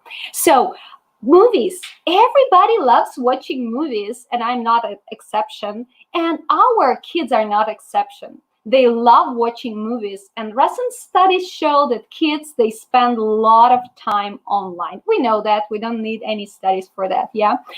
Kids, they spend more, 60% of kids, they watch a cartoon in a cinema every month. And 40% of kids, they watch 2 or 3 more cartoons or movies with their families or just by themselves at home. So, we are living in a digital world, and I know that there are so many things. How can I say? And why could we use movies in the classroom? So I come out with few points which are really valuable for me. First of all, as I started, that's a digital education. We live in a digital world, and the kids, they love all these gadgets and digital tools. So digital learning is so popular now. And the other thing is not only that they could watch something, but all the movies and the films and the cartoons, they involve some social, emotional learning. Our kids could find out about the world they live in, about how other people feel, how they feel, how could they cope with that. And the other thing is also a moral ethic emphasis. Every movie we watch has some kind of moral emphasis. For example, there are some which talk to us about the respect, about trustworthiness, and so on. And I'm so glad that these things, they get so popular now, and that now teachers, they pay more and more attention to the soft skills and social emotional learning. And of course, as for us as English language teacher, we can have movies as a great educational tool, because when we are staying in the classroom, our kids, they get used to us, to the way we speak. But when we can have a chance and watch a movie, they can feel a real language. And this will be a great experience for our students. They can get improve their reading, speaking, writing skills, and also in general, it can open our minds. So why not to give it a try? So lights, camera, and teach. So what do we take, or what do we start from when we want to create a lesson based on film? So I have thought, and I came that I would divide it into 3 parts, how I would recommend you to create a lesson. So you have of course, you need to change to choose a film which will be appropriate for your students, to their age level, to the language, to the culture, and all other issues. And you have to think about the activities which have to be done before, while watching, and after watching. At first, I thought like movies, they are just entertainment. But as for us, as teachers, we know that we need to have a teaching, meaningful, meaning everything what we do, it has to have a learning goal for our kids. So I will start from the first one. So how do we prepare to the movie lesson or movie party, how I call it to my kids? First of all, you have to find a movie, a cartoon, or a scene, or maybe a clip. You may watch it in parts, or you can just show a part of or a short video to your children. It's okay. You can follow the same procedure. Once you have found it in advance, go and watch it. Watch it 1, 2, or 3 times. Why is that so important? Because you would really feel what is it about, what language could be taught, what moral issues you could teach your kids. And once you have the general picture, you can move on to thinking what could be applied at your lesson. What could be your lesson aim, and what your students would be able to do after they watch this movie.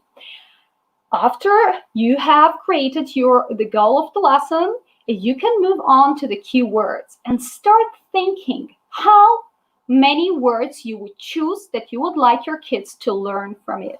Then you have to think, how would you like to present them before they watch? So when they watch, they could feel confident, and they could really get the main point of the film.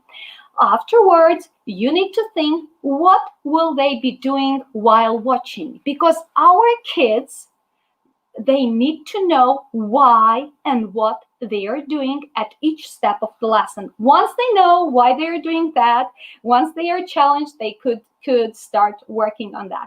And the third part would be the after watching activities. So once you have prepared all this stuff, we go to the while watching activities. Let's talk more about them. So what could be done? You have a movie. You've told your kids the name. Maybe you have made a poster with what day you will be watching it and what's the theme.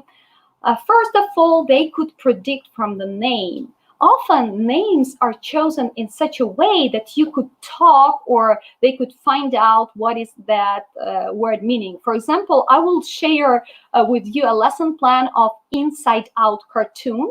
I had to teach my kids what is Inside Out, and when they saw the picture, they had to think, what is it about? Like, what are the main characters? They were predicting what it's going to be about. Then I have presented the key vocabulary words to them, and I have given them the while watching worksheets.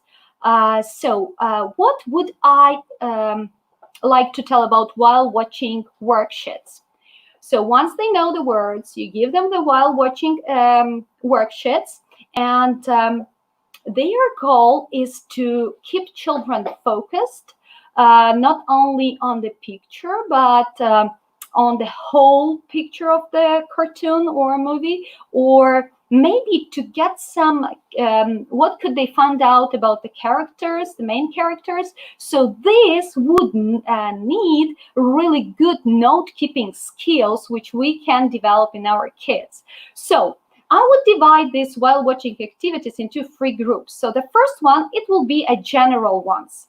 And as for me, you could design general ones which could be used every time you present this kind of lesson. So they could include the title of the movie, the director, the plot, or some main characters, and general overview.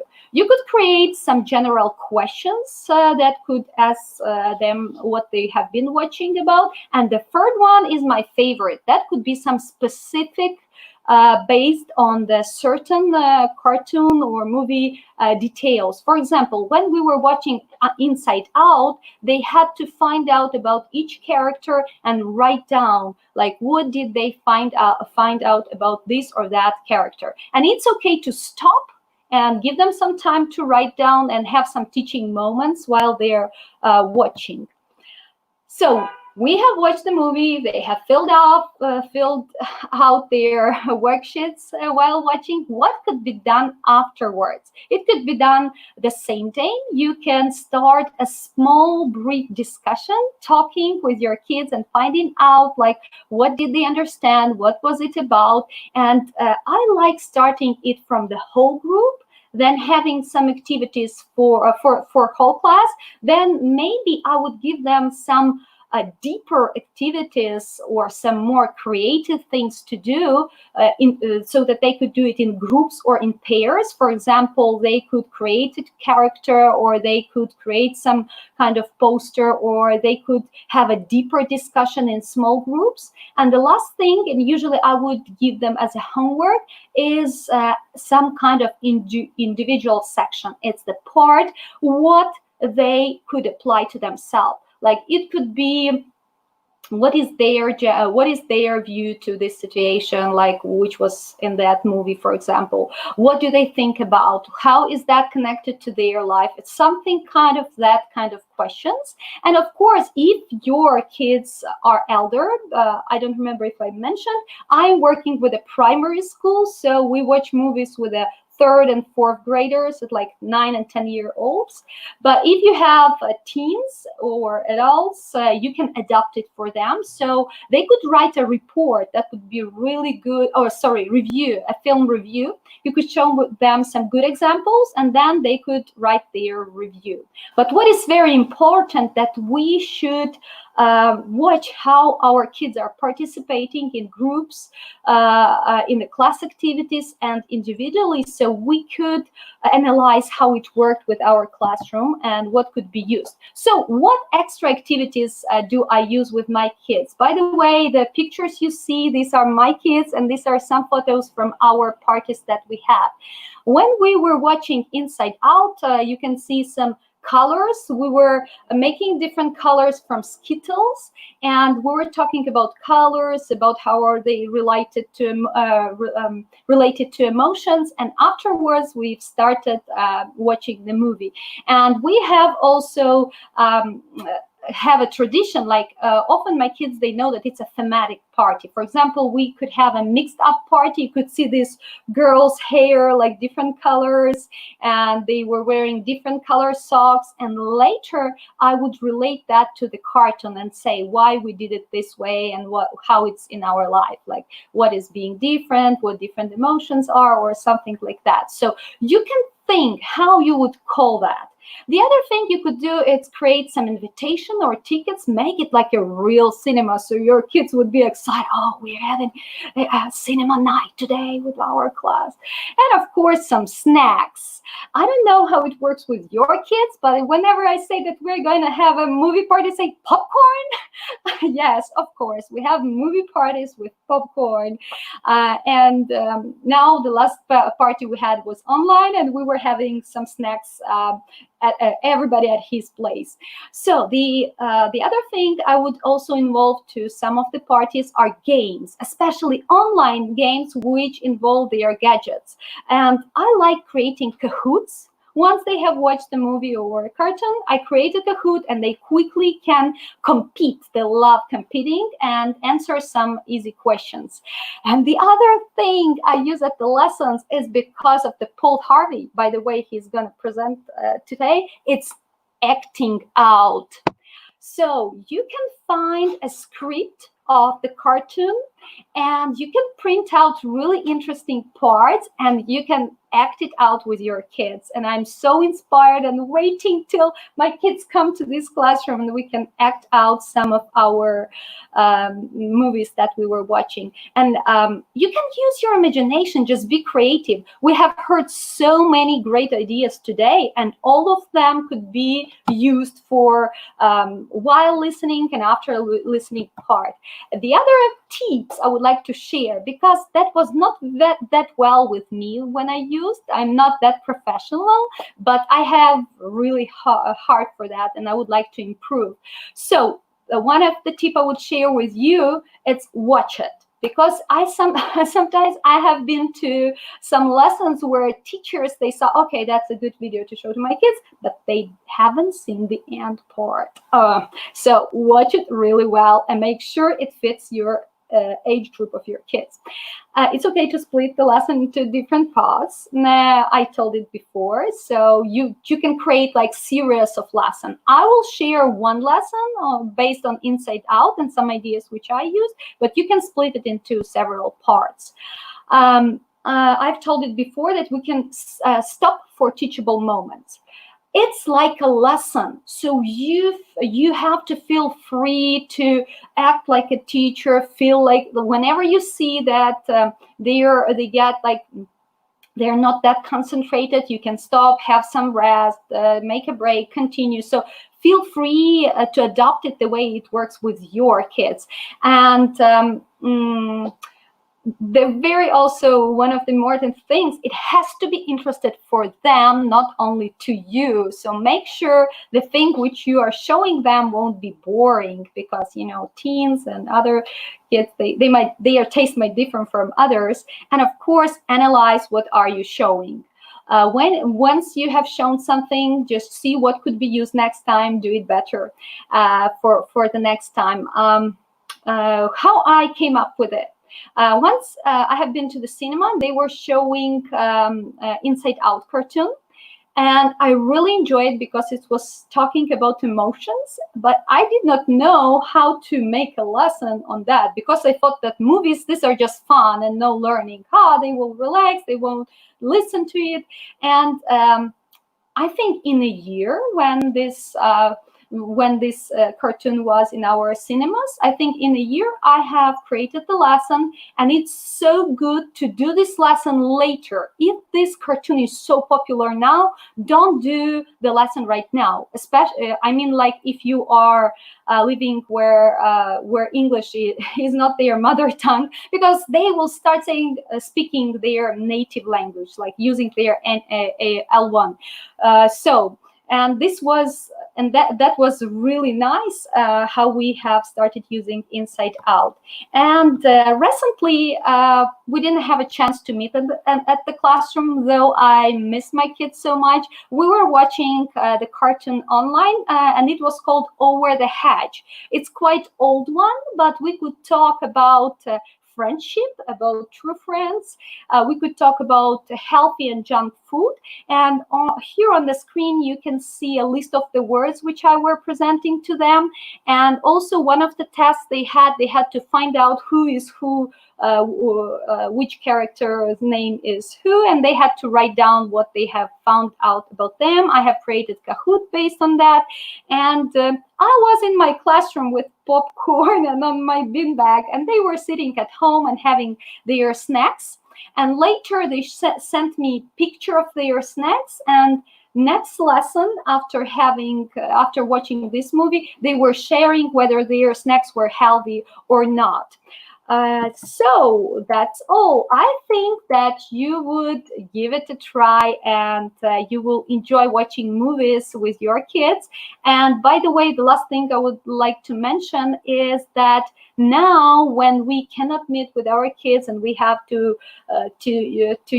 teach online, you can use a flipped classroom. Like first, they could do some activities at home, like they can watch it at home and do your activities, and later you can gather on from the platform where you meet with them and talk about this movie. So this is the way we do it now. So feel free to ask any questions if you have.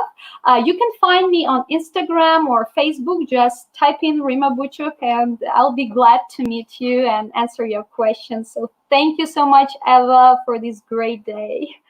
If you have, you can find me on Instagram. Yeah. Hi.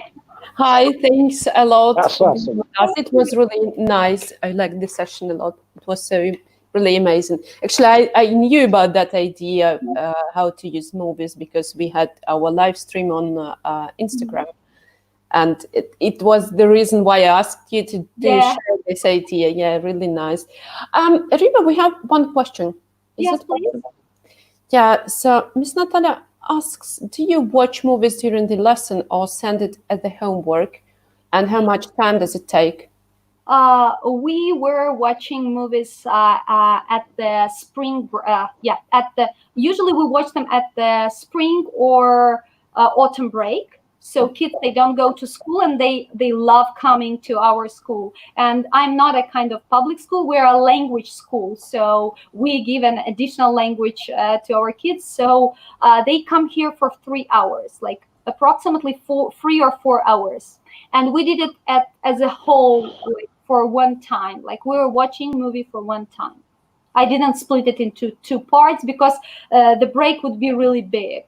Because I don't see my kids every day. They come to my school twice a week and we just have lessons. But that was done as a club activity for us, like as an extra speaking activity. But they enjoyed so much. Okay, thanks a lot. Yeah, it was really informative. Akbar? Yeah, Rima, I have to say something else.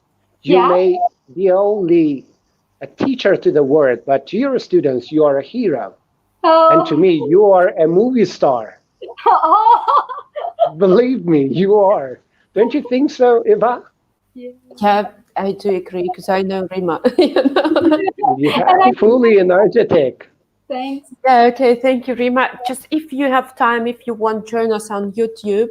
Yes, I was here from the morning and I took so many notes, like so many new ideas from teachers all over the world. So I'm so excited. Yeah, thank you, everybody. So just to leave the studio, you can press the red button. Yeah. Okay, thank you so much. We'll talk later. Okay, bye-bye. So Samad, it's because I'm going to present the next speaker. Yeah.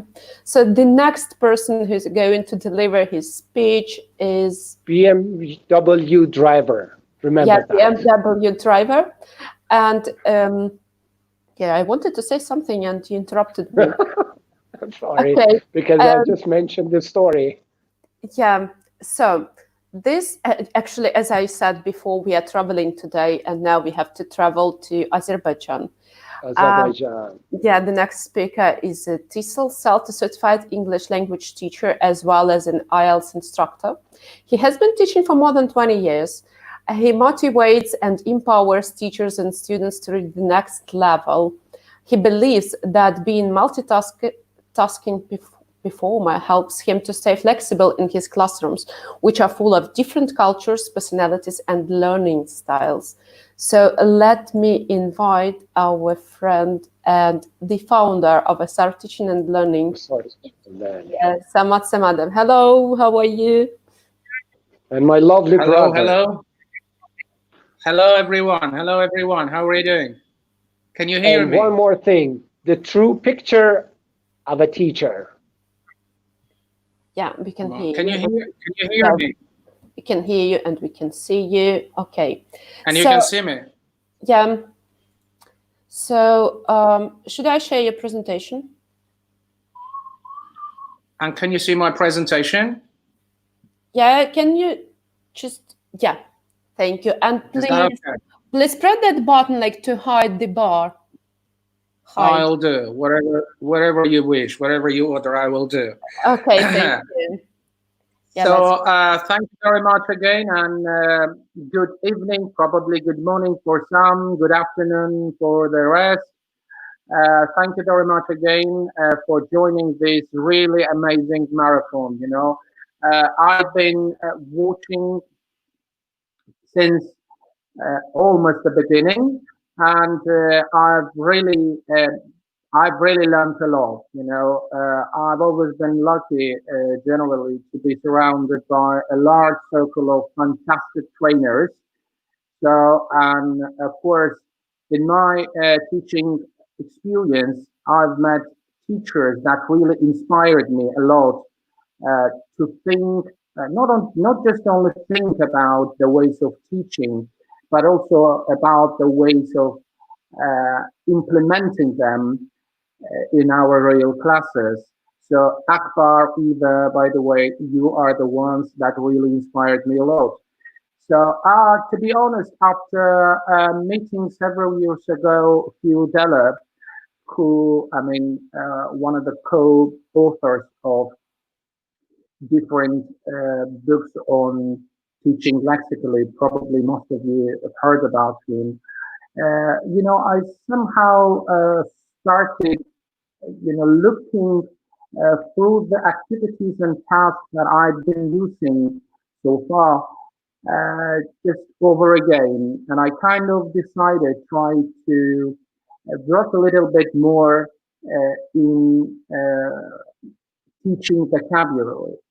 So the fact is, we always learn. The process of teaching and learning never stops. And every time, we teach, while teaching even, we learn some new ideas can come to us, or let's say even today, I really met brilliant ideas, presented by different teachers or different teacher trainers. So what I'm going to do today is just try a little bit to share my experience of the way teaching vocabulary, right? So I guess that many many of you will agree with the quote by Wilkins that without grammar very little can be conveyed, and without vocabulary nothing can be conveyed.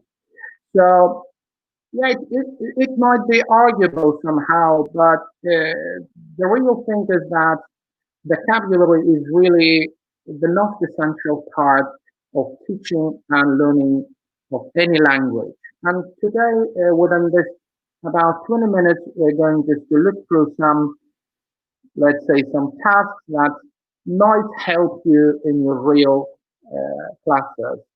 So the thing is, vocabulary building, there are plenty ways that we can help our students to kind of activate their passive memory, activate their passive vocabulary that they learned probably even several years ago when they were at school. So the point is that I generally work with adults. So as I even mentioned, I mainly prepare students for different international exams, including the IELTS. So, when facing with this type of students, you always see how much vocabulary is important. So, today I'd like to present a few tasks that I usually use when teaching to IELTS candidates, especially when they are kind of prepared for writing tasks. They need a lot of vocabulary stuff like that. But my job is just try to simplify and simultaneously give them a little bit more challenge to feel that they really know the language. In terms of vocabulary stuff, the thing that they should do is just to put that into practice by trying, by actually activating their passive memory. So let's look at an example of a task which will definitely help you in expanding the vocabulary of your students.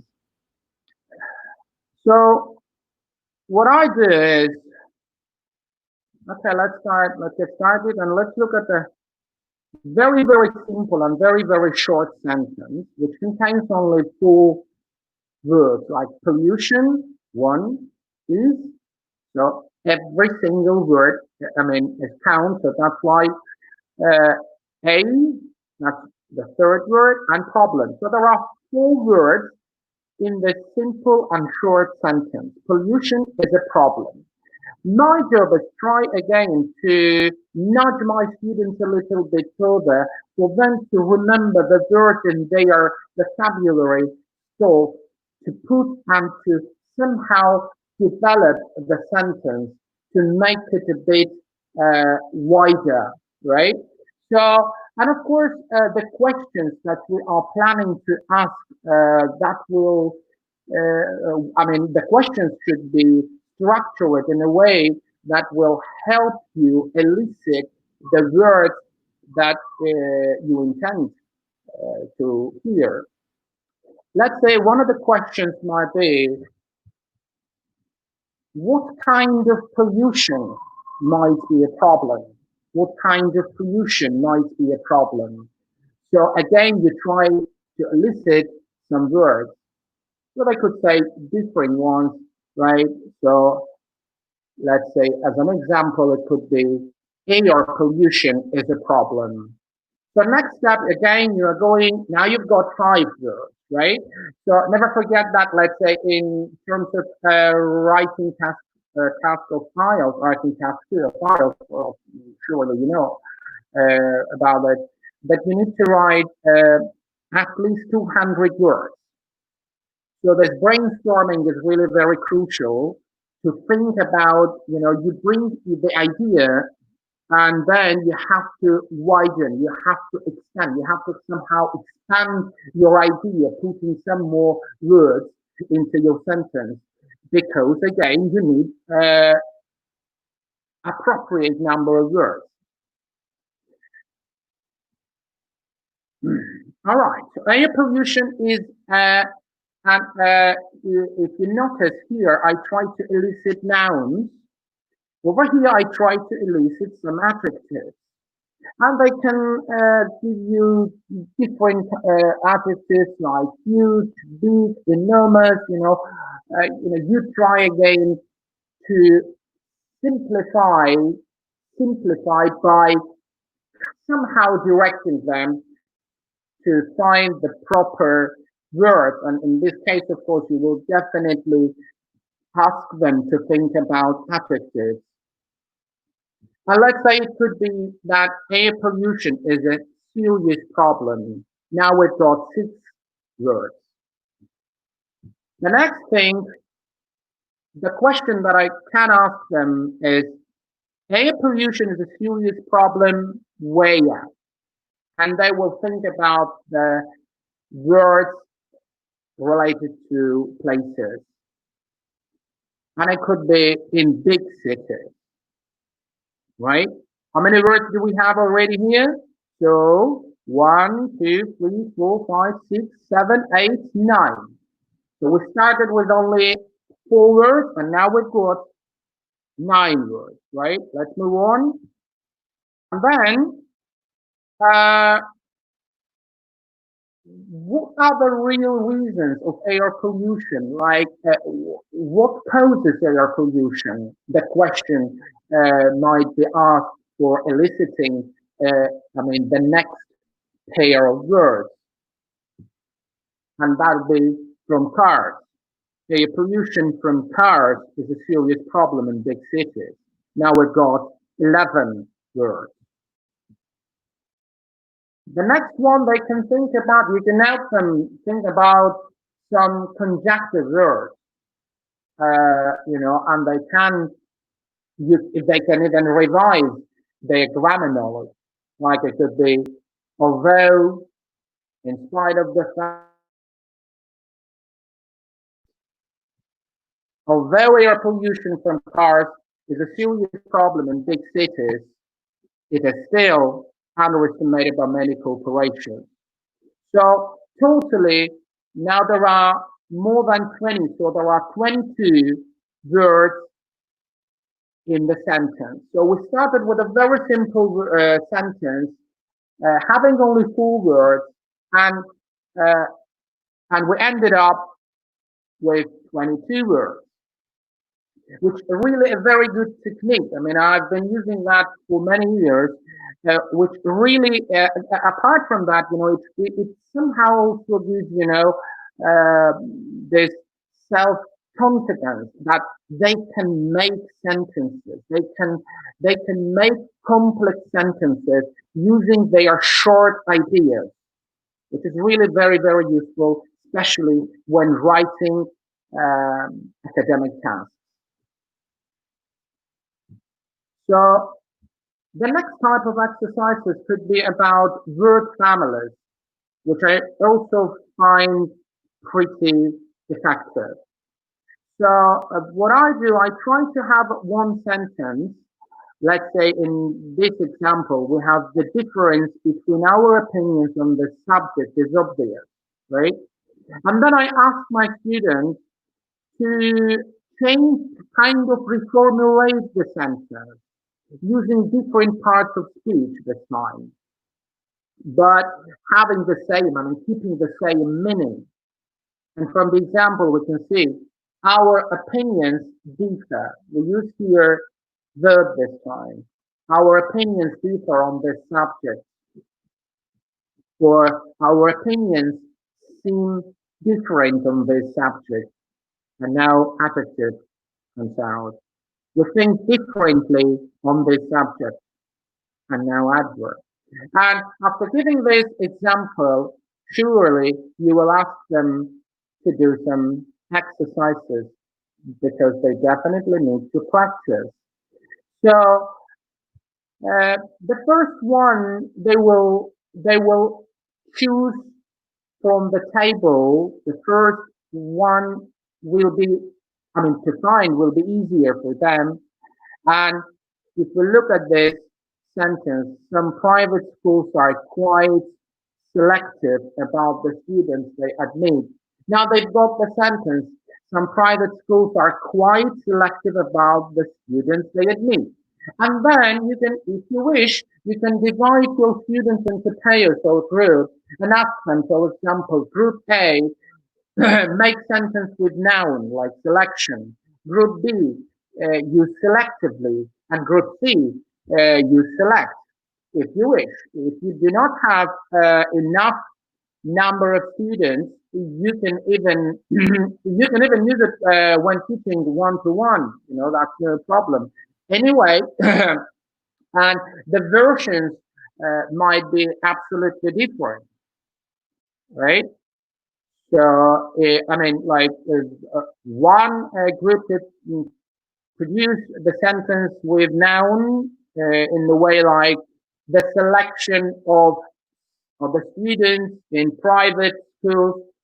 The other group could present something different, but using again the same noun.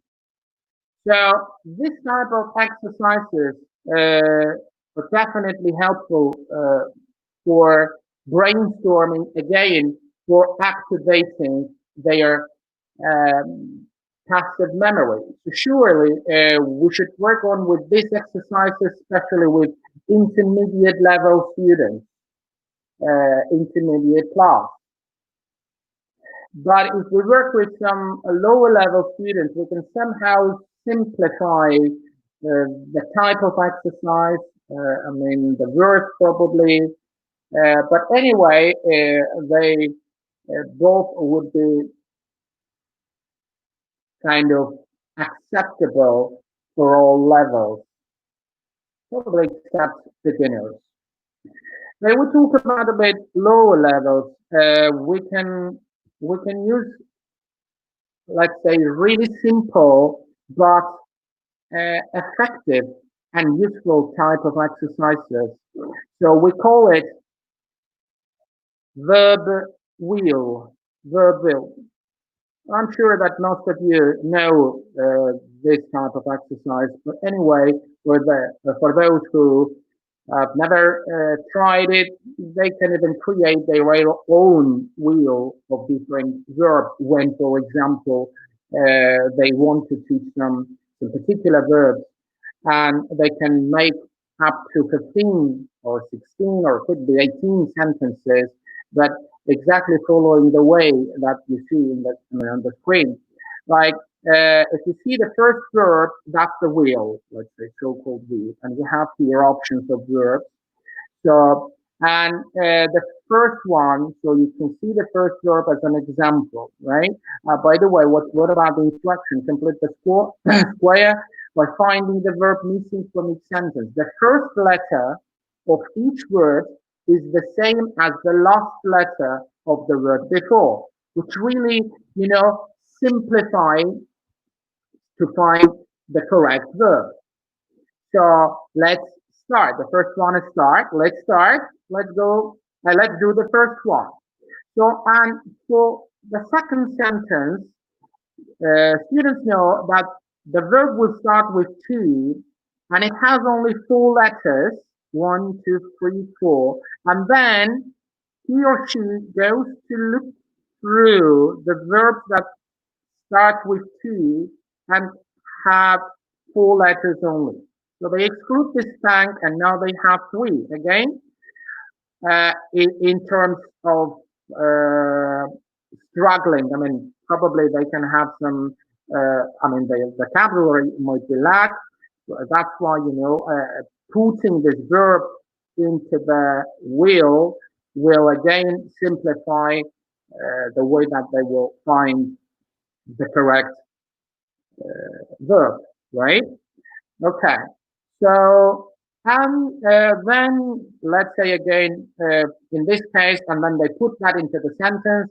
So can you tell me the way to the station? Tell me. Okay, number 3, it starts with L, right? And it has only 3 letters.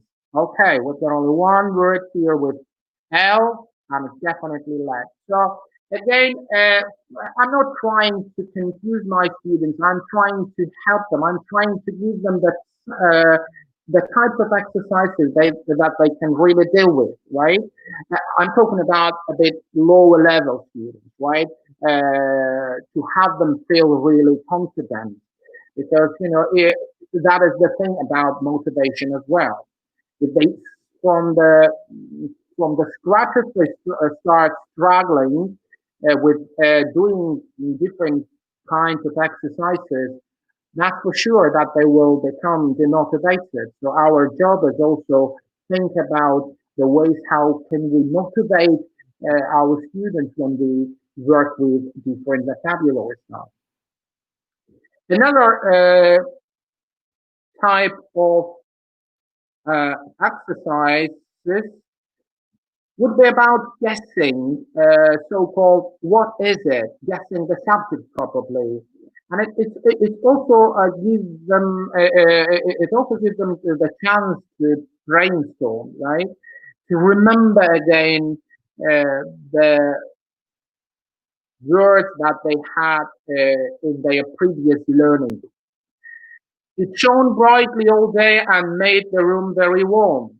Okay, what's it? All right, the sun. The artist took 2 months to paint it. What's it? The picture. So, by and large, this type of exercises, again, they will definitely help your students. Again, I repeat, because I lived through that in my practice, and I experienced that in real classes. When your students are demotivated, especially when they cannot remember words or vocabulary always makes trouble. So that's why when preparing on or when giving them exercises related to vocabulary, we should be really very accurate, because motivation is very important. Or we also had that kind of wheel. And in this case, so if you see each 5 letter Each five-letter word starts at the edge of the wheel and ends in the center. So all the words, all the 9 words here, the last letter of them is R. Now it's a little bit more challenging. I wouldn't say that it's completely challenged, but it's a little bit more challenging. So you can use again. You can, depending again of your students' level, you can provide them the answers. I mean, in terms of the options, and they can decide choosing from the options that you presented. Or you can just give some more definitions. You try to somehow convey the meaning of the words that they're supposed to find and put into that wheel. Let's say number 1, not the winner, loser. A person who makes bread and cakes. Who is that person? Baker. So on and so far, right? All right.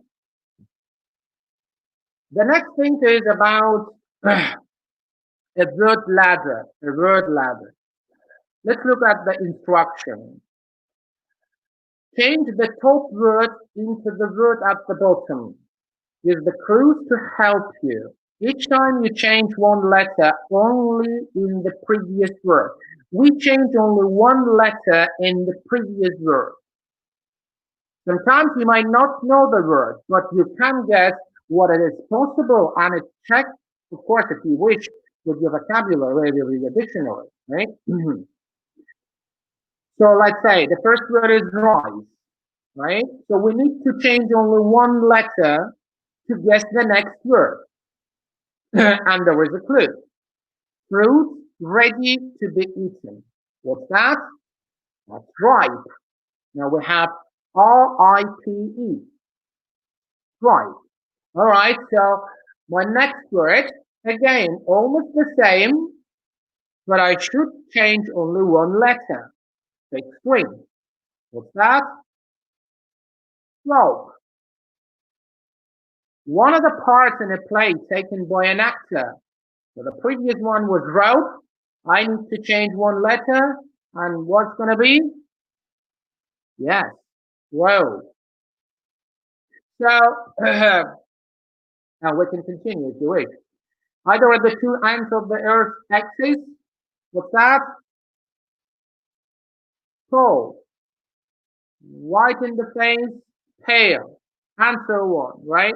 So you can, of course, you can make your own word ladder and try it in your classes and see is that effective for your learners or not. Well, another type of exercise, which is a bit more difficult in terms of here, I try to push my students again to think about their family and to reformulate or paraphrase the given sentences. Let's look at the first sentence. So their first task is just to put the correct form of the verb in the which is given in the brackets in the gaps, right? So surely the first one is we are waiting for the arrival of his plane. Arrival. So we use here noun, right? So you can always, again, especially working with students for, taking academic module of IELTS really helps in that. So you ask them like, what's the part of speech for arrival? Noun. Okay, what is arrive? It's a verb. Now, I would ask you to use arrive in the same context. So, and what's that? We are waiting for probably him to arrive. Or we are waiting for his plane to arrive. Right? So in some cases, you can also ask them to think about passive voice when reformulating. Again, it also helps in terms of revising your students' grammar. Let's say if you look at question, the sentence number 7, that there is some new equipment in the laboratory. So how would you change the sentence this time using equip as a verb? You can change the verb form, but you should use equip, as a verb. And probably the passive voice will be the correct one. And I'd say the answer might be the laboratory is newly equipped, right? Okay. So, and as we know, many words in English, they are used in different ways. So that's why we should also think about this type of exercises where one word, like in this case, coal, it could be used in different meanings, and we should try to help our students, adding some probably some prepositions or making them into the collocations to put them in the sentences, but with different meanings. If you look at, so call, we have call back, call election, call off, call, all these words are related, collocated with call. The most students call him by his probably surname, right? They have decided to call the what? So all the exercises actually they are really useful in terms of activating your students' vocabulary. So that's it from me. Thank you very much. And I hope that it was somehow useful for, even if for some of you. Thanks a lot. Thank you, Eva. Thank you, Akbar. So that's it from me. Thank you very much, Mr. Samat. Really useful. There were so many comments. Just thank you for those useful techniques and strategies that you share with the teachers. Thank you. On behalf of all of them, I would like to thank you. Thank you very much. Thank you very much. See you soon. Okay, so press the red button and join us on YouTube. I'll do. Yeah. Okay, so we are going to announce the next speaker, and we are still in Azerbaijan, in terms of traveling. So Akbar, are you ready? Before going to the next speaker, may I ask the participants something? Yeah, please. Yeah, but I am a word. Don't say anything like. Okay. Ferrari, no.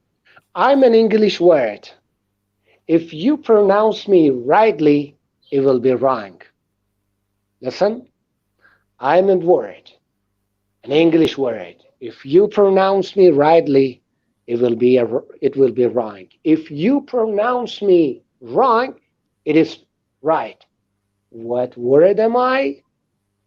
Let's see what they answer. Again. What's the first letter? No letter. Listen, I am a word, an English word. If you pronounce me rightly, it will be wrong. If you pronounce me wrong, it is right. What word am I? Let's see what participants say. Just they are saying thanks to Mr. Samad. Yeah, there are so many thanks to Mr. Samad. I have learned the A to Z of teaching from Mr. Samad. Yeah, just still thanks. And we don't know. Can you say it again, please? Yes, this is a riddle. I am an English word. If you pronounce me rightly, it will be wrong. If you pronounce me wrong, it is right. What word am I? Yeah, you can see the ideas. The first one, yes, from Rashida. This idea came from Morocco. This one, I believe, is from Ukraine. Yeah, I don't know the country. Anyway, we have. Okay. And Lesia said that it should be wrong, just in capital letters. Yeah. So the true answer is wrong, because if you pronounce me rightly, it will be wrong. You pronounce wrong rightly if you say wrong. True? Oh, come on. Yeah, you know, we've been doing this marathon for 6 hours. Do you believe Yeah, it's time for I riddles? am aware. If you pronounce me rightly, it will be wrong. So you only pronounce wrong rightly if you pronounce it wrong. So wrong is the answer. Yeah, exactly. You see what Youssef says? It's mind-blowing. Yeah, mind blowing. Yeah, That's it. great. Yeah, So great. the next one. So still we are in Baku. Yep, in Yeah, Azerbaijan. No need to fly. no. Well, this guy, Rauf, I know him well. Really? We also met each other, yeah. You know, Rauf Pashabeyli is a TESOL and TESOL certified trainer from Azerbaijan. He has taught English as second language for 5 years. Right now, he works on developing practical curriculum for teachers who want to learn how to engage with massive audience and stay comfortable with working under this pressure. Rauf also is the leader of TED Talks branch in one of the international schools in Baku. He loves interacting with people and finds it interesting. It helps him to understand the variety of people's thought, as it says, different people, different mindset. In his free time, he is occupied with self-development, working on IT skills, learning new languages, and so many other things that he will be with us right now. Okay, Raoul. Hello, everyone. Hello, everyone. Hi, Hello, welcome. Eva. Hello, Akbar. Glad to Thank see you you very much. here again. Glad to see you too. I'd like to ask you to mute one of your, I don't know, broadcasting, maybe on YouTube. One There's some second. kind of echo. Actually, right now there is no absolutely any broadcasting. There are only one device, like this computer. That's it. Nothing Yeah. else. Can you say something beautiful again? Can you hear me? Clear? Yeah, it's okay now. I think it was something wrong with that part. All right, so I'm very thankful for inviting for this great marathon, and also I'd like to thank Mr. Samad for a great presentation, and also regarding the expanding the vocabulary, and also all teachers that shared your all priceless tips and tricks how actually we can implement them in our future learnings, and your ideas are very grateful. Thank you very much, and also to you, Eva, for inviting me this marathon. So let's start our presentation. Yeah, can you share it? And then, yeah, I can see it. Mm-hmm. Great. Yeah, you can start. All right. So what's actually persuasive speaking skill, and how does it vary from informative speaking skills? So first of all, before going into how to lead the masses of people, we have to understand what kind of speaking skills do we need. In case if we lead this informative speaking, we have to understand that informative speaking itself, it is something that's specified with specific topic. However, the persuasive speaking is the speaking that change the idea, change the mindset of the students, or let's say parents, or the whole audience that actually listen to you. And you have to, in this case, transform their ideas into the right one that you actually think are right. So let's start this topic. As we all understand, the persuasive discourse, and let's say persuasive speaking, should be as a formal speech. Of course, let's imagine the situation: you are going to the parents' meeting, and like there are a bunch of parents are sitting, and let's say 15 or 20 people sit there, and all of them, let's say 50% of them actually are ready for fight. Another 50% are ready to hear the compliments about their children.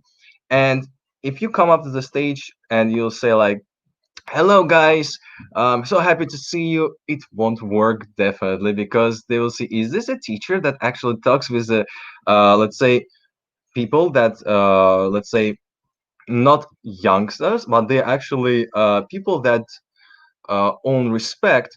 So for them we have to speak in a formal way. So in any case, you should speak in a formal speech while interacting with this audience. So we understood that the persuasive speaking is intended to persuade listeners to change their opinion, to change their ideas and the mindset to the right one that you think to make it. So how to make it to be work for sure. So it's supported with arguments and backed up with statistics, examples, and expert opinions. All right, look, in this case, we all understand that numbers talk loud. So by statistics, we can understand that we can provide students, uh, let's say, test results. Examples. Oh my God, parents like when their children are in example mode, especially when it comes to the project working. Oh my God, they just get crazy for that. And expert opinions. Why it's needed to have this expert opinions? In this case, parents think that, all right, this is not the only teacher that works. He has the backside also that actually covers with the experts, so that they can understand that expert push you to the right way, so that they understand, yes, their children in the right hands. All right, so to structure the persuasive discourse, it's actually similar like yours structuring the essay. So as if how you plan the essay, you got the introduction, you the body, you got the conclusion. Of course, we're not going to too deep when we cover like body one, body two, the first paragraph, the second paragraph, and the conclusion statements. But we will cover in this short presentation, we'll cover the exact things that we need for general persuasive discourse. All right. So first, we understood that it should be formal. Second, we have to understand that these ideas that we have to persuade or change the idea of audience. And third one, we have to back it up with statistics, examples, or expert opinions. Okay, so here we go to the next slide. Let's start from introduction. We understand that every essay or every speech, it starts with a grabber or let's say catcher. So we got this rhetorical questions, number one, provocative statements, number two, and short anecdotes. In my case, I love short anecdotes. Oh my God, this is like the brilliant experience when you are in the very, very serious situation and you come up with a little bit of fun that actually makes this intense to get lower. So you get like, I will share my even story when I had this situation. When there was a parents meeting and we all were actually, they were sitting and I was standing in front of them and I got myself the paper.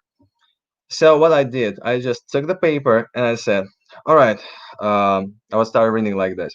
Okay, today we all met here to say goodbye to, oh, I'm sorry. No. All right, so today actually we are going to talk about students' activities. And this is actually that adds their idea like, oh my, what just did happen? So to who we are going to say goodbye? Is our children will be out? No. And in this situation, everyone gets relaxed, that everything is cool, and they start to get like more engaged in the process. Here we go. First things first, grabber, rhetorical question or provocative statement or short anecdotes, or let's say the fun story. So next, at the end of introduction, we have to provide the preview statement. What does a preview statement mean? It is containing of the thesis statement and three arguments. All right. Now, before we actually move on, we have to understand what actually thesis statement is. Thesis statement is the sentence that covers all the introduction and gets audience ready what you're going to talk about moreover in the future. And this is what we need for these three arguments. Three arguments are going to talk, actually going to provide this audience what you're actually going to talk about. For example, let's say student named Steve. So he's a good student. He's a very smart and he likes to work in team. However, what we have to work on this statement number one, statement number two, and statement number three. And in this one, they will understand that, okay, now this is the student that is going to be talked about, and this is the factors that are going to be covered. All right, so body. Here we go. This one actually covers already now the statements that we provided during the introduction. So as I said, speakers' three arguments are developed. So in this argument, we have to say, for example, teamwork skills. So this is the first argument, and we have to describe about it everything that we can regarding this student. But guys, we have to be very, very honest regarding this, because in some cases, teachers want to make it exaggerated to be too good, to make, let's say, parent to be happy, but they have to consider that this happiness will be short-term happiness, and afterwards they will see the result, the real result, and they will say, okay, but our teacher said that our results are pretty good, but what's now? So in this case, we have to consider that honesty is the best weapon of ours. We have to provide, even it's bad, we have to be a more diplomatic way, and we have to provide this statistic in a right and understandable way, so that parent do not feel himself like, oh my god, why my students like this way. No, no, no, not like this. At least just maintain the right diplomacy between you and parents. This is crucial. All right. Each argument introduced with transition term. So transition term basically is like, firstly, secondly, what we are going to talk. So why we need this transition term? It gives an order, it gives accuracy to what you're going to talk about. While writing an essay, or let's say while writing an email, you're structuring the whole process, how you actually going to talk about. So same stuff with this speech.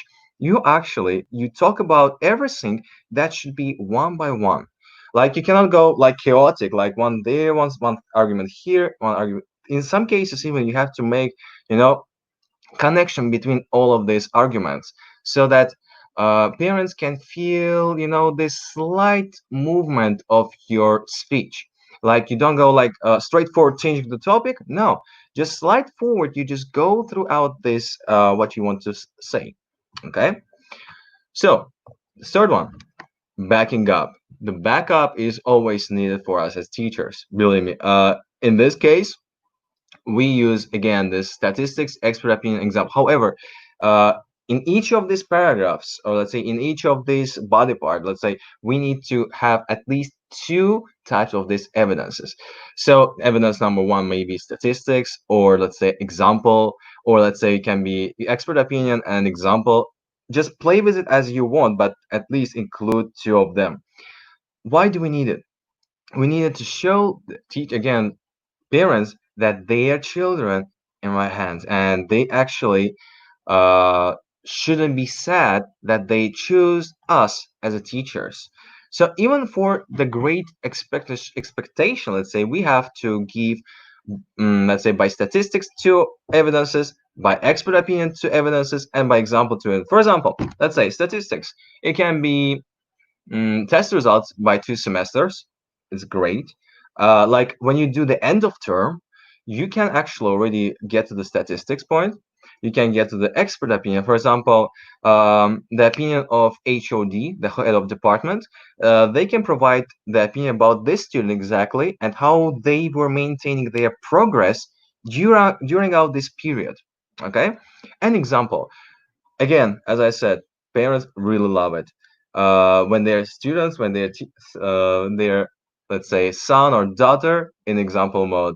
So providing, as from our side, activities more like team-based or project working, it will boost up the example rate so that we can use it as our own evidences. Okay, we say like, oh look, he was working in this project, he was taking active part in this project, and several projects like this way. So what we have now, body. So we got 3 arguments that were given introduction, so that we develop in the body part.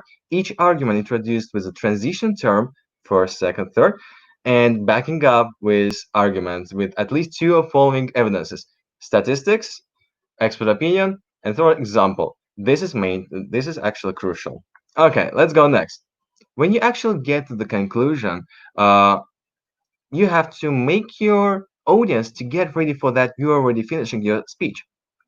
So by conclusion, again, you have to use these transition terms. So to conclude, in summary, or to finish, you cannot say in like, okay, your student has to work on this side, and let's say teamwork has to maintain this category of working, and now I want to finish my speech. That's it. Goodbye. No, it doesn't work like this. So in conclusion, we have to add summary, or to finish, or to conclude. So basically, this is the transition term that you use for finishing up or summing up your ideas. So as you see here, the most important here is also summary statement. What is summary statement? Summary statement that you already covered during all these three parts of arguments. So let's say, again, let's say to conclude, I want to sum up the ideas that we have today, what he has to work on this statement, on that statement, and this statement. That's it. What his pros, he is good in this, this, this. Perfect. Everything good. Parent exactly knows on what his son or daughter should work on, and they already see the big picture. And three, they can understand that you can assess their students in the right way as they need to be. Okay. So also, what is clincher? The speaker ends with the clincher. So clincher is also like, the statement that was given in introduction, that problem that they will go work about. And it is connected with this. So as if you're striking straightforward to introduction. For example, today we're going to talk about the student that has some problems regarding the teamwork. And you, after you provided these arguments, you finish it with clincher and you say, okay, so the let's say measures that can be taken regarding this teamwork can be, and again you offer the solution. That's the thing, that's the point why actually they came up and why actually listen to you.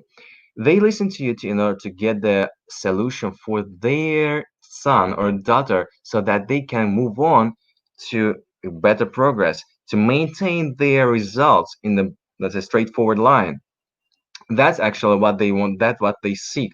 They do not actually search, let's be diplomatic, they do not search you for, let's say, discouraging them. No, they search for your solutions to their problems. So in this way, as a teacher, we should dig up into their mind and see where really they have a problem, and how we as teachers can help them, to get through and get over this and to be better than they are now. As it said, it's better to be better than you before than to stay as you're right now. So every time we should work on this, and every time we should work on getting better, not only ourselves, but also our students. All right. So regarding the persuasive strategies, we have to also view at the strategies as, the points that will help us to keep our speech in organized and direct mode. Let's say first, keep it short and simple. Long stories are boring. Let's admit this. And of course, this situation when teacher speaks like this, and today we're going to talk about the story, and imagine it goes for 1 hour. Oh my god, mind blow. In my case, I wouldn't be able to stand even 10 minutes in this situation. That's why teachers should always know when to raise voice and when to lower. Even though to highlight the main moments, they have to raise their voice, basic stuff, and when they actually see the stuff actually they don't need in this case, they can lower down their voice and pronounce it, however, not highlighting it. All right, keep it short and simple. That's main. Everyone needs something that can be short and simple. Next, repeating yourself. Repeating yourself is not meaning like they should say again, again, again what they said before. No. In this case, they have to repeat things that parents want to hear. And in this example, that their student is good, that their student is smart.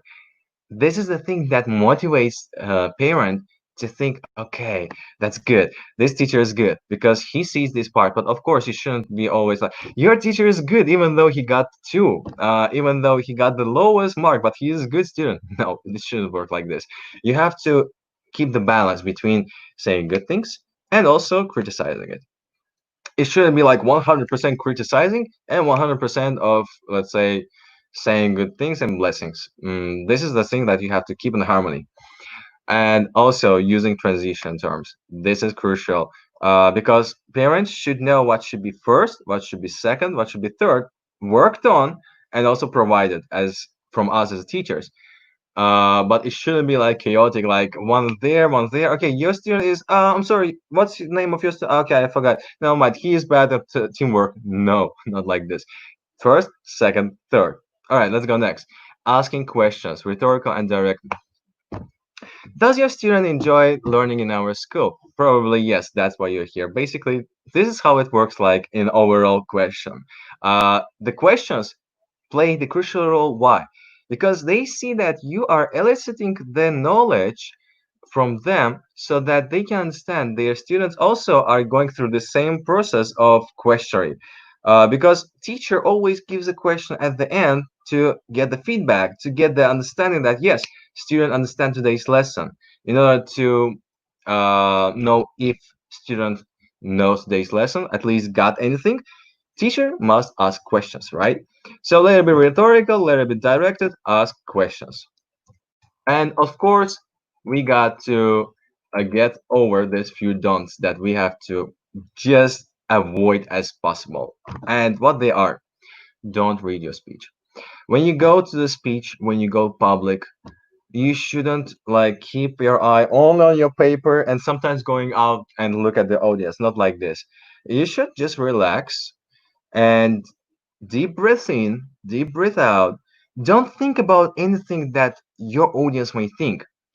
Like when you go out to the stage, let it be the classroom, let it be even the online version, let it be the real stage. Every moment when you are in the middle of the attention, this place for you is your stage. You have to be the owner of this stage. And how you actually can be the owner is first, you have to show your confidence. You have to show that you don't need this paper to read. You don't need anything. You can, even if something happens, you can improvise it. That's why you are the, let's say, skilled teacher and you have this word base that can figure out from any situation that is possible. Let's say, in this case, when we are a teacher and we have the situation when we didn't prepare our lesson plan. Happens, and I know I'm not the only one who had this situation. So imagine we have this lesson plan situation where we actually lost everything, and we have students, let's say, more than 35 in 2 classes. So what we have to do in this case, we have to improvise. And how to improvise? We got the technology right now. We got, for example, during the lesson, we can add, for example, if it's English lesson, we can just launch the conversation with students and we can actually work on the vocabulary, as previously was talked in Mr. Samad's presentation. So in this situation, we can actually work on expanding vocabulary. We can work on the listening to music and somehow to try to sing it. Or we can actually work on riddles, like Mr. Akbar's riddle. Perfect. So why not to use all these stages and to make our classroom not chaotic, but more likely to make it structured during out the session, even if you lost, let's say, lesson plan. So first, be confident, be sure that you're the owner, and three, don't think about what others may think about you. That's the crucial thing. All right, let's go next. Don't stand in one place. Let's say in public speaking, and not only in public speaking, the speaking overall, we understand that our body language plays a huge role. We cannot provide any idea just standing like this and just not moving. It's impossible. First of all, you understand that you are closing yourself and you're just shy and you show that you got this not confidence, you're not absolutely free and you get what you have to do, just open up. You're like open for any question, you're open for any interaction, you are ready, let's say, ready to fight. Let it be with students, not fight in the physical way, but in, like, say, moral, more likely psychological. And you are ready to get anything that they challenge you, and you have to get to this all challenges that they propose you.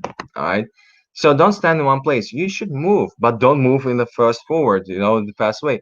Relax as if you're walking and want to share your idea with friends. That's the thing. All right. So and also don't talk to just one or two people in audience. I know this happens a lot.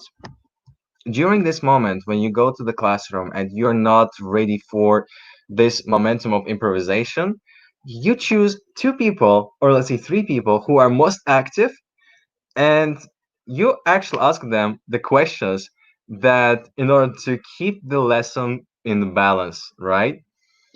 In this case, what you should do.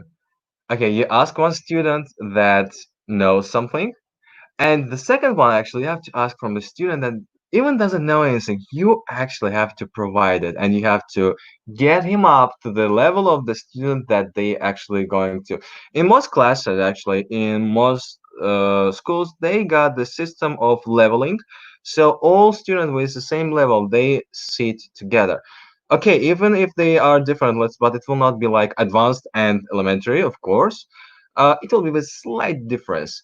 Even the slight difference will not play that big role for you. But if you get the situation that you have to ask these two students or three students, you can arrange group works.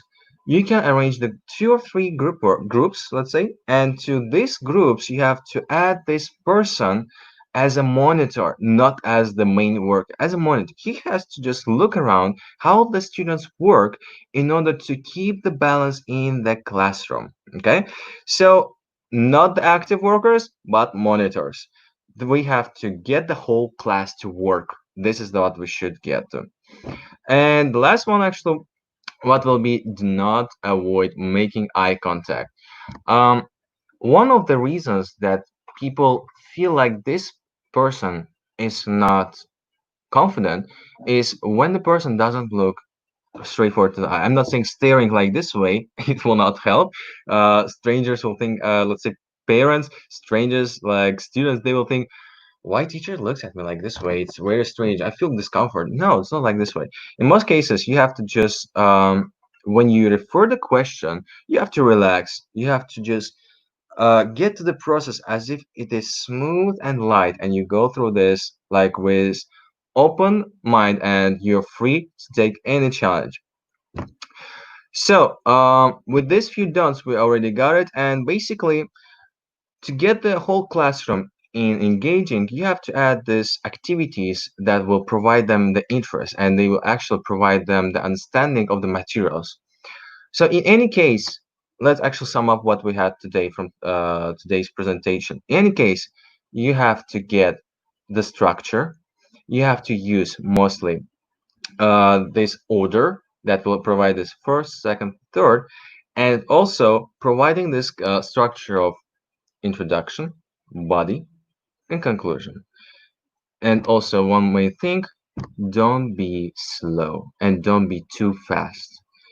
Use pauses. Pauses in any public speaking, even in any situation, they give audience the momentum to digest the information that you actually gave them so that they can accept it and say, thank you, we understood it. So basically, I finished my presentation. Thank you very much for your attention. And if you have any questions, I'm open up for them to answer. Also, if you would like to contact me, this is my mail, bakuwork08@gmail.com. I'm always open up for your ideas. Thank you very much. Thank you, Raul. It was really interesting. You know, people were listening to you and just not typing comments because they didn't want to miss anything you're saying. Yeah, I expected to get some kind of questions, but what we have, you can read right now. Thanks a lot. It was perfect. Yeah, and again.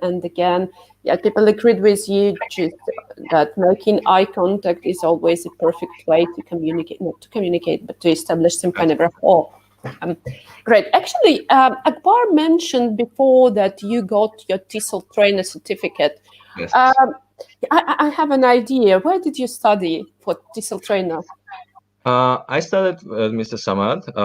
He provided me lesson regarding the TESOL and TESOL, and I was really lucky that we were the first group that actually got this certificate in the whole Baku and the whole Azerbaijan. So Mr. Samad's project was the first in the whole country. So I was really lucky that I got this opportunity to study there and to get the certificate, and also to meet Mr. Akbar.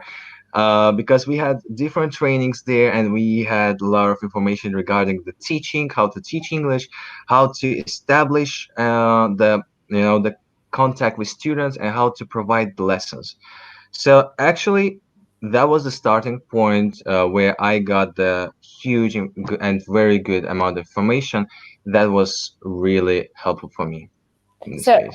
so you had your classes with SR teaching and learning. Yes, Aren't you? absolutely.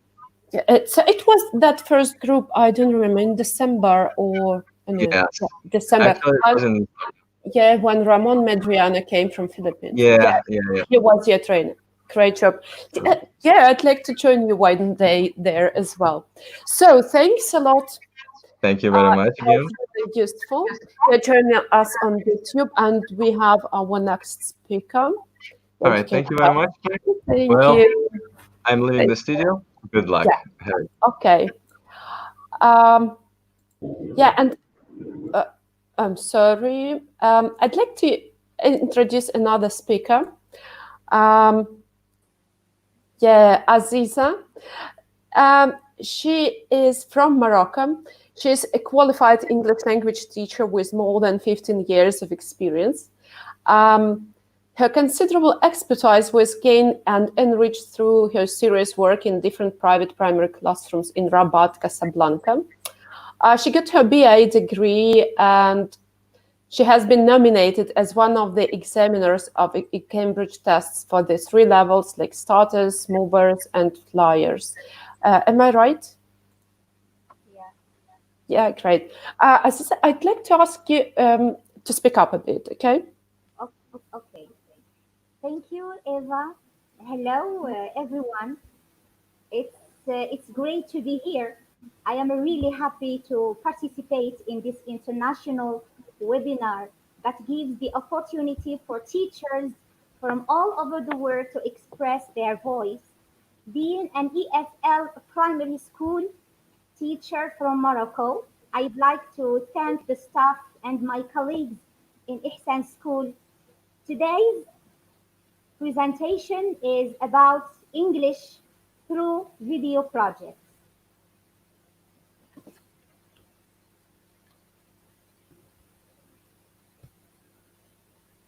In my presentation, Can you open your presentation now?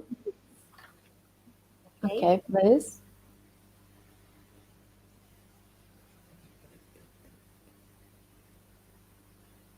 Yeah, great. Can you make it in a presentation mode, like a full screen? Okay.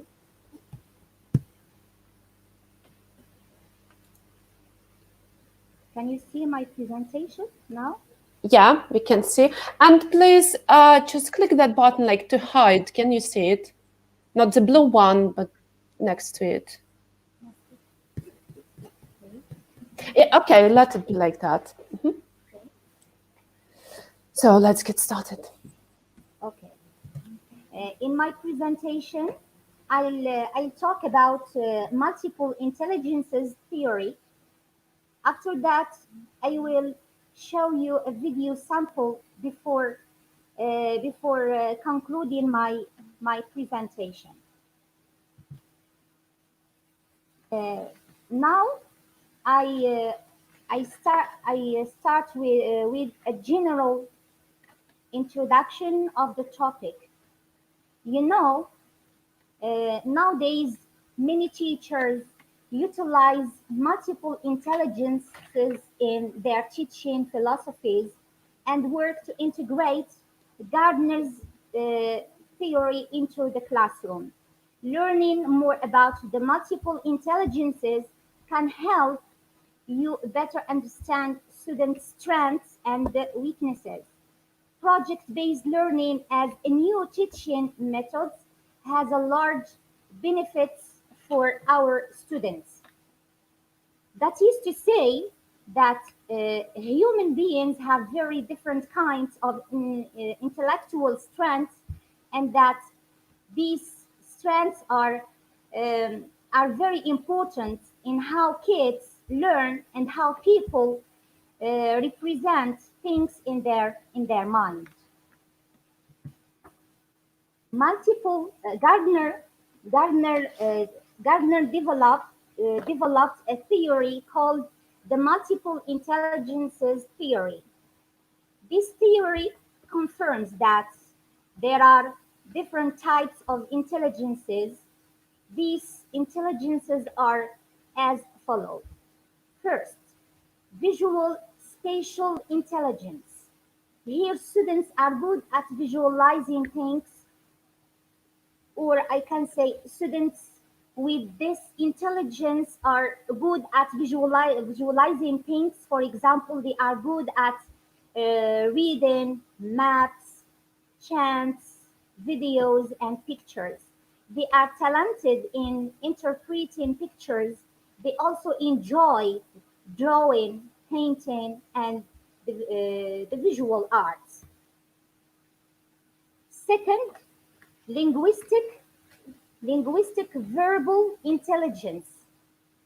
Here, students are able to use words well, both when writing and speaking, like telling stories, memorizing information, and reading, or debating, or giving persuasive speeches. In other words, linguistic verbal intelligence means how easily the student is able to express himself, or how easily he is able to grasp the ideas given in the particular intelligence. The career choices for these types of intelligences could be philosopher or could be a teacher. The third intelligence is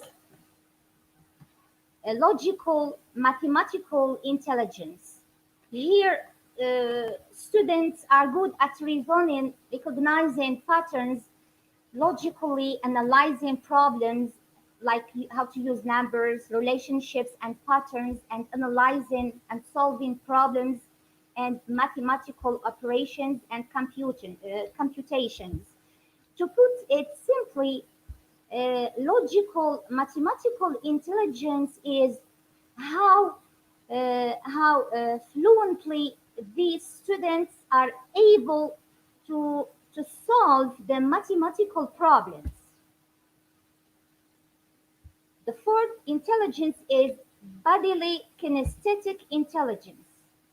Here, students are good at body movements, performing actions and physical control, like physical movements, dancing, and sports.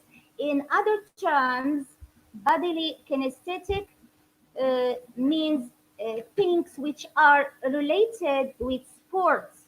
Also, the students can be talented in activities such as dancing. The fifth intelligence is musical intelligence. Here, students are good at thinking in patterns, rhythms, and sounds. I mean, rhythm and music, and they can enjoy singing and playing musical instruments and recognize the musical patterns and tones easily. They can remember songs and melodies. Here, students demonstrate high competence in thinking. It would be a good idea to say that musical can be of operating different type of instruments, or can be singing, or can be something related to songs. The sixth intelligence is interpersonal intelligence. Here, students are good at understanding and interacting with other people, assessing the emotions, motivations, desires, and intentions of those around them. Students with this intelligence show a tendency towards using conversation. In my opinion, interpersonal intelligence is how easily the person is able to have a conversation with another person, so that they are able to convince the others very fluently. The seventh, intelligence is intrapersonal intelligence. Here, students are good at being aware of their own emotional states, feelings, and motivations. They tend to enjoy self-reflection and analysis, including daydreaming, exploring relationships with others, and assessing their personal strengths and weaknesses. I mean, self-reflection and self-awareness. That is to say, the students here are aware of themselves. They can understand their psychology. The eighth intelligence is naturalistic intelligence. Here, students, the relationship between the students and nature, and are often interested in nurturing, exploring the environment, and learning about other species, find their patterns and relationships to nature, categorize and catalog information easily. Here means how the student is able to adapt the environment surrounding properly. The students can understand the differences between plants. In my presentation, I adopted to theories. The first is multiple intelligences.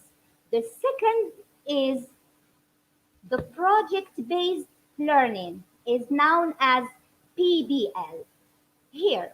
So what is PBL?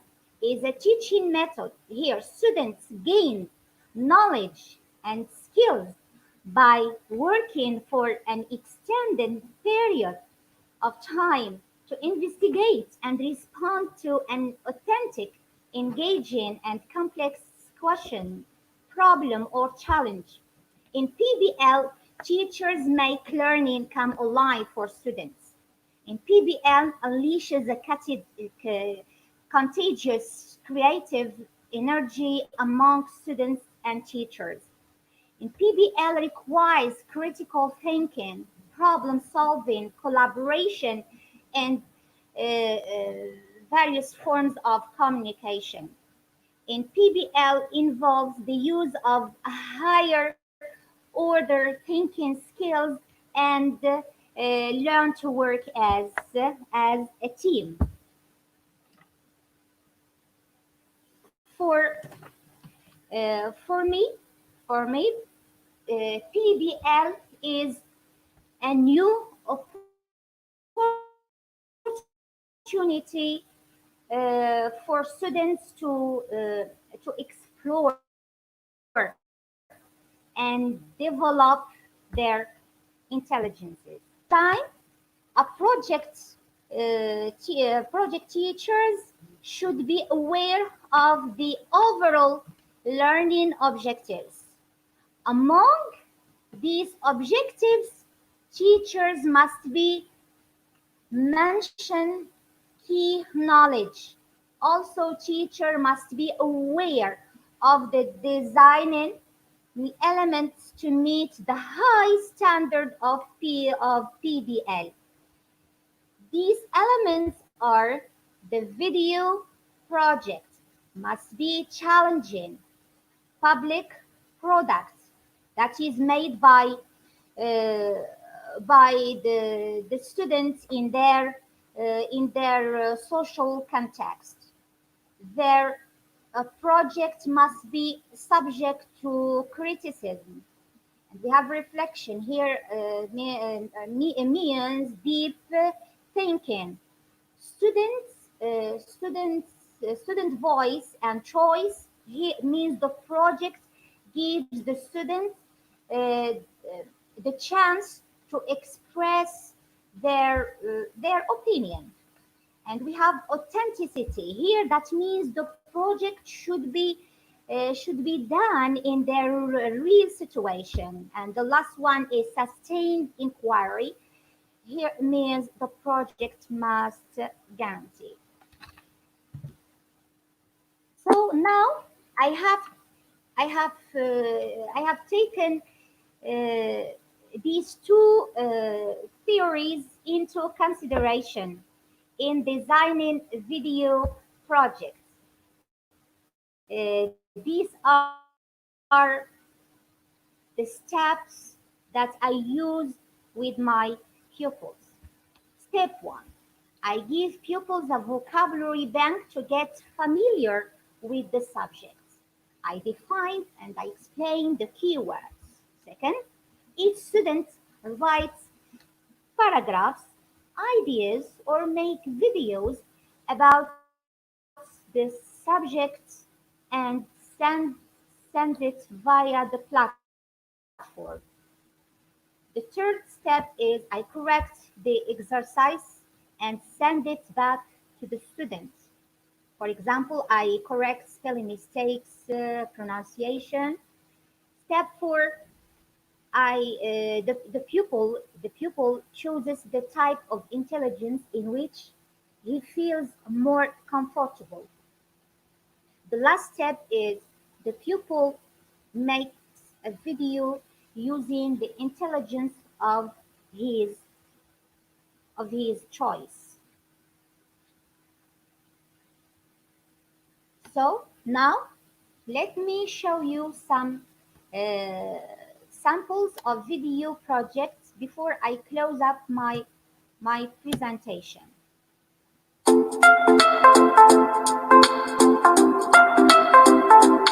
My name is I'm a student in 6th grade at Essen School.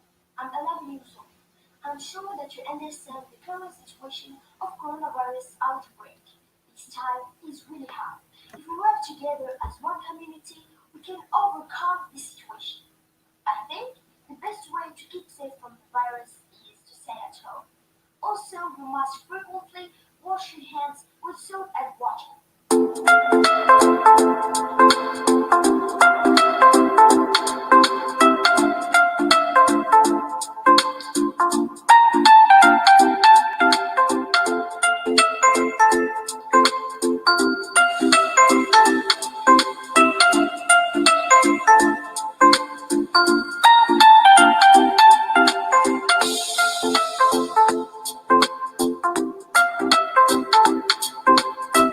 You must use a hand sanitizer from time to time, but be careful. Don't touch your eyes, don't touch your nose, and don't touch your mouth. When you go out, put on your face mask to control the virus from spreading. Next thing is social distancing. When you go shopping, meet people without hugging and shaking, just say hello. Also, when coughing and sneezing, please cover your mouth and nose with a flexed elbow, like this. Or use a tissue. But be sure that you get rid of it as quickly as possible. Now, what you can do as an easy step is to share this video with your friends, family, and teacher. This way, we can fight this pandemic and get to our normal lives as soon as possible, inshallah. There is no need to be scared. Just be careful and please stay at home. Thank you.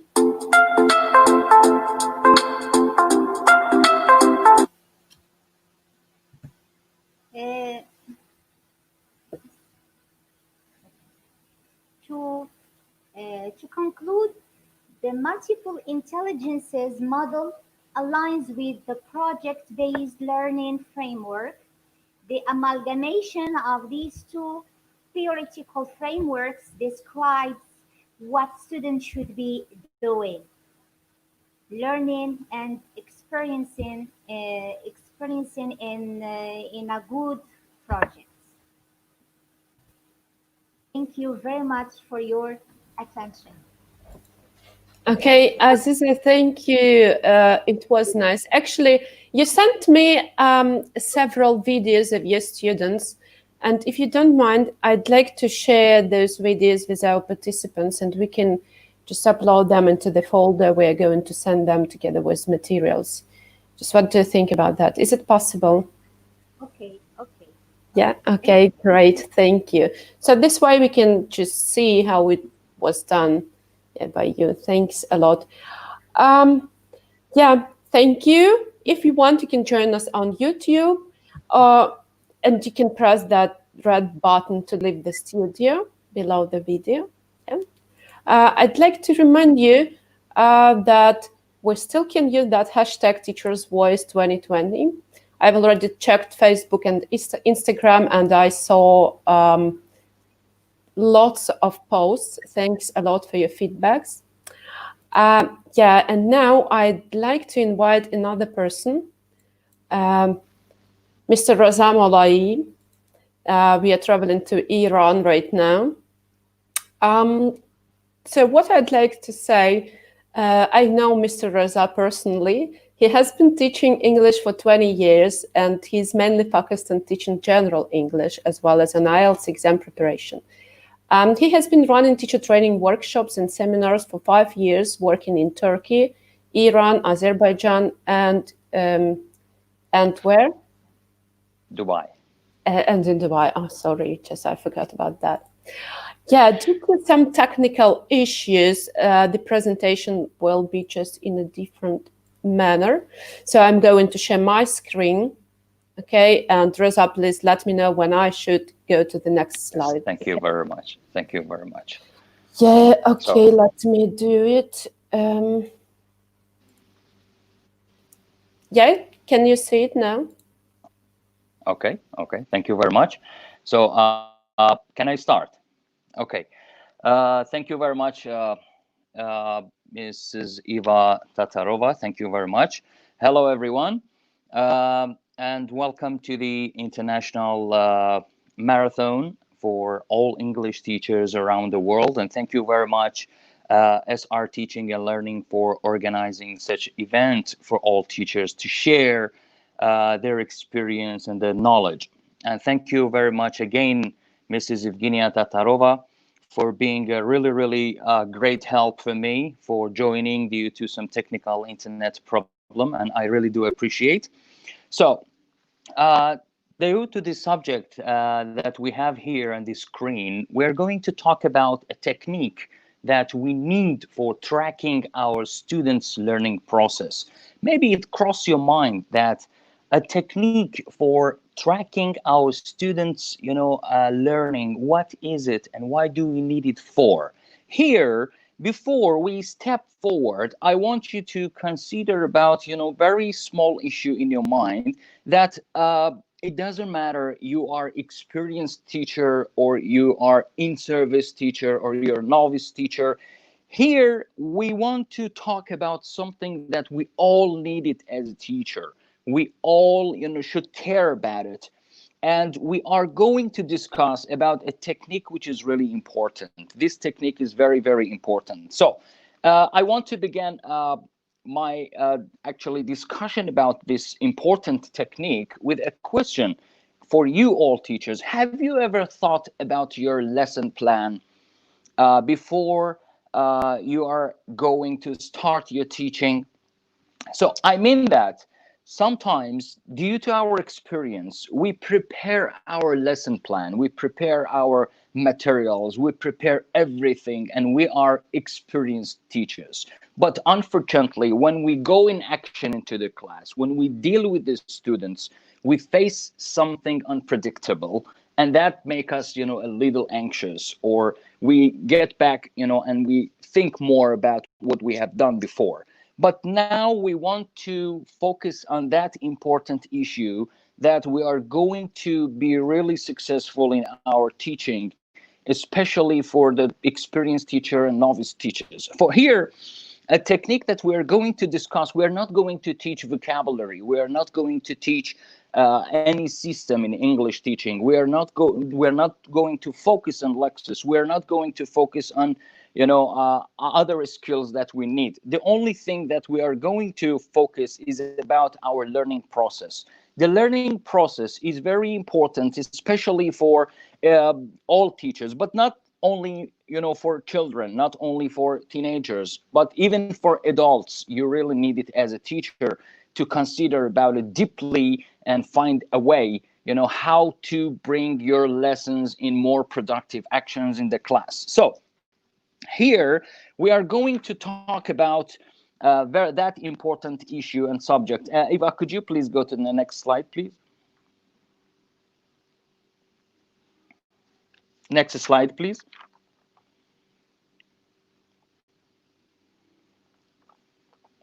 Next slide, please.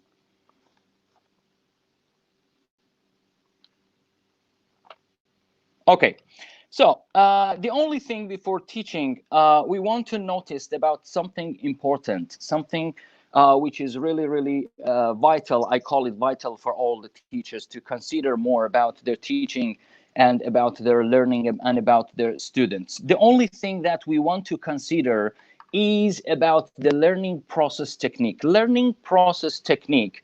What is the learning process technique? The learning process technique is to consider all aspects of learning of our students, plus the behaviorism. Behaviorism, it has two parts. It has two parts, physically and emotionally. So physically and emotionally, we have to consider on them as a teacher because we need them. So maybe this is the question in your mind that you say that why and what for I have to consider on the physically and emotionally, behaviorism of my students. I have enough experience. I can tackle all the problems, and I don't need such things to run my classes better and better.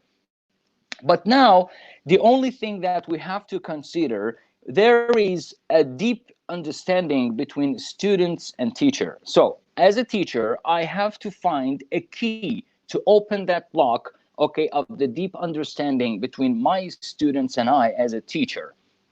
So now here, could you please go to next slide? Is it possible go to next slide? Do you hear me? Okay, so let's continue. To create an effective relationship between teacher and students, okay, we have to focus more and more on the relationship that we are going to have with our students. So that relationship, it could be, in different ways, in different situations, in different places, schools, institutions, universities, or other places which are related to teaching. But now the only thing that we have to focus on as a teacher to follow this technique is our relationship with our learners and students. So as I said before, it doesn't matter, you are teaching young learners, you're teaching teenagers, you're teaching adults, but the only thing that you have to focus is the process of learning and create and create actually that base of deep understanding between you and your students. So to develop the students' learning process, the most important factor besides all teaching skills is to understand and feel our learners. So when you feel your learners, you can teach them better and better. So what does it mean by feeling our learners?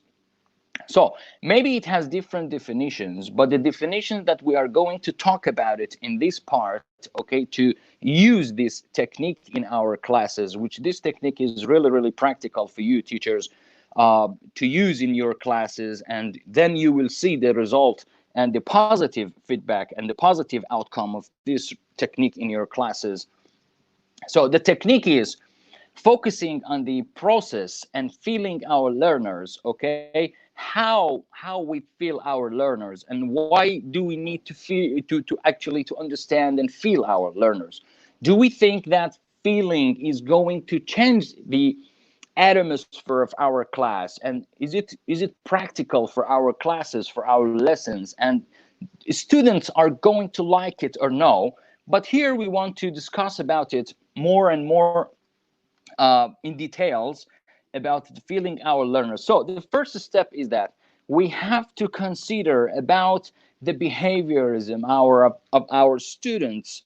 So the behaviorism of our students, it could be physically and emotionally. We have to consider and put it in our mind, and then we can start teaching. So if you prepare your lesson plan, you are fully experienced teacher, But when you don't understand your students, you are not going to be able to transmit all the correct data which you organized in your lesson plan into the class and into your students.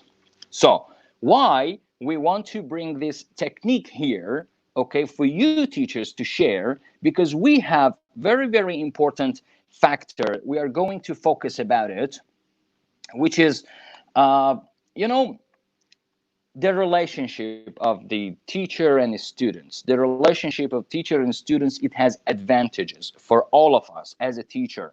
So if I'm a teacher, if I want to be successful teacher, if I want to teach, you know, in a right way, I have to create that safe environment and safe relationship between my students and I.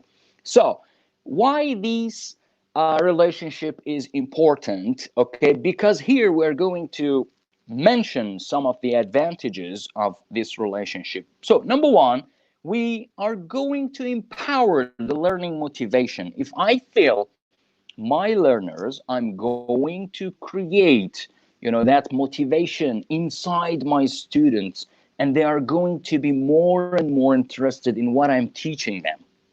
So the second item is students feel safe. So when my students feel safe beside me, okay, if I'm not experienced teacher, my students, they are going to learn what I say. They are going to be more motivated beside me, and the lesson and the class environment is going to be more and more practical and useful for all. And the other thing is that to increase the mutual respect. So the positive part of the teacher and student's relationship is to increase the mutual respect. So if I don't respect my students, make sure that my students also are not going to respect me, and everything is not going to be in order. This is the reality which is happening around the world in different classes, in different levels, mostly in young learners, teenagers, adults, okay? So it's better to create the mutual respect. If you are experienced teacher, you have to create that base of relationship on respect. And the other thing is that to develop the learner's talent and abilities. So ability is very important for the students, and you as a teacher, you have to monitor closely the learner's ability and talent. You should not ignore. So this is one part of that relationship, that when you want to be a good teacher beside your students, you have to help them. You have to see them, to bring out their talent, to see their abilities, not only ignoring them. So I have seen that in different places, that some teachers, they think that we have all experiences, and it's not necessary that we see the talent, we see the abilities. But in case that for becoming successful teacher, it doesn't matter. You're teaching in different environments, but you have to see your learners' abilities and your learners' talent, because they see you as a teacher, when they feel free beside you, when they are safe beside you. So they need you to see them. They need you to find out their talent and to feel them. So the other factor that we are going to see is about a technique that this session we are going to share our knowledge about it. The technique is that, first of all, for using this technique for monitoring our learning process is to knowing our learners. So when I know my learners, okay, I'm a successful teacher. When I don't know my learners, if I have thousands of years experience, I'm not that professional teacher because I don't know my learners. So this second thing is that their learning style. So knowing the learners and learning style is very important, especially for multi-level classes. Maybe you are a teacher, you are teaching in the other country, and you have mixed ability classes. So you must know how to handle and how to feel beside your lesson plan. If you remember, if you prepare a powerful lesson plan, but you ignore knowing learners and you ignore their learning style, and the most important factor here, you ignore the generation type. So the generation type is very important. You have to know that your students belong to which type of generation. You know, it helps you a lot to prepare your lesson, to prepare your lesson plan, how to teach them, how to talk to them even, and how to prepare your other information to be transmitted. So then when we notice that the learners, their learning style and generation type, then we are going to the weekly tracking. So weekly tracking, so we are going to monitor our students' performance inside and outside the classroom. So for inside and outside the classroom, we have to monitor our students, and we have to see them, as I mentioned before, and also the reaction of our students on different subjects. So why the reaction of our students on different subjects? So when we want to use this technique, okay, which is going to help us, okay, to monitor the process of learning of our students, it's better to see their behavior. It's better to see the reaction on different subjects. For example, you're teaching grammar, but when you look at your class, you see that some of your students are just playing with the fingers or just looking at their books, and not fully paying attention to you. This is the main reason that as a teacher we have to track it, because this is one part of our students' learning process. So, and their interest before and after the lesson, their interest, our students' interest is very important, and I have to consider it as a teacher. When I teach vocabulary, I monitor and I see my class that they are really interested for teaching vocabulary or they dislike. This is very important. We have to notice. And their homework. So if I give them that homework, they are doing that successfully or no, or they are bringing different excuses, okay, not to do that. And parents' reactions. So I have to keep a good contact with the parents' reaction. And also I have to talk to them sometimes as a teacher to see the performance, that the students will understand that my teacher not only monitoring my behavior and my educational process and learning process inside the class, even outside the class, I am important for my teacher, that my teacher is tracking me and trying to see and know what I'm doing outside the class environment. So the technique is that, so we have to prepare a list that we're going to share that form with you, to use it weekly as a weekly record in your classes, and to monitor the items that I've just mentioned here. And then finally, we are going to the conclusion. Next page, please. We are going to the conclusion that teachers what to do finally. Teachers what to do finally. It is very, very important for them, for the teachers, to tracking the learning process, monitoring and the students' behavior, finalizing the students' learning style and mood, and find a solution to keep students get involved in motivation, and keep the weekly records to check the monthly progressive results. So as a teacher, we're going to share that form with you, and you can use it in your classes weekly, due to the item that we just discussed now, and I have mentioned them, one by one. You have to consider about your students' learning style, students' generation, and you have to know your learners, the reactions on different subjects while you're teaching, and different skills reactions of your students, their behavior outside and inside the class, and your relationship, and you have to make a record weekly. And finally, end of the week, you have to sit as a teacher and you have to monitor what you mentioned in that record, and you have to bring out that result that you are a successful teacher, your students like your lesson, your students like your class or no. And then you will find your faults, you will find the main result, the main factors that you really need in your classroom, and your students, they are going to feel better if you solve all these problems between you and your students. So finally, as a teacher, you have to use this technique. As you use, for example, lesson plan, you use different techniques for teaching different skills, Okay, it's the time now to use this important technique, which is related to the behaviorism and which is related to our students' learning process. This is very important. If you don't care about your students' learning process, you know, physically, emotionally, okay, you are not going to become successful teacher, because our duty in the class is not only to teach and go. Our main duty first is to feel, then teach. So thank you very much for your attention.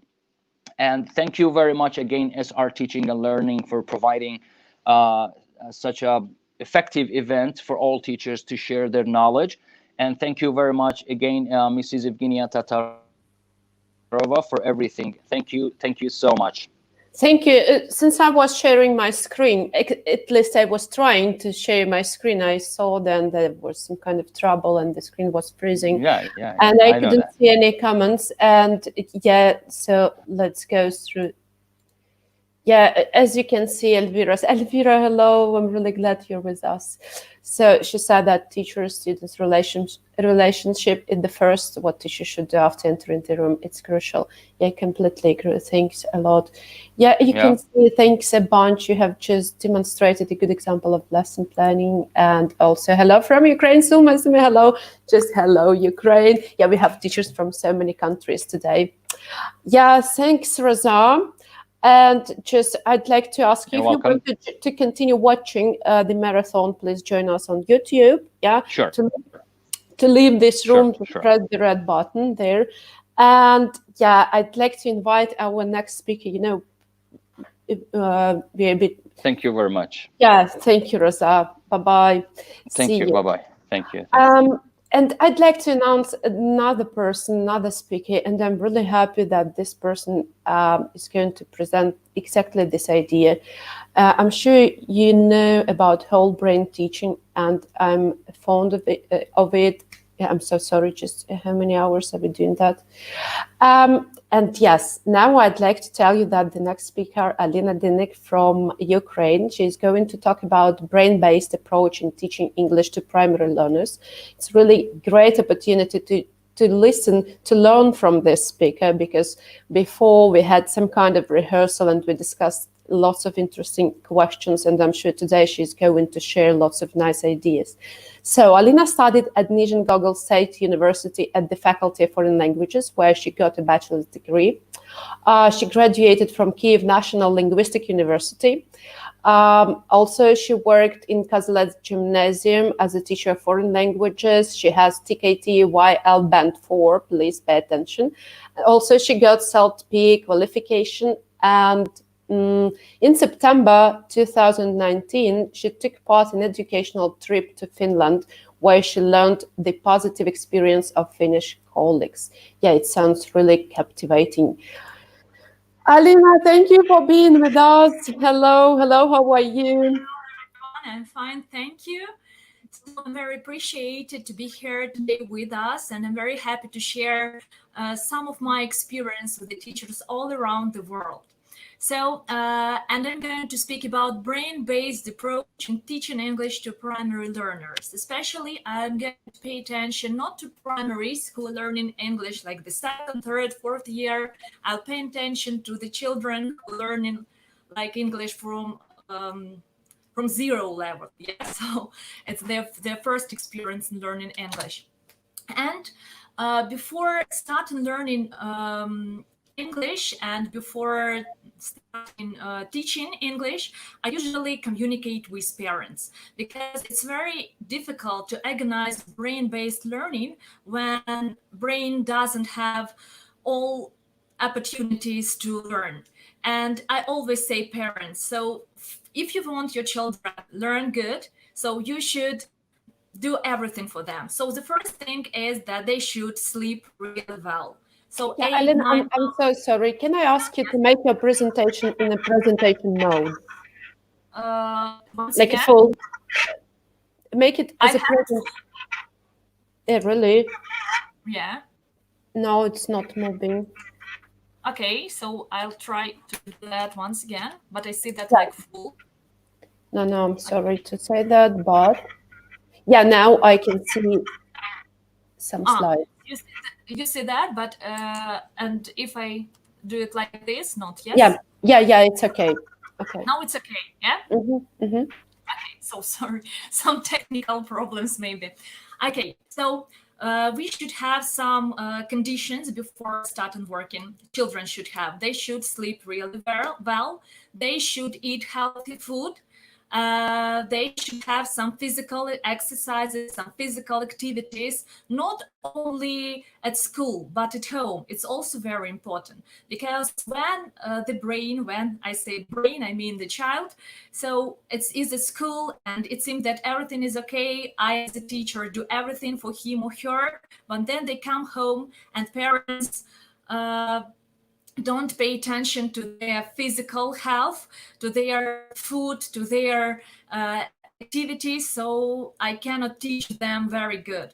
So no stress and fear is also very important because when the brain is in stress, it cannot access any information, cannot accept any information. Good mood, yes, it seems to be like strange because it's very good to be in good mood all the time, but at least they should be really they should have the positive attitude to the education. And fresh air, yes, it's also very important. So before every lesson, try to open all the windows, and because with the help of fresh air, our brain works better because our blood has more oxygen and it really works. So, and the next thing I'm going to concentrate on mirror neurons in teaching primaries. So first, to my personal opinion, that I think that mirror neurons are the greatest discovery ever.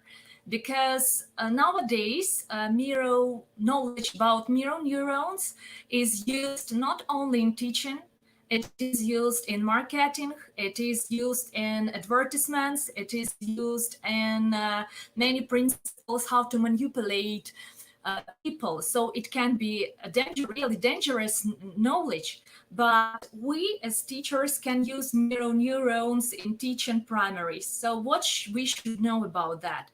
That mirror neurons fire to reflect the actions or feelings of others. So maybe I'm going to give you some examples. Remember the person who is yawning, yeah? So one person yawns and we see many others who yawn at the same time. So it's because of our mirror neurons. Or I may say now you that, oh, I'm thirsty. I have some water here. And you should feel that desire drink too. So our mirror neurons, they repeat the actions and feelings of other people. So, and mirror neurons can be, they are not only in people, but also animals have them, birds, and we can use that. And I often use mimic and gestures while explaining the material, because when I'm very emotional, I give these emotions to my children, to my pupils, and they start feeling the same. I use gestures to express, I even exaggerate, and we need to exaggerate, because when I exaggerate the intonation patterns or I exaggerate my feelings, my pupils feel the same, but not so much as I do that. When teaching primaries, I speak about only the first grades, you should speak a bit slower than in everyday life. Why? Because when I speak, and I speak about English as a second language, as a foreign language, to understand me, you should repeat my words in your brain. So speak a bit slower than you usually do that. But don't forget about the rules of pronunciation, because your mouth should articulate very good for pupils to repeat all the pronunciation patterns. So like these are general things I want to tell you about mirror neurons. And now I'm going to tell you about main principles, how brain receives the information. So first rule is that you should give the information in short segments. Don't give too much information for one lesson. And when you give some information, try to connect this information to real life experience. So you give them some material and you practice it at the same time and connect it to the life, and it really works because they will remember that better. Then I'm going to speak about multiple times review. It's very important, not only during the lesson. Yes, during the lesson we also make some reviews, but from lesson to lesson, every lesson you should review the information. So start from small sentences like what's your name, how are you, and every lesson add more and more.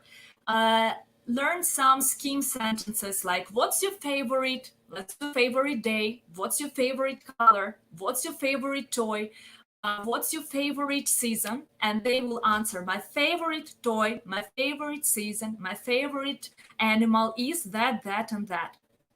Then at the end of the year, you will see like great results because they will speak on many topics. If you learn something today and you won't review that tomorrow, it won't work.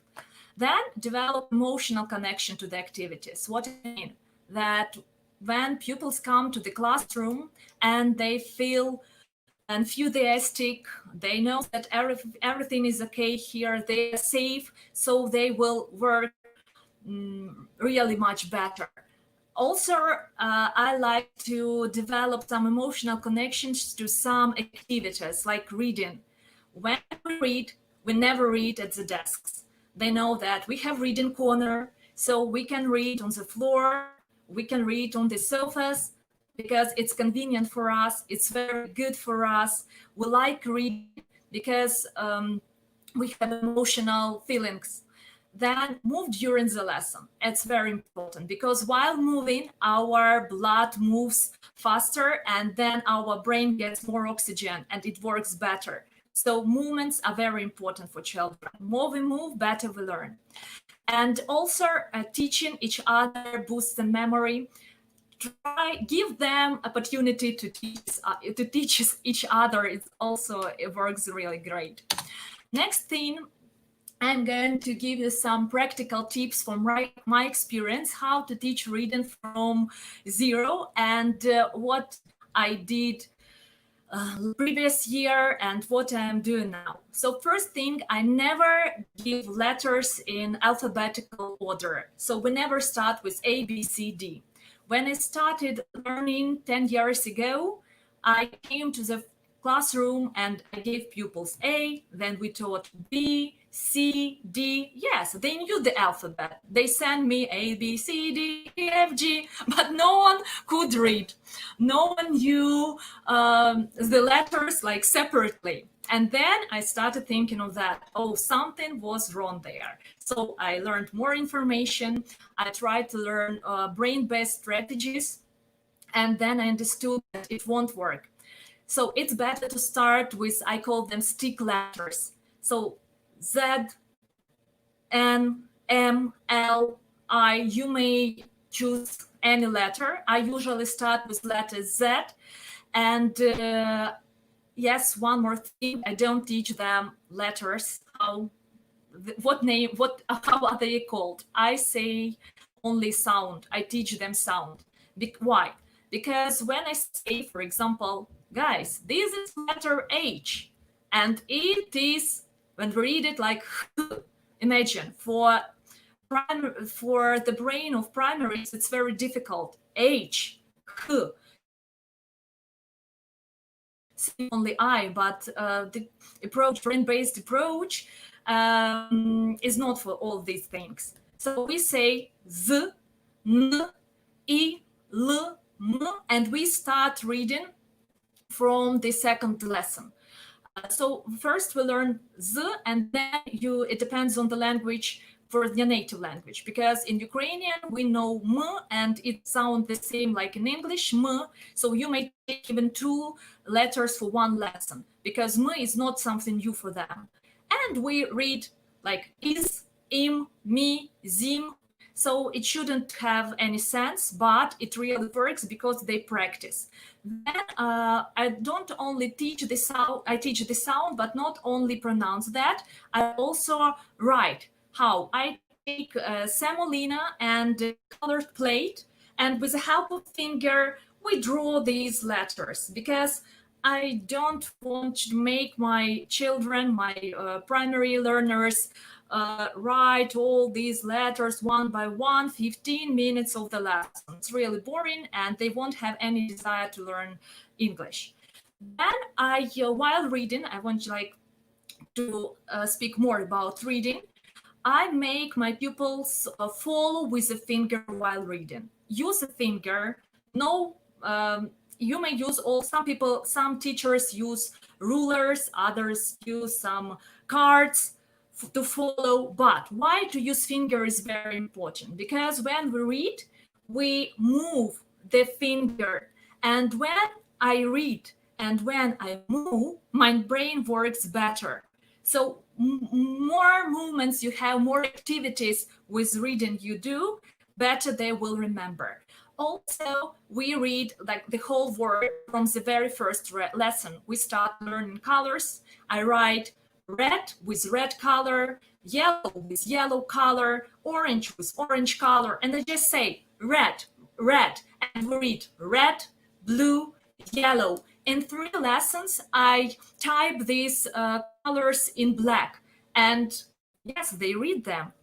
Because they recognize red, blue, orange, they can say, because our brain doesn't read by syllables. We usually recognize the word, and you should also use that. So by repeating many times the same word, they remember that and they read it better.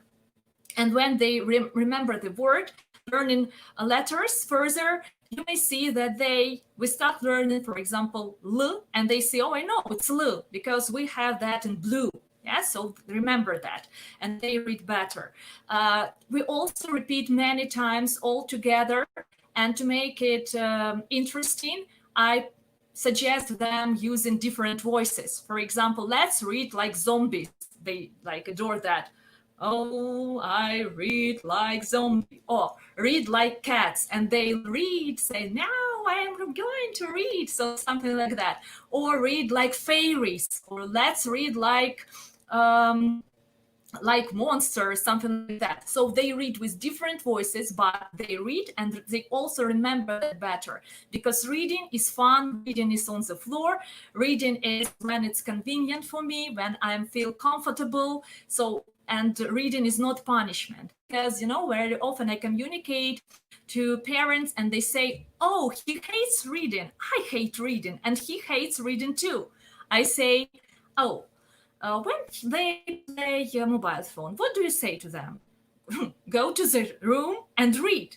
Reading is punishment this way. So please don't punish your children with reading. And then they will love doing that. Okay, next thing is, I'm going to tell you that I'm really very thankful to everyone that I can share the experience with you today.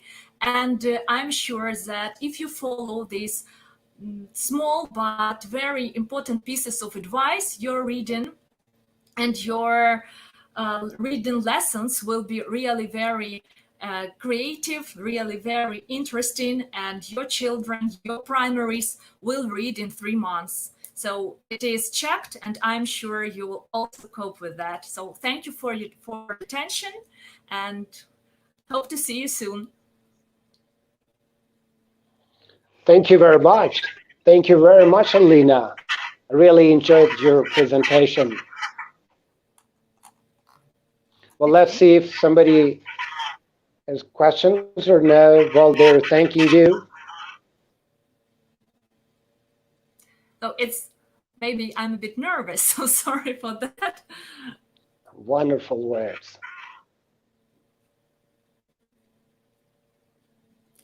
So if you have, the brain-based approach, it's not only reading, it also writing, teaching writing, speaking, listening skills, but we have 15 minutes and I try to give pieces of advice of the most difficult things to my mind, because teaching reading from the very, very beginning, from the first letters, it's really very difficult. Thank you very much. Thank you.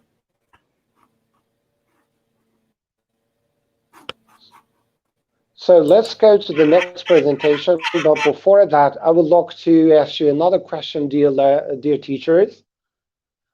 This is kind of riddle as well. You know, what word begins and ends with an E, but only has one letter? Listen.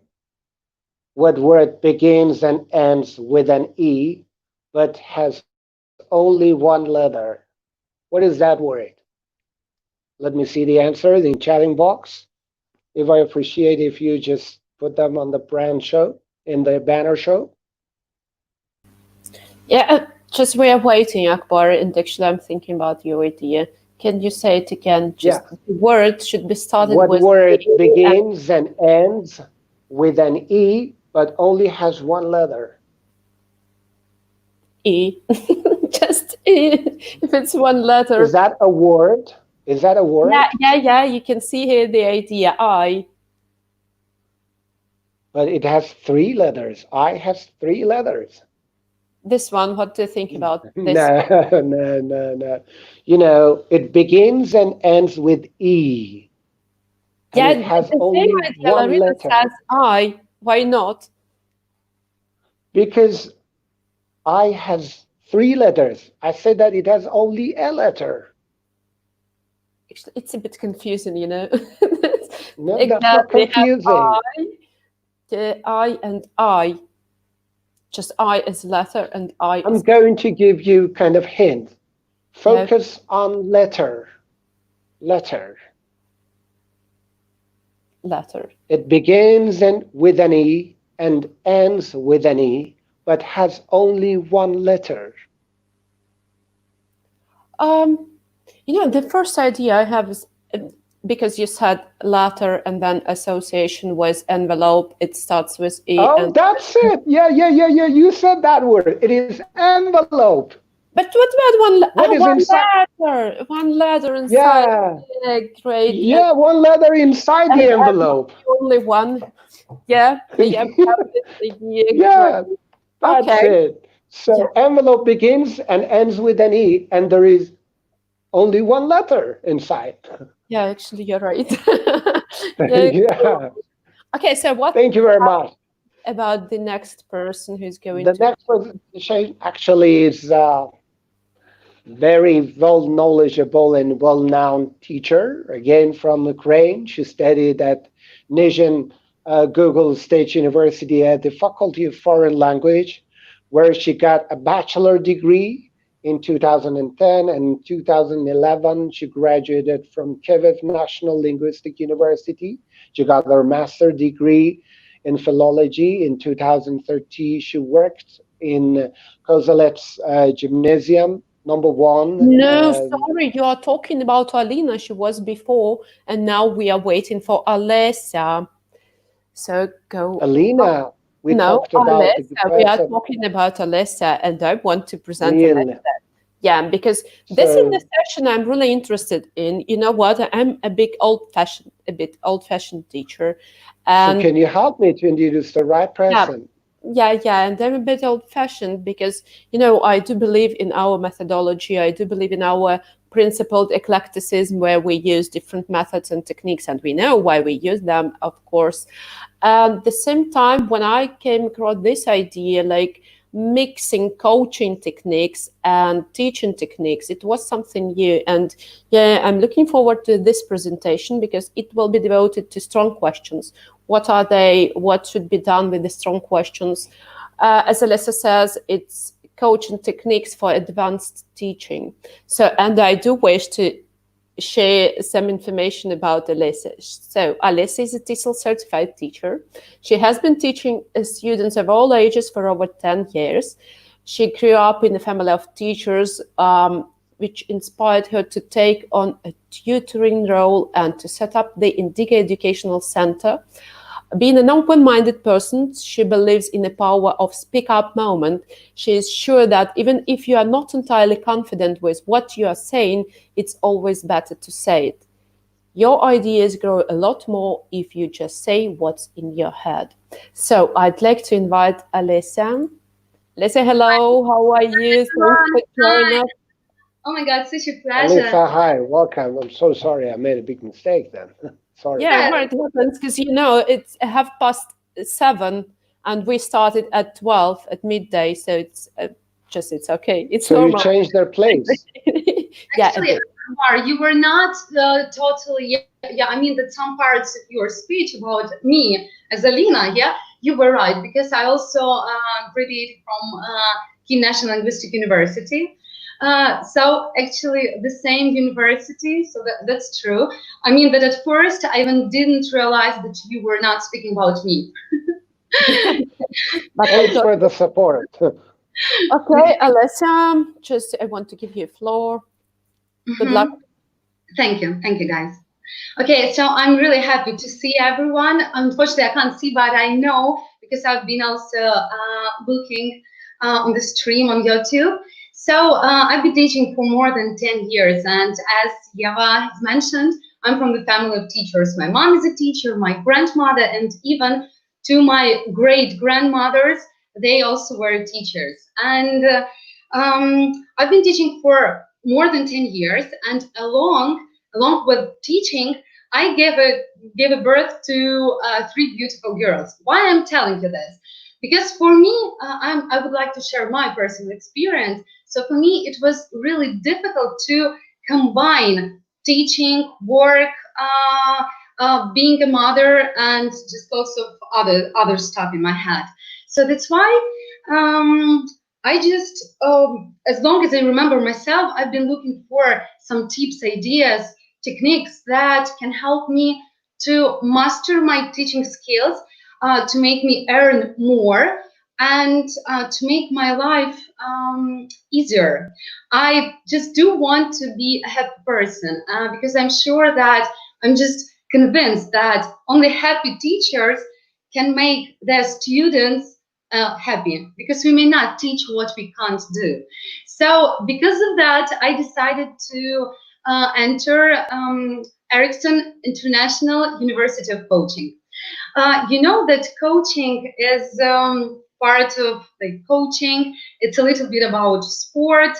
It's a lot about psychology, and it gives us a toolkit that helps to work, that has inside lots of different techniques, tips, ideas, how to get to our purpose. So purpose in teaching, purpose for our students to learn better. So the thing is, right now I need my presentation. Yeah, okay. Thank you. So can we make it bigger, or just let me try.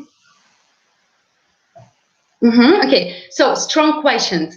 Why strong questions? I'm so sorry. It's freezing and somehow it's not moving. So maybe I'll try to do it. Just give me 1 second and we'll see. Okay, guys, what about now? Yeah, can you move the slides? Yes. Yeah, okay, perfect. Okay, fine. So why strong questions? Questions are places in our mind where answers fit. If you haven't asked the question, the answer has nowhere to come. It's very important thing. So I would like just to finish the quote. It hits your mind and bounces right off. You have to ask the question. You have to want to know in order to open up the space for the answer to fit. So Clayton Christensen. I do like this quotation because it's about the true nature of questions and why they are so powerful tools we may use as teachers. During this marathon, I've been listening to lots of other teachers who mentioned about the motivation, how difficult actually it is for us to motivate our students. That sometimes we try to do our best, we pull ourselves together, we just struggle, we put lots of efforts, to motivate, to fill them, our students, I mean, to make them engaged, to make them interested in what is happening. But the thing is that it's always about us. I mean, if we are trying hard, we may feel tired, we might feel exhausted. The thing of the questions is that with their help, we can make our students motivated. We can show them their inner power to that will lead them to constant learning, even maybe to that brain habit of lifelong learning. So strong questions and just questions. Let us have a look. What types of questions do we know? Of course, as teachers, we are used to presenting information about questions, like this classification of special, alternative, general, and just etc. Types of questions. But there is one more classification about open and closed questions. So what is the difference? I'm sure that you know. It's about the answer. Whether we answer on a question with yes, no, I don't know, they are closed questions. If we need more than one word, sometimes even more than several sentences to answer the question, it's about open question. And they are always about deeper level of understanding. They are about deeper level of self-awareness. Why should I study English, for example? So let us have a look and compare. The first example of closed question. Have you already completed your homework? Actually, it sounds okay. So what can we say just to make that will lead our student to some kind of transformation? So it might be, why is it important for you to complete this task? What other benefits will you get if you do it? What new skill or experience you will acquire? So we are trying to look a little bit deeper. Just we are not focusing on the result, just done, the task is done.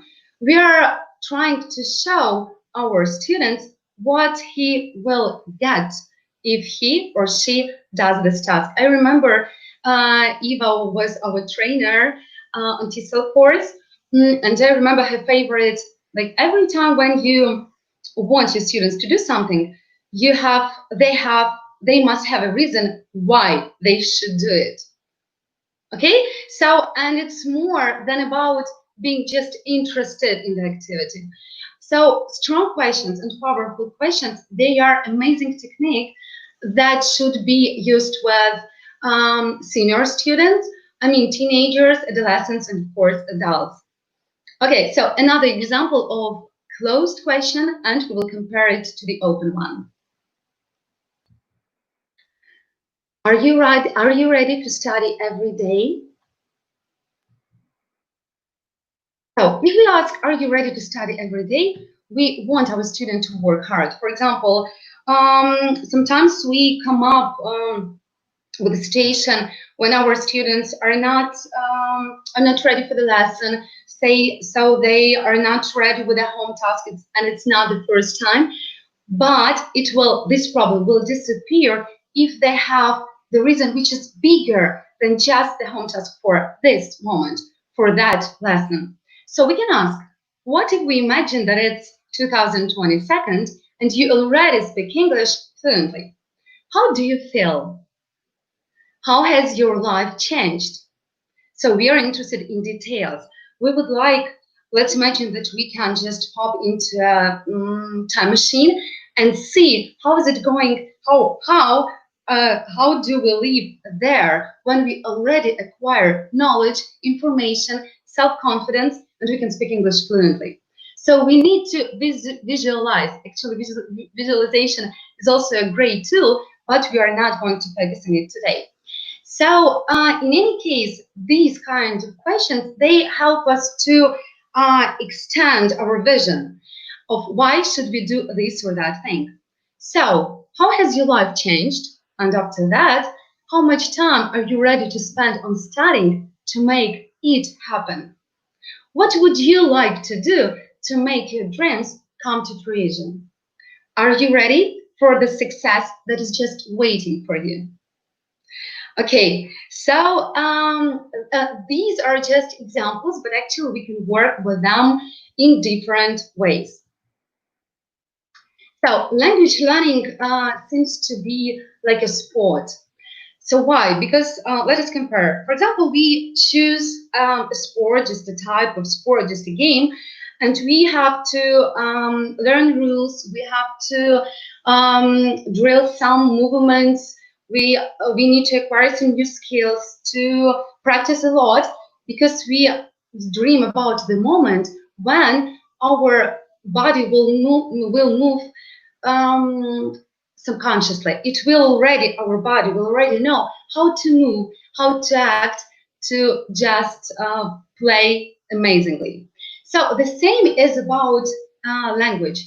We come up to a person, we want to speak, and we study English to feel confident, to feel as if there are no barriers, to feel as if we already know, and we don't want to focus on the word we would like to use right now, grammar tense we should better use in this case. So we want to do it in a very subconscious manner, as if we already know it pretty well. But the thing is that we really think that learning a long language is a hard thing, but actually it's not. You know that I'm very sorry, maybe it's not very pedagogical to say this, but very, let us say, even a stupid person, I'm really sorry, can acquire any language, can speak any language his or her parents does from the early childhood. It means that to get the knowledge, to study new language, it is already like this program we need to study language is already in our heads. It's already there. So, and you will speak about, so why did I want to compare language learning with the sport? To show you that, to share my point of view that language teaching is really very common to training sport. That's why coaching is really relevant to teaching any language. For example, teaching or language coaching. Let us have a look. If we compare teaching and language coaching, which of these two is often more about coping with provided curriculum in terms of the traditions of schooling, stemming from the factory model or one-size-fits-all approaches, which undoubtedly impede personalization of learning? So we all know that sometimes, unfortunately, it's about teaching. So the thing is that you would just gather our students and we want them to follow the course book. We want them to complete this or that task without their deep understanding. Why should they put efforts? Why should they spend a huge part of their life, of their time, on doing this or that task? Just for knowing English? It sounds so, I don't know, so vague, so fussy. So the thing is that our task as teachers is to make them focused on their personal goal, on their personal benefit they will get. Okay, so that's why those strong questions, they, of course, come in handy. Because teaching is what people do to you, and learning is what you do to yourself. So, and taking ownership of learning means independence and responsibility. So I'm very certain that we have to do our best to give this ownership of learning to our students, to make them feel that power they have to change their life completely. We should ask them questions that might help them to understand the bigger aim, role, I don't know, the bigger idea. What is all of this about? So if they feel responsible for their lives, they will move differently. I mean, every step they are taking will be completely different from the step we want them to take. Okay. So coaching gives us a treasure map that we adapt to every student individually, creating their own plan for studying that is meant to succeed. So here I would like to show you, again, I would like to compare our brain to GPS navigator. The thing is that GPS navigator can always help us to come to a destination, to arrive to a destination we want to. But if we compare our brain to that powerful machine that can help us, that can bring us to our destination, brain, to our aim, yes, to our dream. So I compare it to GPS navigator that helps us to come to our destination, yes, on the surface, in our physical reality. So, and the thing is that, can you imagine GPS navigator, and we just type, when we type the data, type a location, type the address we would like to get to, we type just, okay, take me home. Or just no, take me to the beautiful place. I know that that place is beautiful, so I want my GPS navigator to take me there. There I'll be happy. There I'll be successful. But what is that where? GPS navigator doesn't understand. So the same happens with our brain. When we want just to be happy, when we want just to be successful, when we want to speak English fluently, that's it. So it's the same thing. It's about big generalities. It's nothing about my values, my personal, I don't know, stimulus, my personal dreams, my concrete ideas and concrete objectives I would like to get to. So that's why those powerful questions can help us to visualize, to make that point, that address, the destination pretty clear to our brain. And in that case, our mind will help us to get to the point we want in future. Okay, so right now I would like to share with you some questions we may use while working with our students who are just, of course, it's more about senior students and adults. So why is it important personally for you to know English? What resources will become available to you? How do you feel about it? So here, it will be really important for us to ask more about emotions, about the details, about the way you will feel yourself when you can speak to. It depends actually. All the answers, next answers, they depend on the previous answers. Yeah, I mean, you're just knitting something beautiful by means of those questions. Let's imagine that somehow you can see the future. You have already achieved your goal. How do you feel yourself? Before that, it is very important for our student to describe that goal, how he feels himself, what is he doing in that future, how he behaves, how confident he feels himself. What are you proud of? Which traits of character have helped you to achieve your aim? And what do you praise yourself for? Here, I love those questions. Which traits of character have helped you? And what do you praise yourself for? Because they are not about the future. They are about this moment, like here and now. What is really valuable in me right now? What is my strength that maybe I was not even paying attention to? That will help me to get what I really want to get. So we are focusing on our strong points. What do you praise yourself for? That's nice. Everyone wants to be praised. And you know how precious is feedback from a teacher.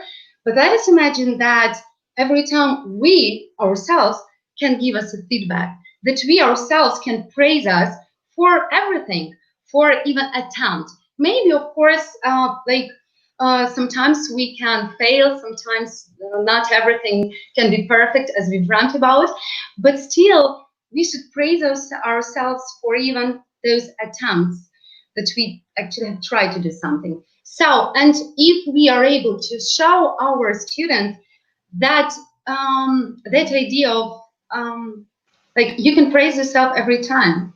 Let you find right now what you have in your character, in your just what you have inside that will help you to get what you want, and what actually helps you right now to work, to go on doing what you choose to do. What seems to be the main obstacle, and what is stopping you now? These two questions, they are really very important. Because, you know, sometimes we are afraid of, okay, for example, we are afraid of darkness. What should we do? Just switch on the light. So it's almost the same thing. Sometimes we are afraid of things we've never been, so we just should face them to stop, to feel relieved, to realize that it's not so actually threatening as it might seem to us. So what is that main obstacle? What do you think? What it is? What is stopping, you know? We even can sometimes write this down and think whether there are some next steps, some actions. So what action will you take to overcome them? Or how we just can prevent them from happening? So what are other options that might be helpful? For example, what are other options that might be helpful for other people? You know, sometimes we are so engrossed in the, in the routine we live in, that we don't even mention we don't even notice things that can be really helpful. So this question, this one is very important. We just can have a look, just turn around and have a look and think, and what about other people? How do they do this? Maybe there are some people that can help me. So let me think about this. So are there any other options? Not only about this or that app, not only about working with this private teacher, not only should I do my home task in time, maybe there is something else. And actually, you know that if you are looking for something, you will always get the answer. What are your next steps? It's about the same.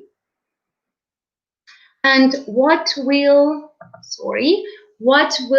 happen if you do, and what will happen if you don't?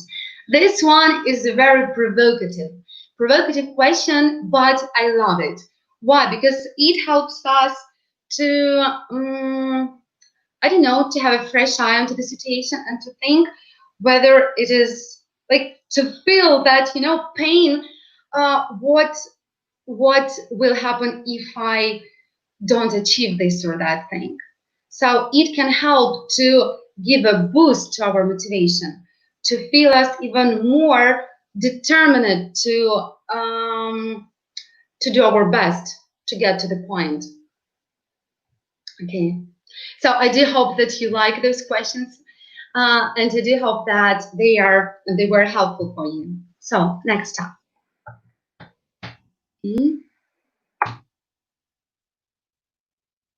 So here, I would like also to share with you some other questions that might be also interesting for you students, and you can, for example, use them as you like. They can be used just as great warming ups because they are nice. Actually, students, especially adults, they love to discuss those questions. They love to share their ideas, their view, their perception of this or that notion, and they like to discuss it in pairs, just in groups, so they are pretty nice. Also, we can use them in terms of, for example, second condition. Why not? So what would you definitely do if you knew nobody would judge you? This one is amazing. Because of course, you speak about why people are afraid of speaking English. The thing is we all know that language barrier, yes, that stops us from communicating freely. So what would you do? Would you speak the way you do right now if you knew for sure that nobody would judge you, that nobody would point out your mistake, for example, yeah? So, or it can be about your job, your just whatever. Okay, so the next one. What would you do if you knew you would definitely succeed? This one is about thinking out of the box, because you see, sometimes, again, we are just, there are lots of restrictions, there are lots of obstacles that we actually have built by ourselves. Yes, and the thing is that this question helps us and our students to dream big. Just don't be afraid of anything. Maybe there is something you would like to do if you knew you would definitely succeed. So no failure can be met. Okay, so the next one. What would you do if you had all the time and money in the world? All the time and money you need. This one sometimes makes people just realize that, oh my God, I wouldn't do the job I'm doing right now. I would definitely do something else.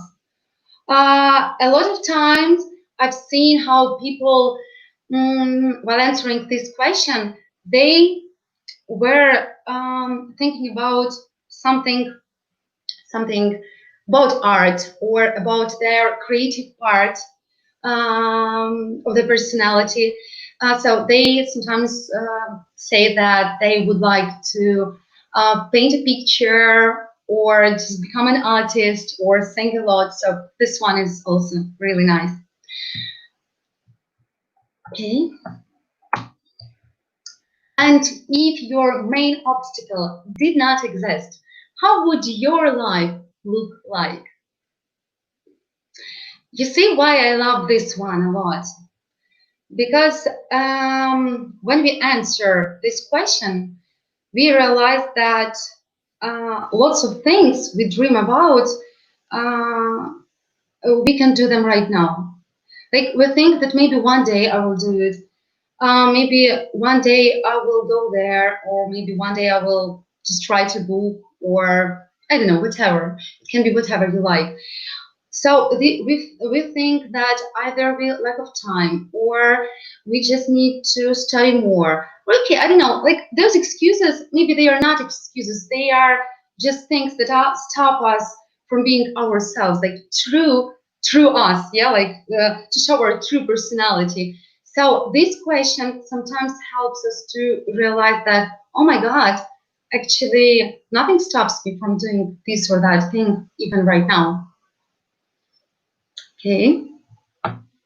So also there are some questions we should ask ourselves.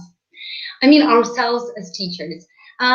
You remember that several hours ago, our host told us about, asked us a question about whether we had ever seen a teacher who was driving, I'm sorry, maybe it was not Porsche. Okay, so very expensive car.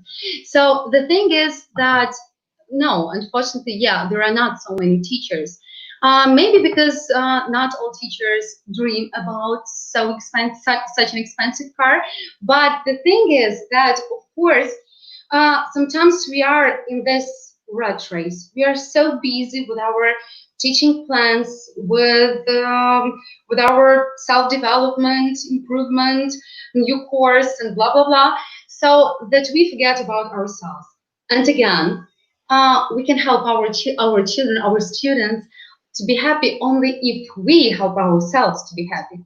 So some questions that I sometimes ask myself. Okay. Why do I teach? Now, I know that why question is really complicated one. And even in coaching, this question sometimes is, not sometimes, it's yeah, it is forbidden to ask because it's really complicated. We should better ask, why is it important for me to teach? Why? What, like, really, why is it important for me to teach? What else apart from English language I would like to share with my students? What is my passion? What gives me pleasure, brings me joy, inspiration, and satisfaction? What I would like my students to tell others about me in 10 years? What are my traits or qualities that help me to be a really good teacher? This one, I like it a lot because it's about the foundation. It's about the basis. It's for us a ground we can be just feel steady, as if we can cope with everything, because we know that we are good at what we do. We have to believe in ourselves. And sometimes these most obvious questions are the most important questions to ask. Okay, so actually I planned to tell you more, but the thing is that I try to be really precise. I know that everyone is already tired. So guys, thank you a lot for your attention. If you have any questions, please contact me. So this is my Instagram or Facebook, Lesia. I'm passionate about coaching. I love teaching, and I would like to share with you other techniques which are used in coaching and that might be really beneficial in teaching foreign language, in teaching English. So thank you a lot. Tell me whether you like my presentation and the information. You can see, thanks a lot. You can see people saying just great jobs. Thank you. Yeah, we have thank you again. Thank you for the interesting presentation. Yeah, thanks a lot. So you can continue watching on YouTube, and we are going to move to the next speaker. Ola, thanks. Good job. Thanks for joining us. Yeah, and I'd like. So I'd like to announce the next person. Oh, it's something happened. So the next speaker. Ina has worked as a university instructor of English for 16 years.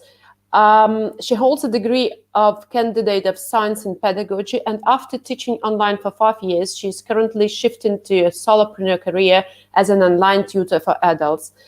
She runs her Instagram blog. I think she will share the information how to find her later on. This Instagram blog is for teachers of English and adult learners who are struggling to overcome a plateau stage. So, yeah.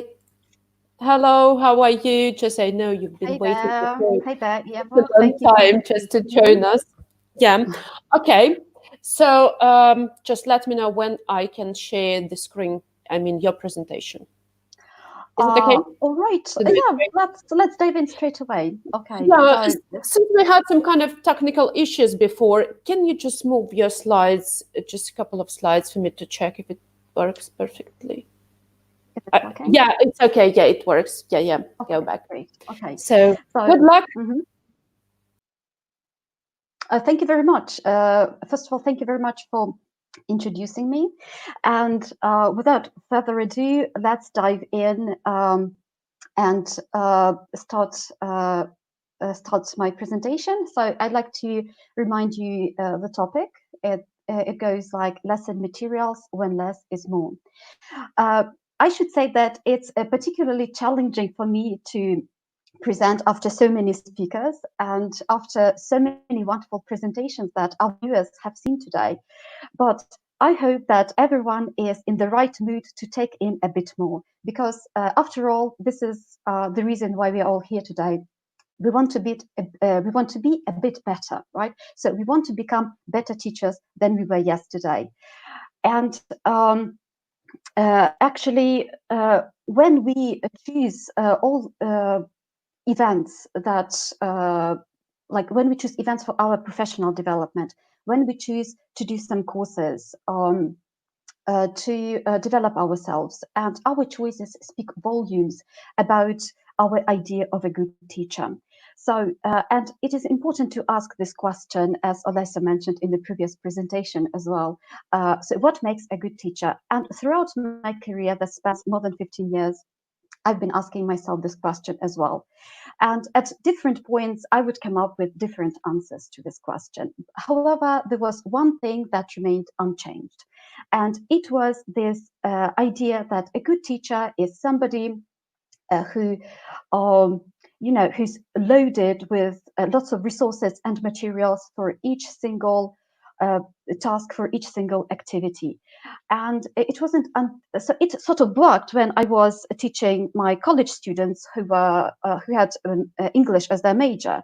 But it wasn't until I started teaching adults online one-to-one that I started suspecting that something was wrong about this idea and strategies that I would consequently use because of this. Instead of being entertained by all this multitude of materials I would offer to my students, they were, slightly overwhelmed, to say the least. And things that I intended to work out perfectly well with them actually turned out to be counterproductive. So the reason for this was that instead of retaining material that I was teaching to them, they would quickly forget a lot of things because they were overloaded with so many materials. But isn't this what we all want to reach at the end of the day? Is the goal we all aim for? So we want our students to retain the language material we teach to them, right? And so because we want them to later use it when they speak or write, you name it. So how do we go about this? How do we go about having them achieve this goal of retaining enough material? So the problem for me was that I didn't have to actually look for extra materials, right? I had to change my mindset. So I had to accept and embrace a different idea of a good teacher for myself. So once I embraced this different idea of a teacher, of a good teacher, I find myself on the right track. And this time, I believe that a good teacher isn't somebody who accumulates multiple materials, but it is somebody who can find the right tools, strategies, and activities that could go along certain material and teach those strategies to the students to use those strategies effectively. So what does research say? It says that in order for information to move from short-term memory to long-term memory, learners need repeated exposure to and practice of language. And this extra practice can be achieved either by adding and throwing in extra materials or by resorting to extra strategies and activities that can go along with less material. So what goes wrong when we add so many materials to our lesson? First of all, students can focus properly on a limited number of language items we want to teach to them. And as we know that our attention span isn't unlimited, as a result, just because this focus is lost, they don't tend to memorize and retain in their memory as much material as we want or as we teach them.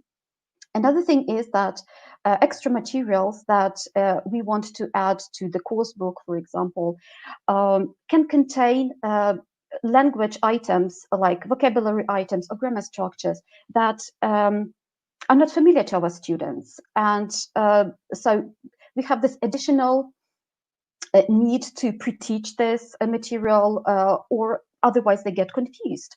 Or some materials could be based on topics that we are not currently discussing and we haven't intended to discuss them yet. So in such a way, in order to prevent this confusion and to make a wiser decision, so it's better to opt for the second solution. And by this, I mean using different activities and strategies based on a small amount of material. And this is the idea of recycling. And it's not recycling that you might know, which is about environmentally friendly behavior in our everyday life, but it's more about, I'd say, teacher-friendly behavior and student-friendly behavior that we might stick to. So recycling is about practicing language that learners have seen previously. So if we reintroduce a certain amount of language in a different context or through a different skill, our students are more likely to retain this material and use it later when they speak or write. The advantages of recycling are as follows. First of all, recycling provides more opportunities to explore language in context. It further helps focus students' attention on a specific amount of language material multiple times and in a variety of ways, which further enhances memorizing. And as a result, it maximizes retention of language material. So another thing that turned out to be indispensable for me when I started applying all these strategies with my students was lexical approach. Very, very simply put, the underlying idea behind lexical approach is that language consists of lexical chunks. And if we teach our students to notice those chunks, to explore their meanings, and to use those chunks in their speech in a natural way, so it will help them to develop their fluency better, and as a result, as I like to put it, sound like a native. Sort of sounds easy peasy lemon squeezy, but sometimes it can be more like difficult lemon difficult, right? So that is why let's take a look. Okay, so these are some words of wisdom from the celebrities in the field, and as long as you are getting these presentations later, so you will be able to check these out later on. But we are moving to a more practical part. And what I'm going to do is to walk you through a set of activities based around a single text that you could use in a series of lessons. When it comes to the sources of the text for these activities, they can come either from your coursebook, which is a great idea because coursebooks already contain activities, and then you could add some others to those, or you can opt for authentic materials if you like to use authentic materials for a change. For my part, I'm into using authentic materials with my students, and when I do use them, I turn to the site which is called breakingnewsenglish.com. I believe you're familiar with the site. If you are not, so highly recommend it. So the reasons I like the site are as follows. First of all, you can find the latest news, and each news item is presented as a text that comes in different levels.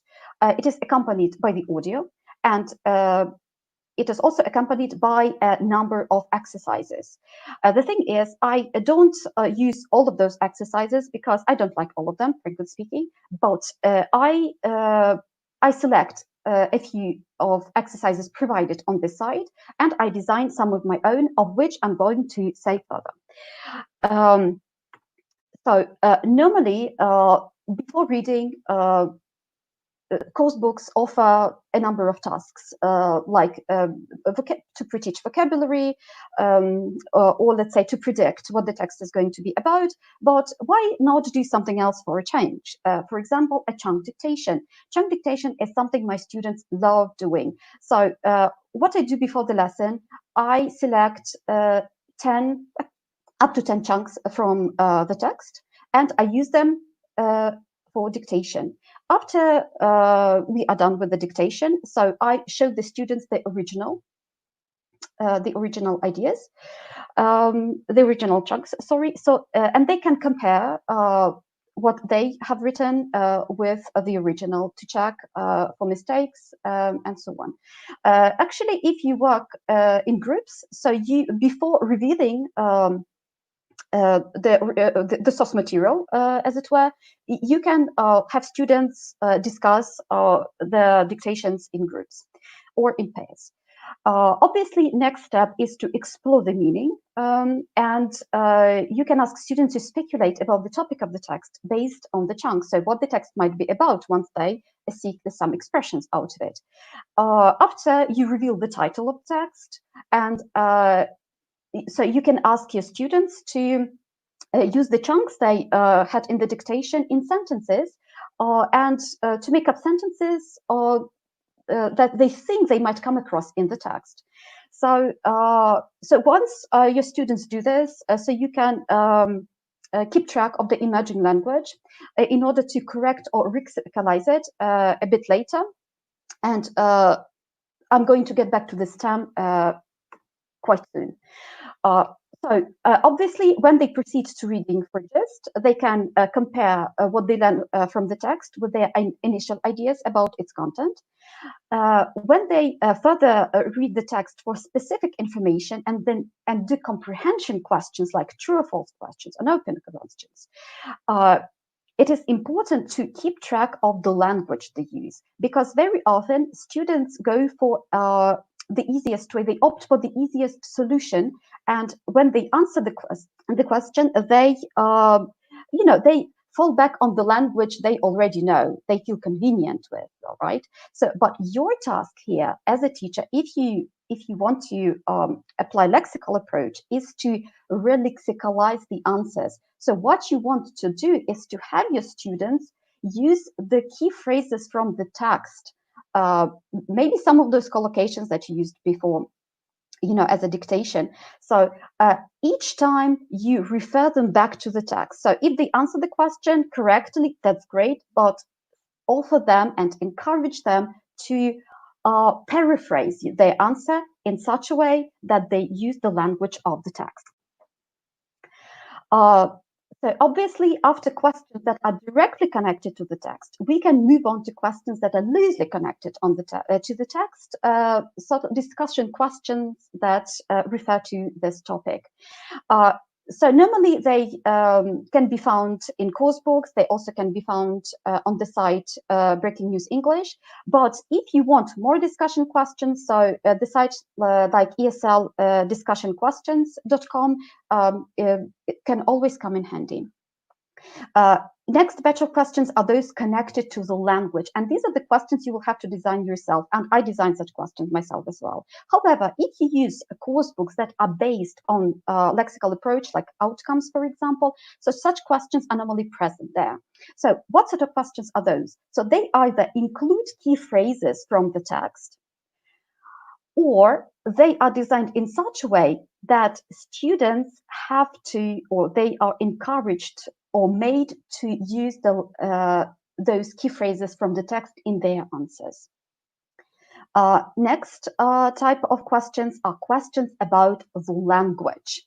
So, and this is where we teach our students to notice collocations. So tasks that, like in this group, could be as follows.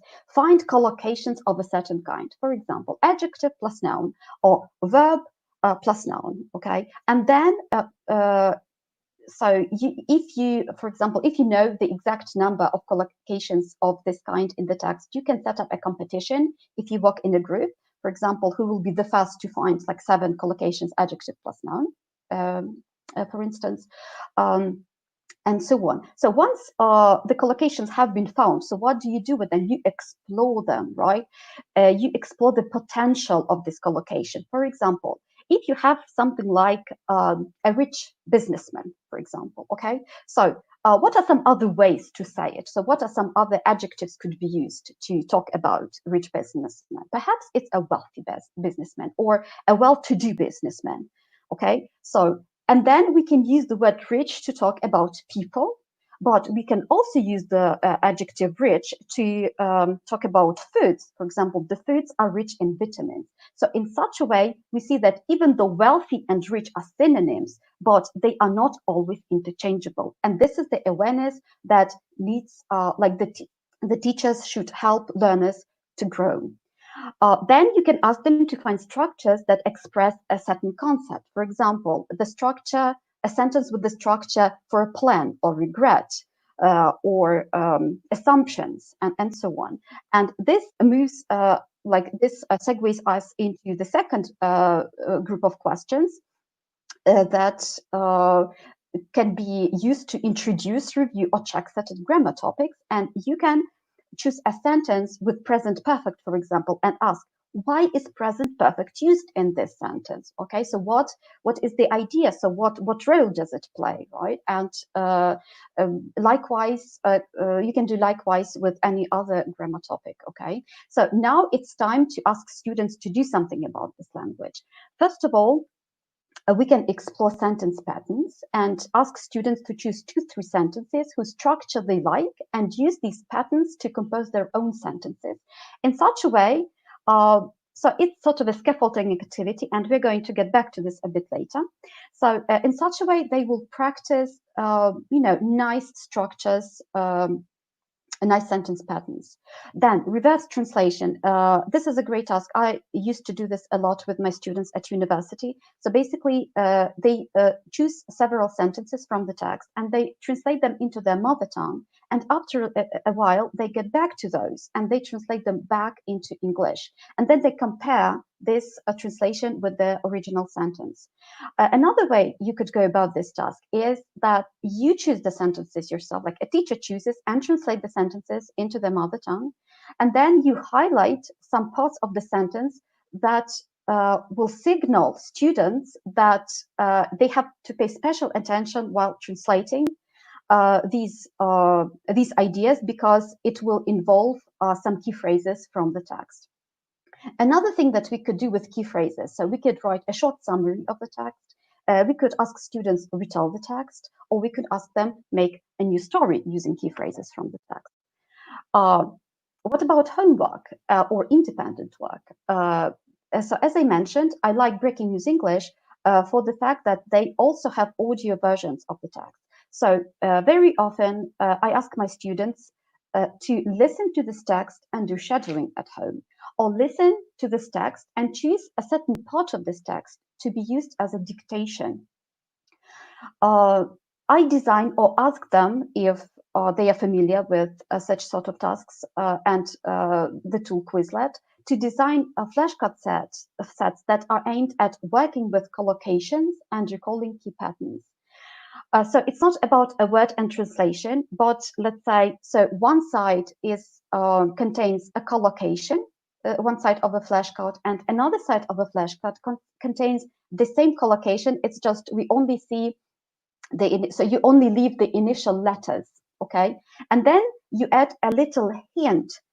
Perhaps it's a gapped sentence with this collocation, or its translation, which is a bit worse variant here. But the fact is, so the reason why this task is so useful is that at first they need to look at initial letters and recall the collocation. And recalling is proved to be a very useful technique when it comes to information retention. I also can ask them to do tasks aimed at exploring the language. So sites like SentenceDict, Phraseit, and Douglish provide a number of contexts, so sentences or videos that contain key phrases, and in such a way they can take a look at other different options to use a certain word or phrase. And obviously you can offer them writing prompts that aimed at practicing the language material you want them to use more actively.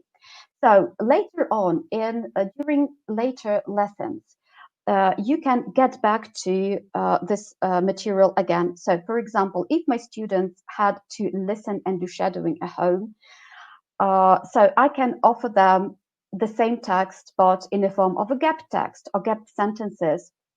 and they have to complete those sentences with key phrases from the text. You can later on get back to the text by using questions that you used initially, but you can slightly modify them. Or you can use picture prompts to review and practice language material. I will normally choose a picture and offer 3 key phrases from the text so that students intentionally try to incorporate this language in their answer. We can also use scaffolding activities with certain sentence patterns. And as a group activity for vocabulary revision is, so the thing I used to do is when I worked with groups is a card game. So it goes like this.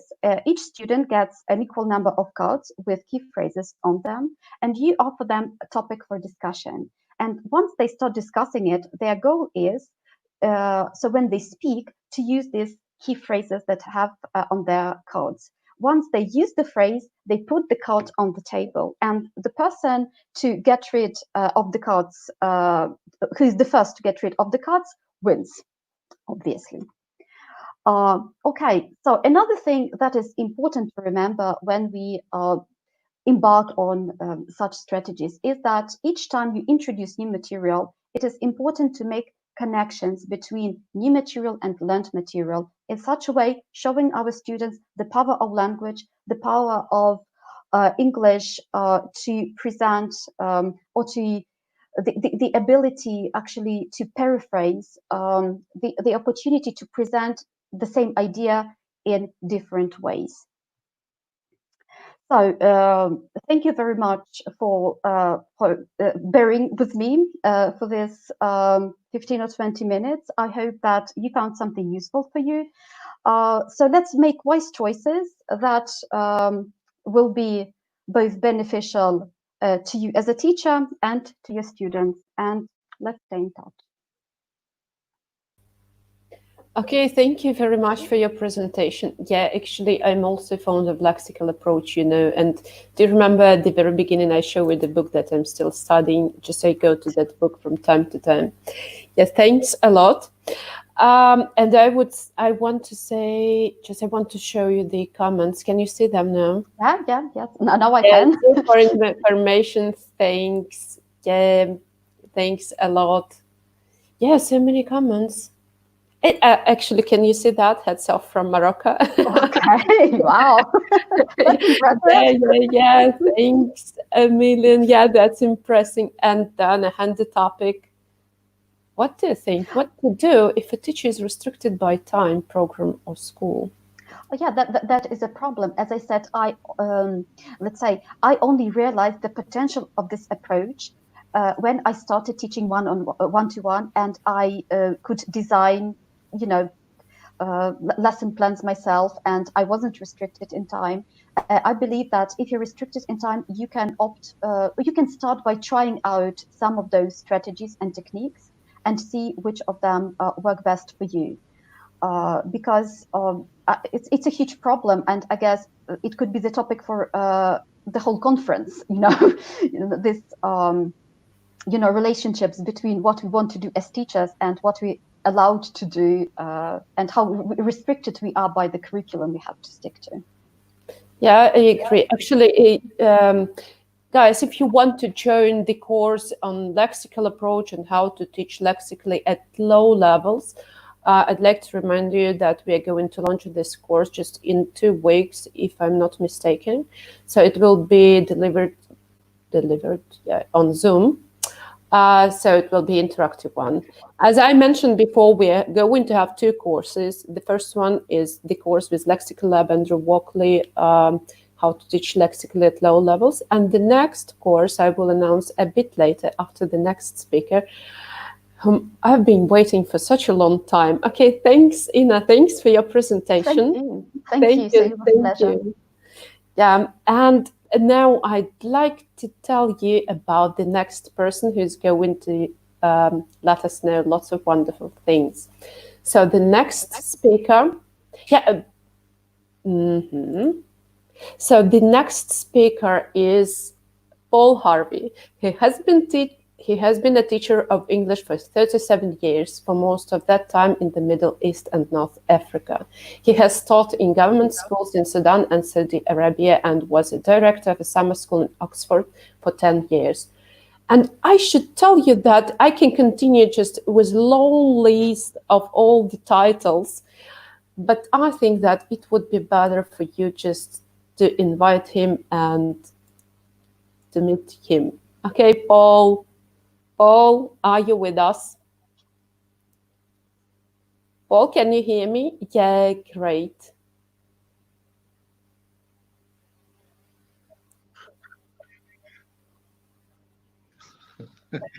Yep. I am. Thank you very much, Eva. Yeah, I can hear you. Great. Thank you very much, Eva, for this session. So what I'm going to talk about is just some ways of looking at connected speech and why I think that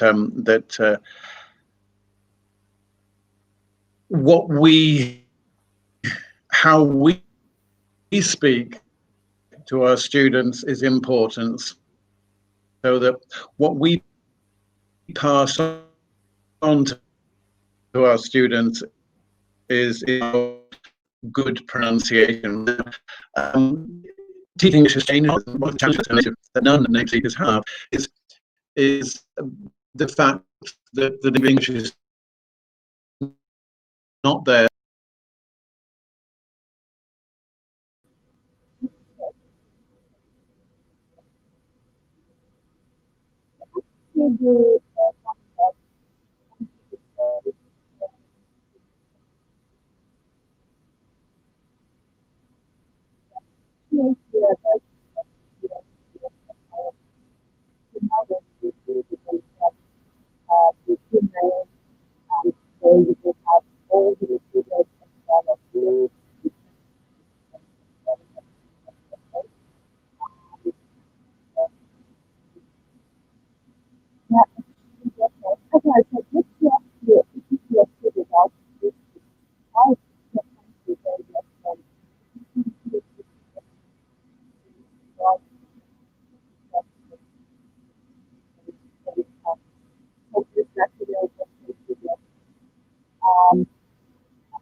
What you like. Words in the right order, getting the grammar right, using the right words. That is one aspect of English. Pronunciation is another.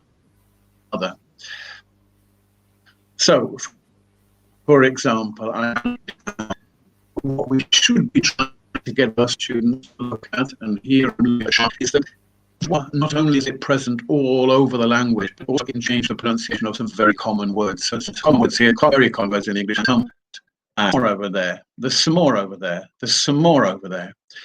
What we need to be highlighting in our teaching of pronunciation is what this schwa does to non-stressed syllables. So when the word is not stressed, the vowel is weakened from in the first one, only one, some, not all of it, and there's some more over there. There's some more over there. And that. Yeah, unfortunately, something is going on. Just I don't know what exactly, and where we just united teachers from different parts of the world, so there might be some kind of technical difficulties. So as I asked, yeah, Paul is going to continue. We never give up. Paul, can you hear me? Paul, can you hear me? Couldn't understand.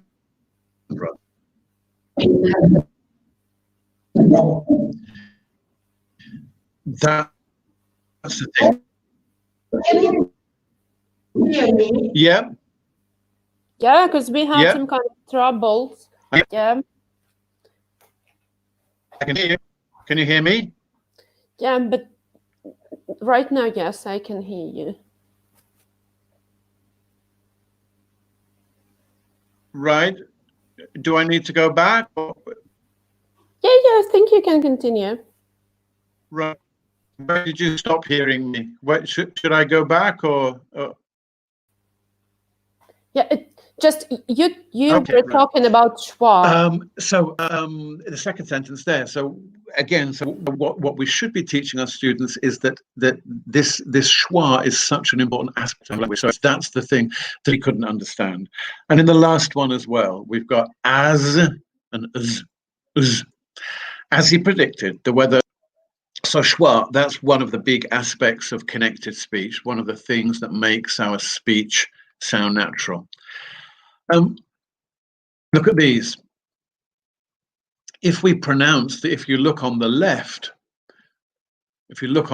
we've got art class, ate breakfast, bad credit, made your bed, light green, them all.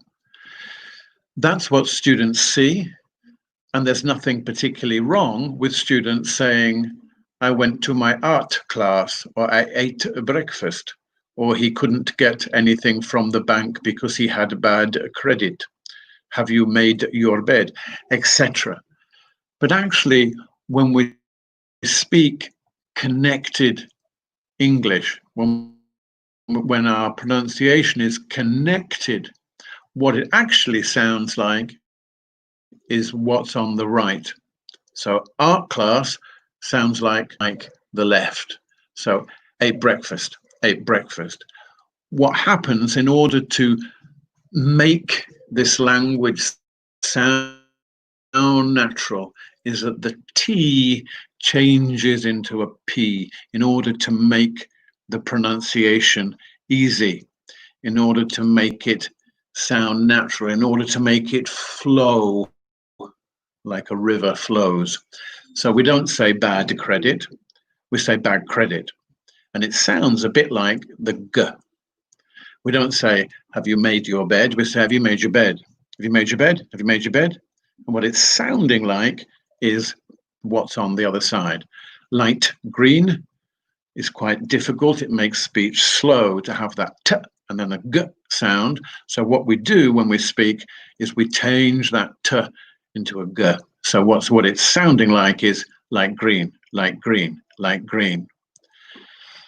The last example there is something that happens a lot. And let's look at the next page here. If you look, so this page here, the last example there is the more is leaving the word and joining to the vowel on the next word, which is what's happening in the last examples here.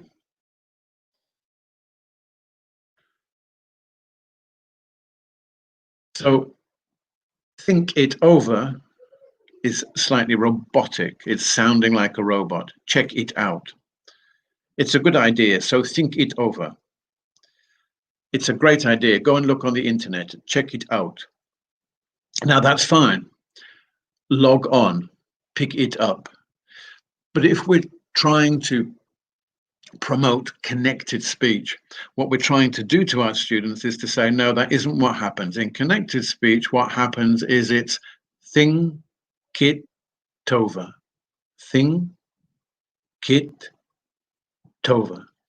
Each time the consonant at the end is going and joining the vowel that begins the next word. So check it out actually sounds like che, ki, tout. Check it out, check it out, check it out, check it out, check it out, check it out. Not check it out, check it out. Check it out sounds grammatically fine, but phonetically robotic. And the same with log on. What it should be is log on, log on. So li, ki, tup, pi, ki, tup. So each what's happening is the vowel is moving across. Sorry, the consonant is moving across and joining the vowel. Okay, one last aspect before we look at some activities that you might use. Here and for. Now, in English, in British English, neither of those ends with R. They look like they end in R, but in British English, neither of them do. We say here, here, here, here, and for. But what happens is when you have another word which also begins with a vowel, in comes the R. In comes the R, and then we hear the R. So it's not here are, or 4 eggs, 4 eggs. It's here are, 4 eggs, 4 eggs, 4 eggs. So the R that wasn't there when the word was on its own is now present when it has to join with a word that has another R, that begins with a vowel. So here are, 4 eggs, 4 eggs. 2 vowel sounds. So even if I get, for example, this is a good example of a sentence here. I can say this with beautiful intonation. I can say it with a lot of excitement. I can say, I have had a good day today. I ate breakfast.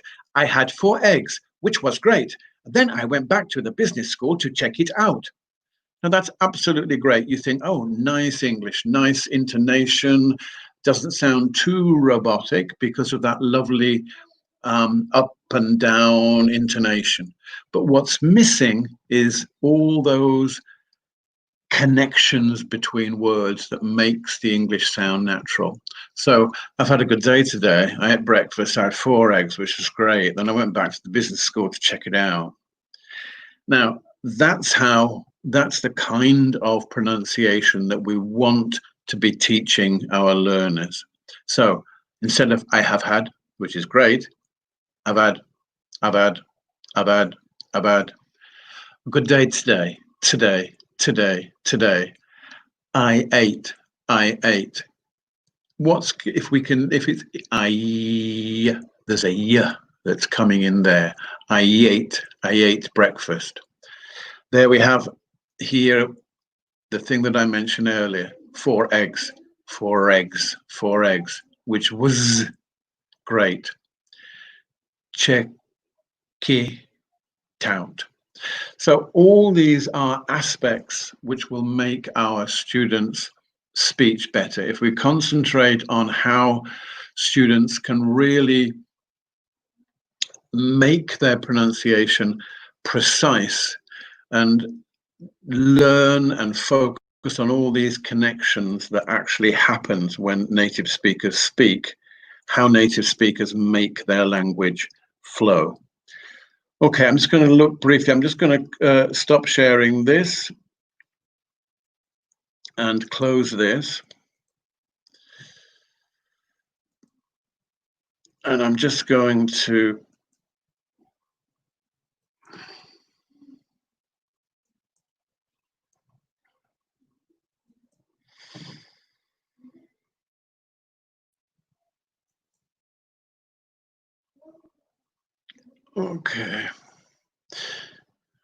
Okay, I hope everyone can see this. Eva, can everyone see this?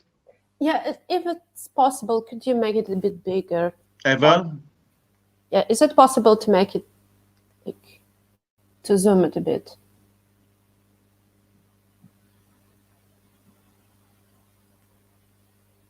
Okay. Eva, can we see this? Yes, we can. Yep. Okay, great. Okay.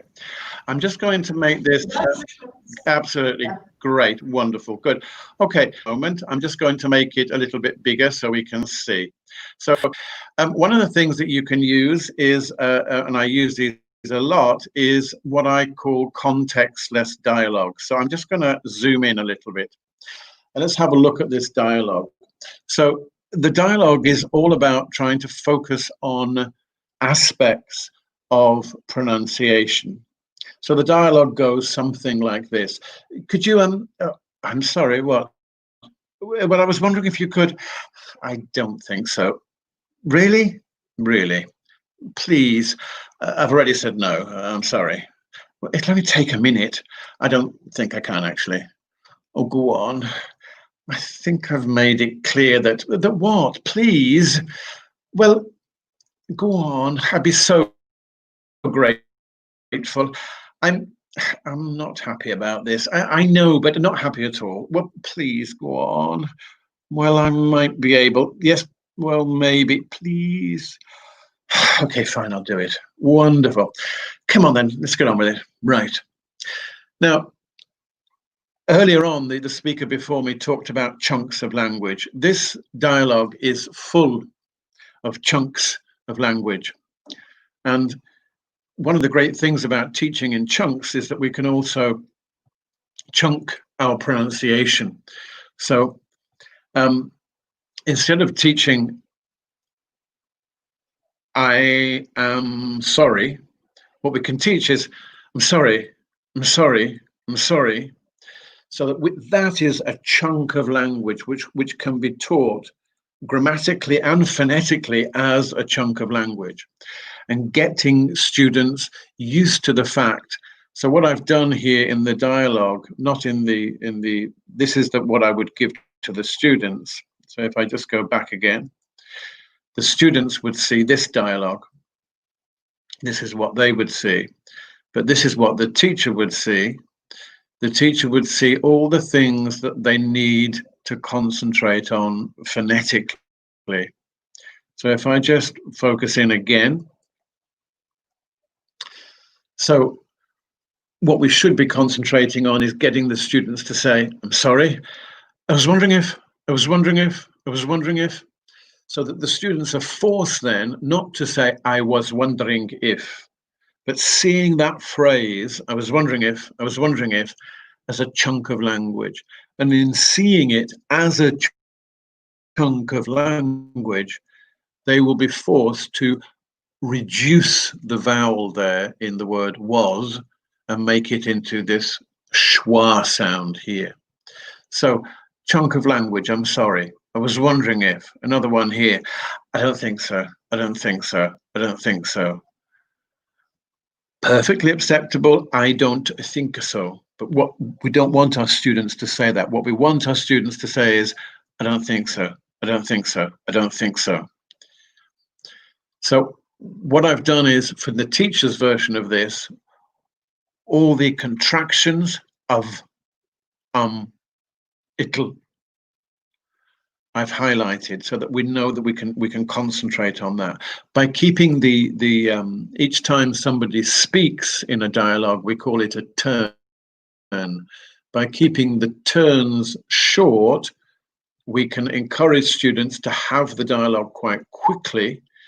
And in trying to speed up their language, what we're trying to do is to get them to concentrate on connecting and looking at chunks of language. So the whole dialogue is full of examples. Here's another one that we looked at just a little while ago. I don't think I can actually. I don't think I can actually. I don't think I can. So think I can actually sounds like think I can, think I can, think I can, think I can. Look what's happened there. To the consonant has moved on. It's joined with the vowel. This one here, the same thing. Go on, go on. This is an example here of what we call intrusion, where the W sound here, this W sound has come in here in order to make this speech sound more natural, so that we don't say go on, we say go on, go on. So there's a W that's found, that's intruded here. So if I was doing this with students, what I would get them to do is so let's look at the whole dialogue. So this is the dialogue, is possibly do it with the whole class, so that I would be A and the students would be B, and we'd practice it like that. So the teacher is A and all the students are B, and then change over so that this time the students are A and the teacher is B, and then later get them to do this conversation together. There isn't any particular context here. So what I'm doing is saying to the students, well, look, here's a context where somebody is asking somebody else to help them. Do the dialogue and see if you can put a context on. So you decide what the context is. Is it two kids at school? Is it two people at work? Is it a mother and a daughter? Is it two friends? Is it somebody who needs money? You decide on the context, and then you perform this dialogue with that in your mind. So dialogues are a great idea for practicing aspects of connected speech. Let's have a look at this one here. If I just focus on this one here, this is more for children. Using chance. I mean chance. I don't mean chance as in opportunity. I mean chance, C-H-A-N-T-S. Just for children. So when 1 was a racehorse, 2 was 1-2. When 1 won 1 race, 2 won 1-2. So again, you can make this, you can take as long as you like. This can be a 2-minute activity or a 10-minute activity. You can get the students to practice it in groups. You can practice it as a whole class first. Obviously, what you're concentrating on here is just a reduction of that was sound. So it's not 1 was a racehorse. It's 1 was a racehorse. 1 was a racehorse. 1 was a racehorse. 2 was 1-2. 2 by doing it as a chant, by doing it as a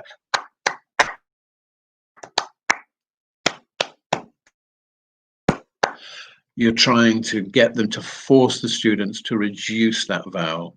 When 1 was a and there are 1,000 examples of chants to use with children in order to get them to concentrate on the connectedness of pronunciation. This one is taken from a great book called Jazz Chants. Let's have a look at this one a little bit more. So this one is more for, it can be used for adults or children. So here's poor John. We can discuss how John looks. Does he look happy? He doesn't look happy at all. And then this is a chant, but it's a chant that can be done as a kind of dialogue. So it goes a little bit like this. If I can just read it, I hope everybody can see it. Where does John live? He lives near the bank. Where does John work? He works at the bank. When does he work? He works all day and he works all night at the bank, at the great big bank. Where does he study? He studies at the bank. Where does he sleep? He sleeps at the bank. Where does he spend all day, all night, all day, all night at the bank, because he loves his bank more than his wife. And he loves his money more than his life. So, as you can see, this is full of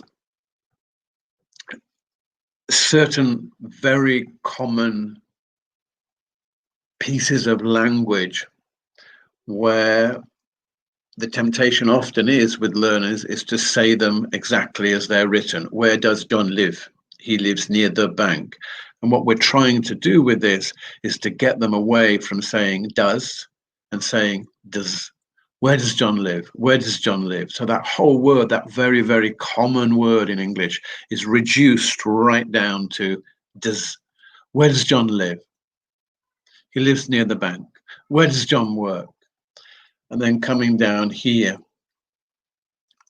this sound here, at the bank, at the bank, at the great big bank.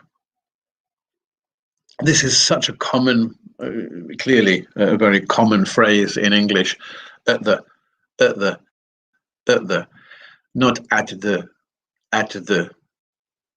is fine, grammatically absolutely fine. But we want to get students away from that. What we want students to be saying is, when does he work?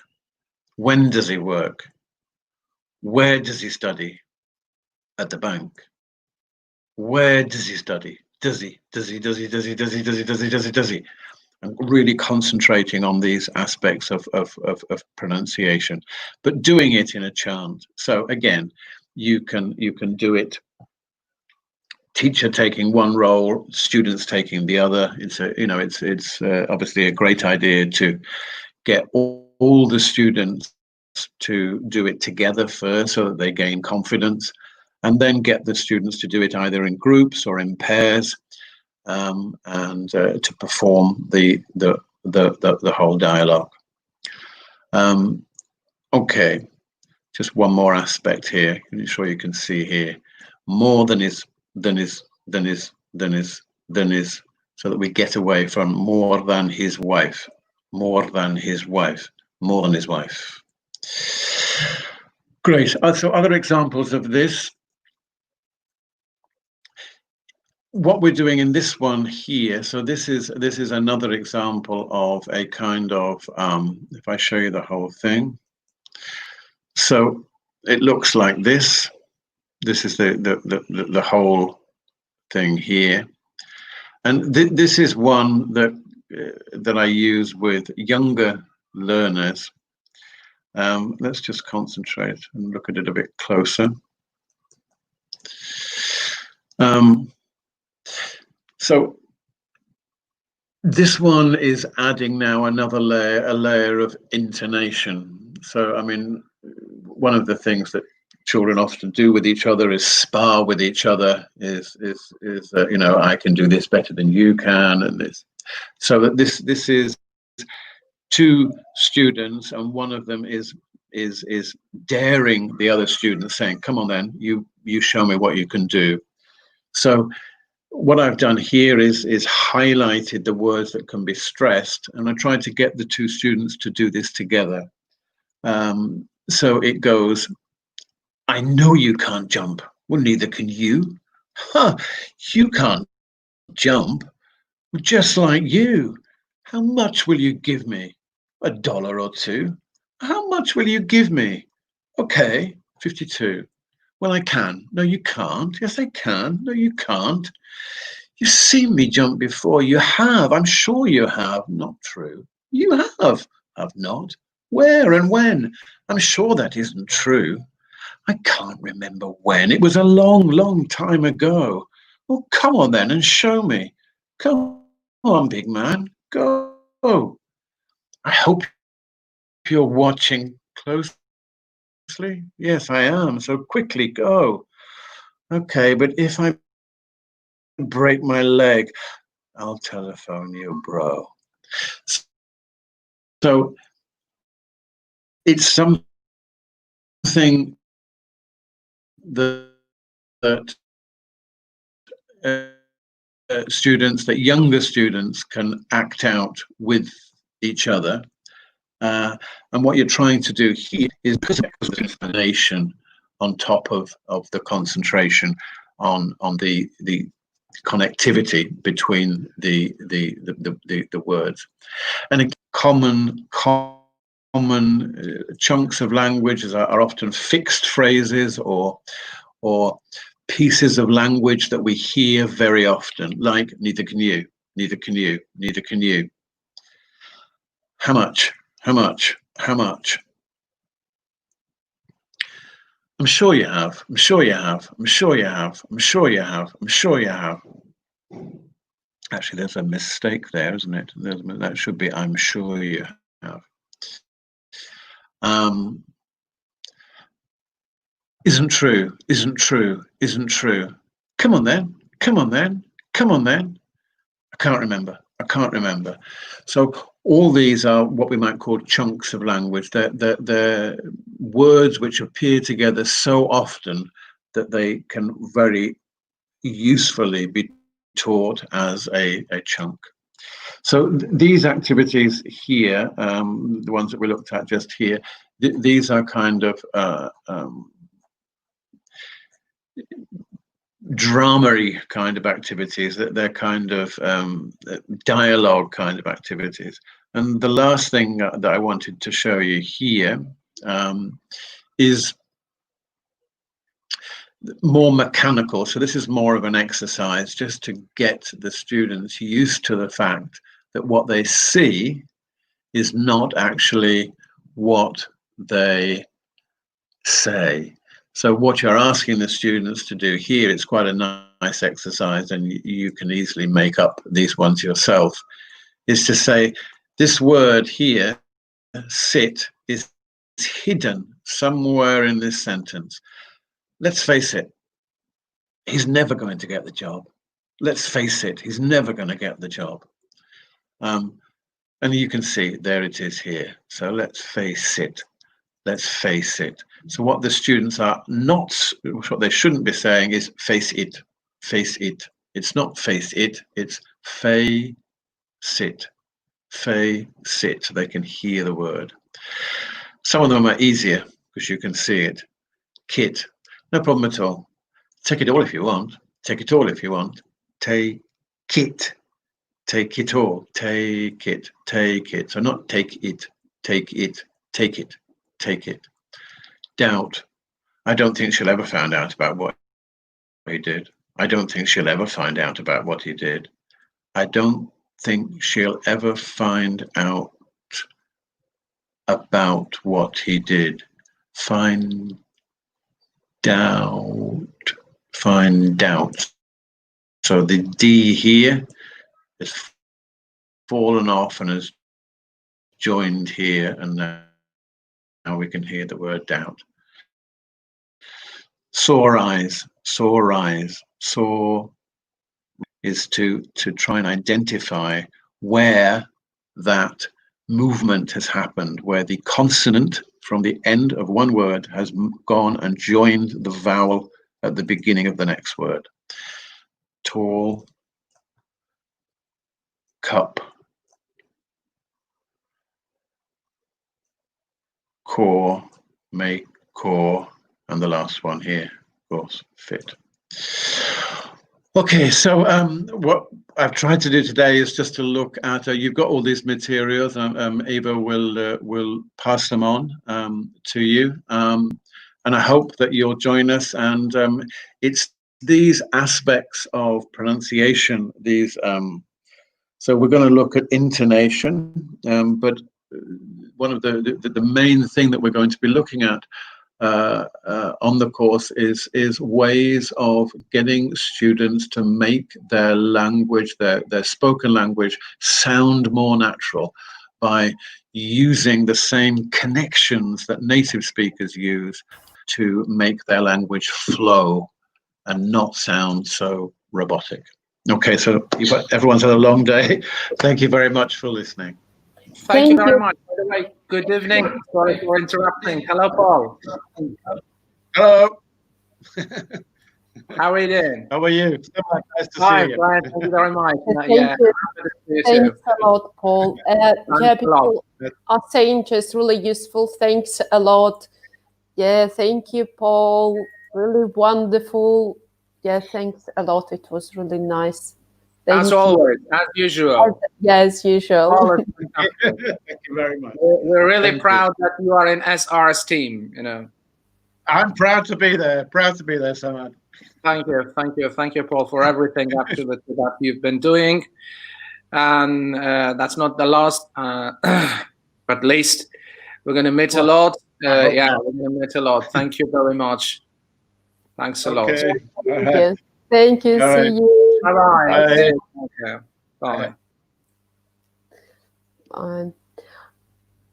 Okay, so this was our final speaker. Smart, can you believe that? Just, I can't believe that. It's unbelievable, you know. It's really unbelievable, you know. I have never ever experienced a marathon like that, and I'm just thinking about you, like, you know, it's kind of the survival. Fantastic. Yeah, but can you see my screen right now? Yeah. It's clearly Yeah, seen. actually, I'd like to share the idea that you can join the course How to Sound Natural and Native-like by Paul Harvey. Definitely, we are going to discuss all that stuff that he mentioned during his session. And here you can see the description of the course. Yeah, that we will have 4 sessions, 4 lessons, let's say. We are going to work on Zoom where you can participate actively, where you can try everything, just test how it works. We are going to deal with aspects of connected speech and chunking language, as Paul said before. Also, there will be a session on drills, chants, and songs. And you can see there will be games for pronunciation practice. Yeah, I do like this idea because it's really useful. And you can see that the games will be for adults as well as for young learners. Also, there will be a session with activities for intonation practice as well. So as Paul said, let's face it, that it will be something amazing. And yeah, I can show you just register now because only 22 days left. And you can see Paul Harvey, he's a course trainer. So I'm really happy that I will be able to participate in that course. And yeah, I want to invite you to do that as well. Yeah, that's it. So Samad. So, to be honest, I don't know what to say after all the job that you've done.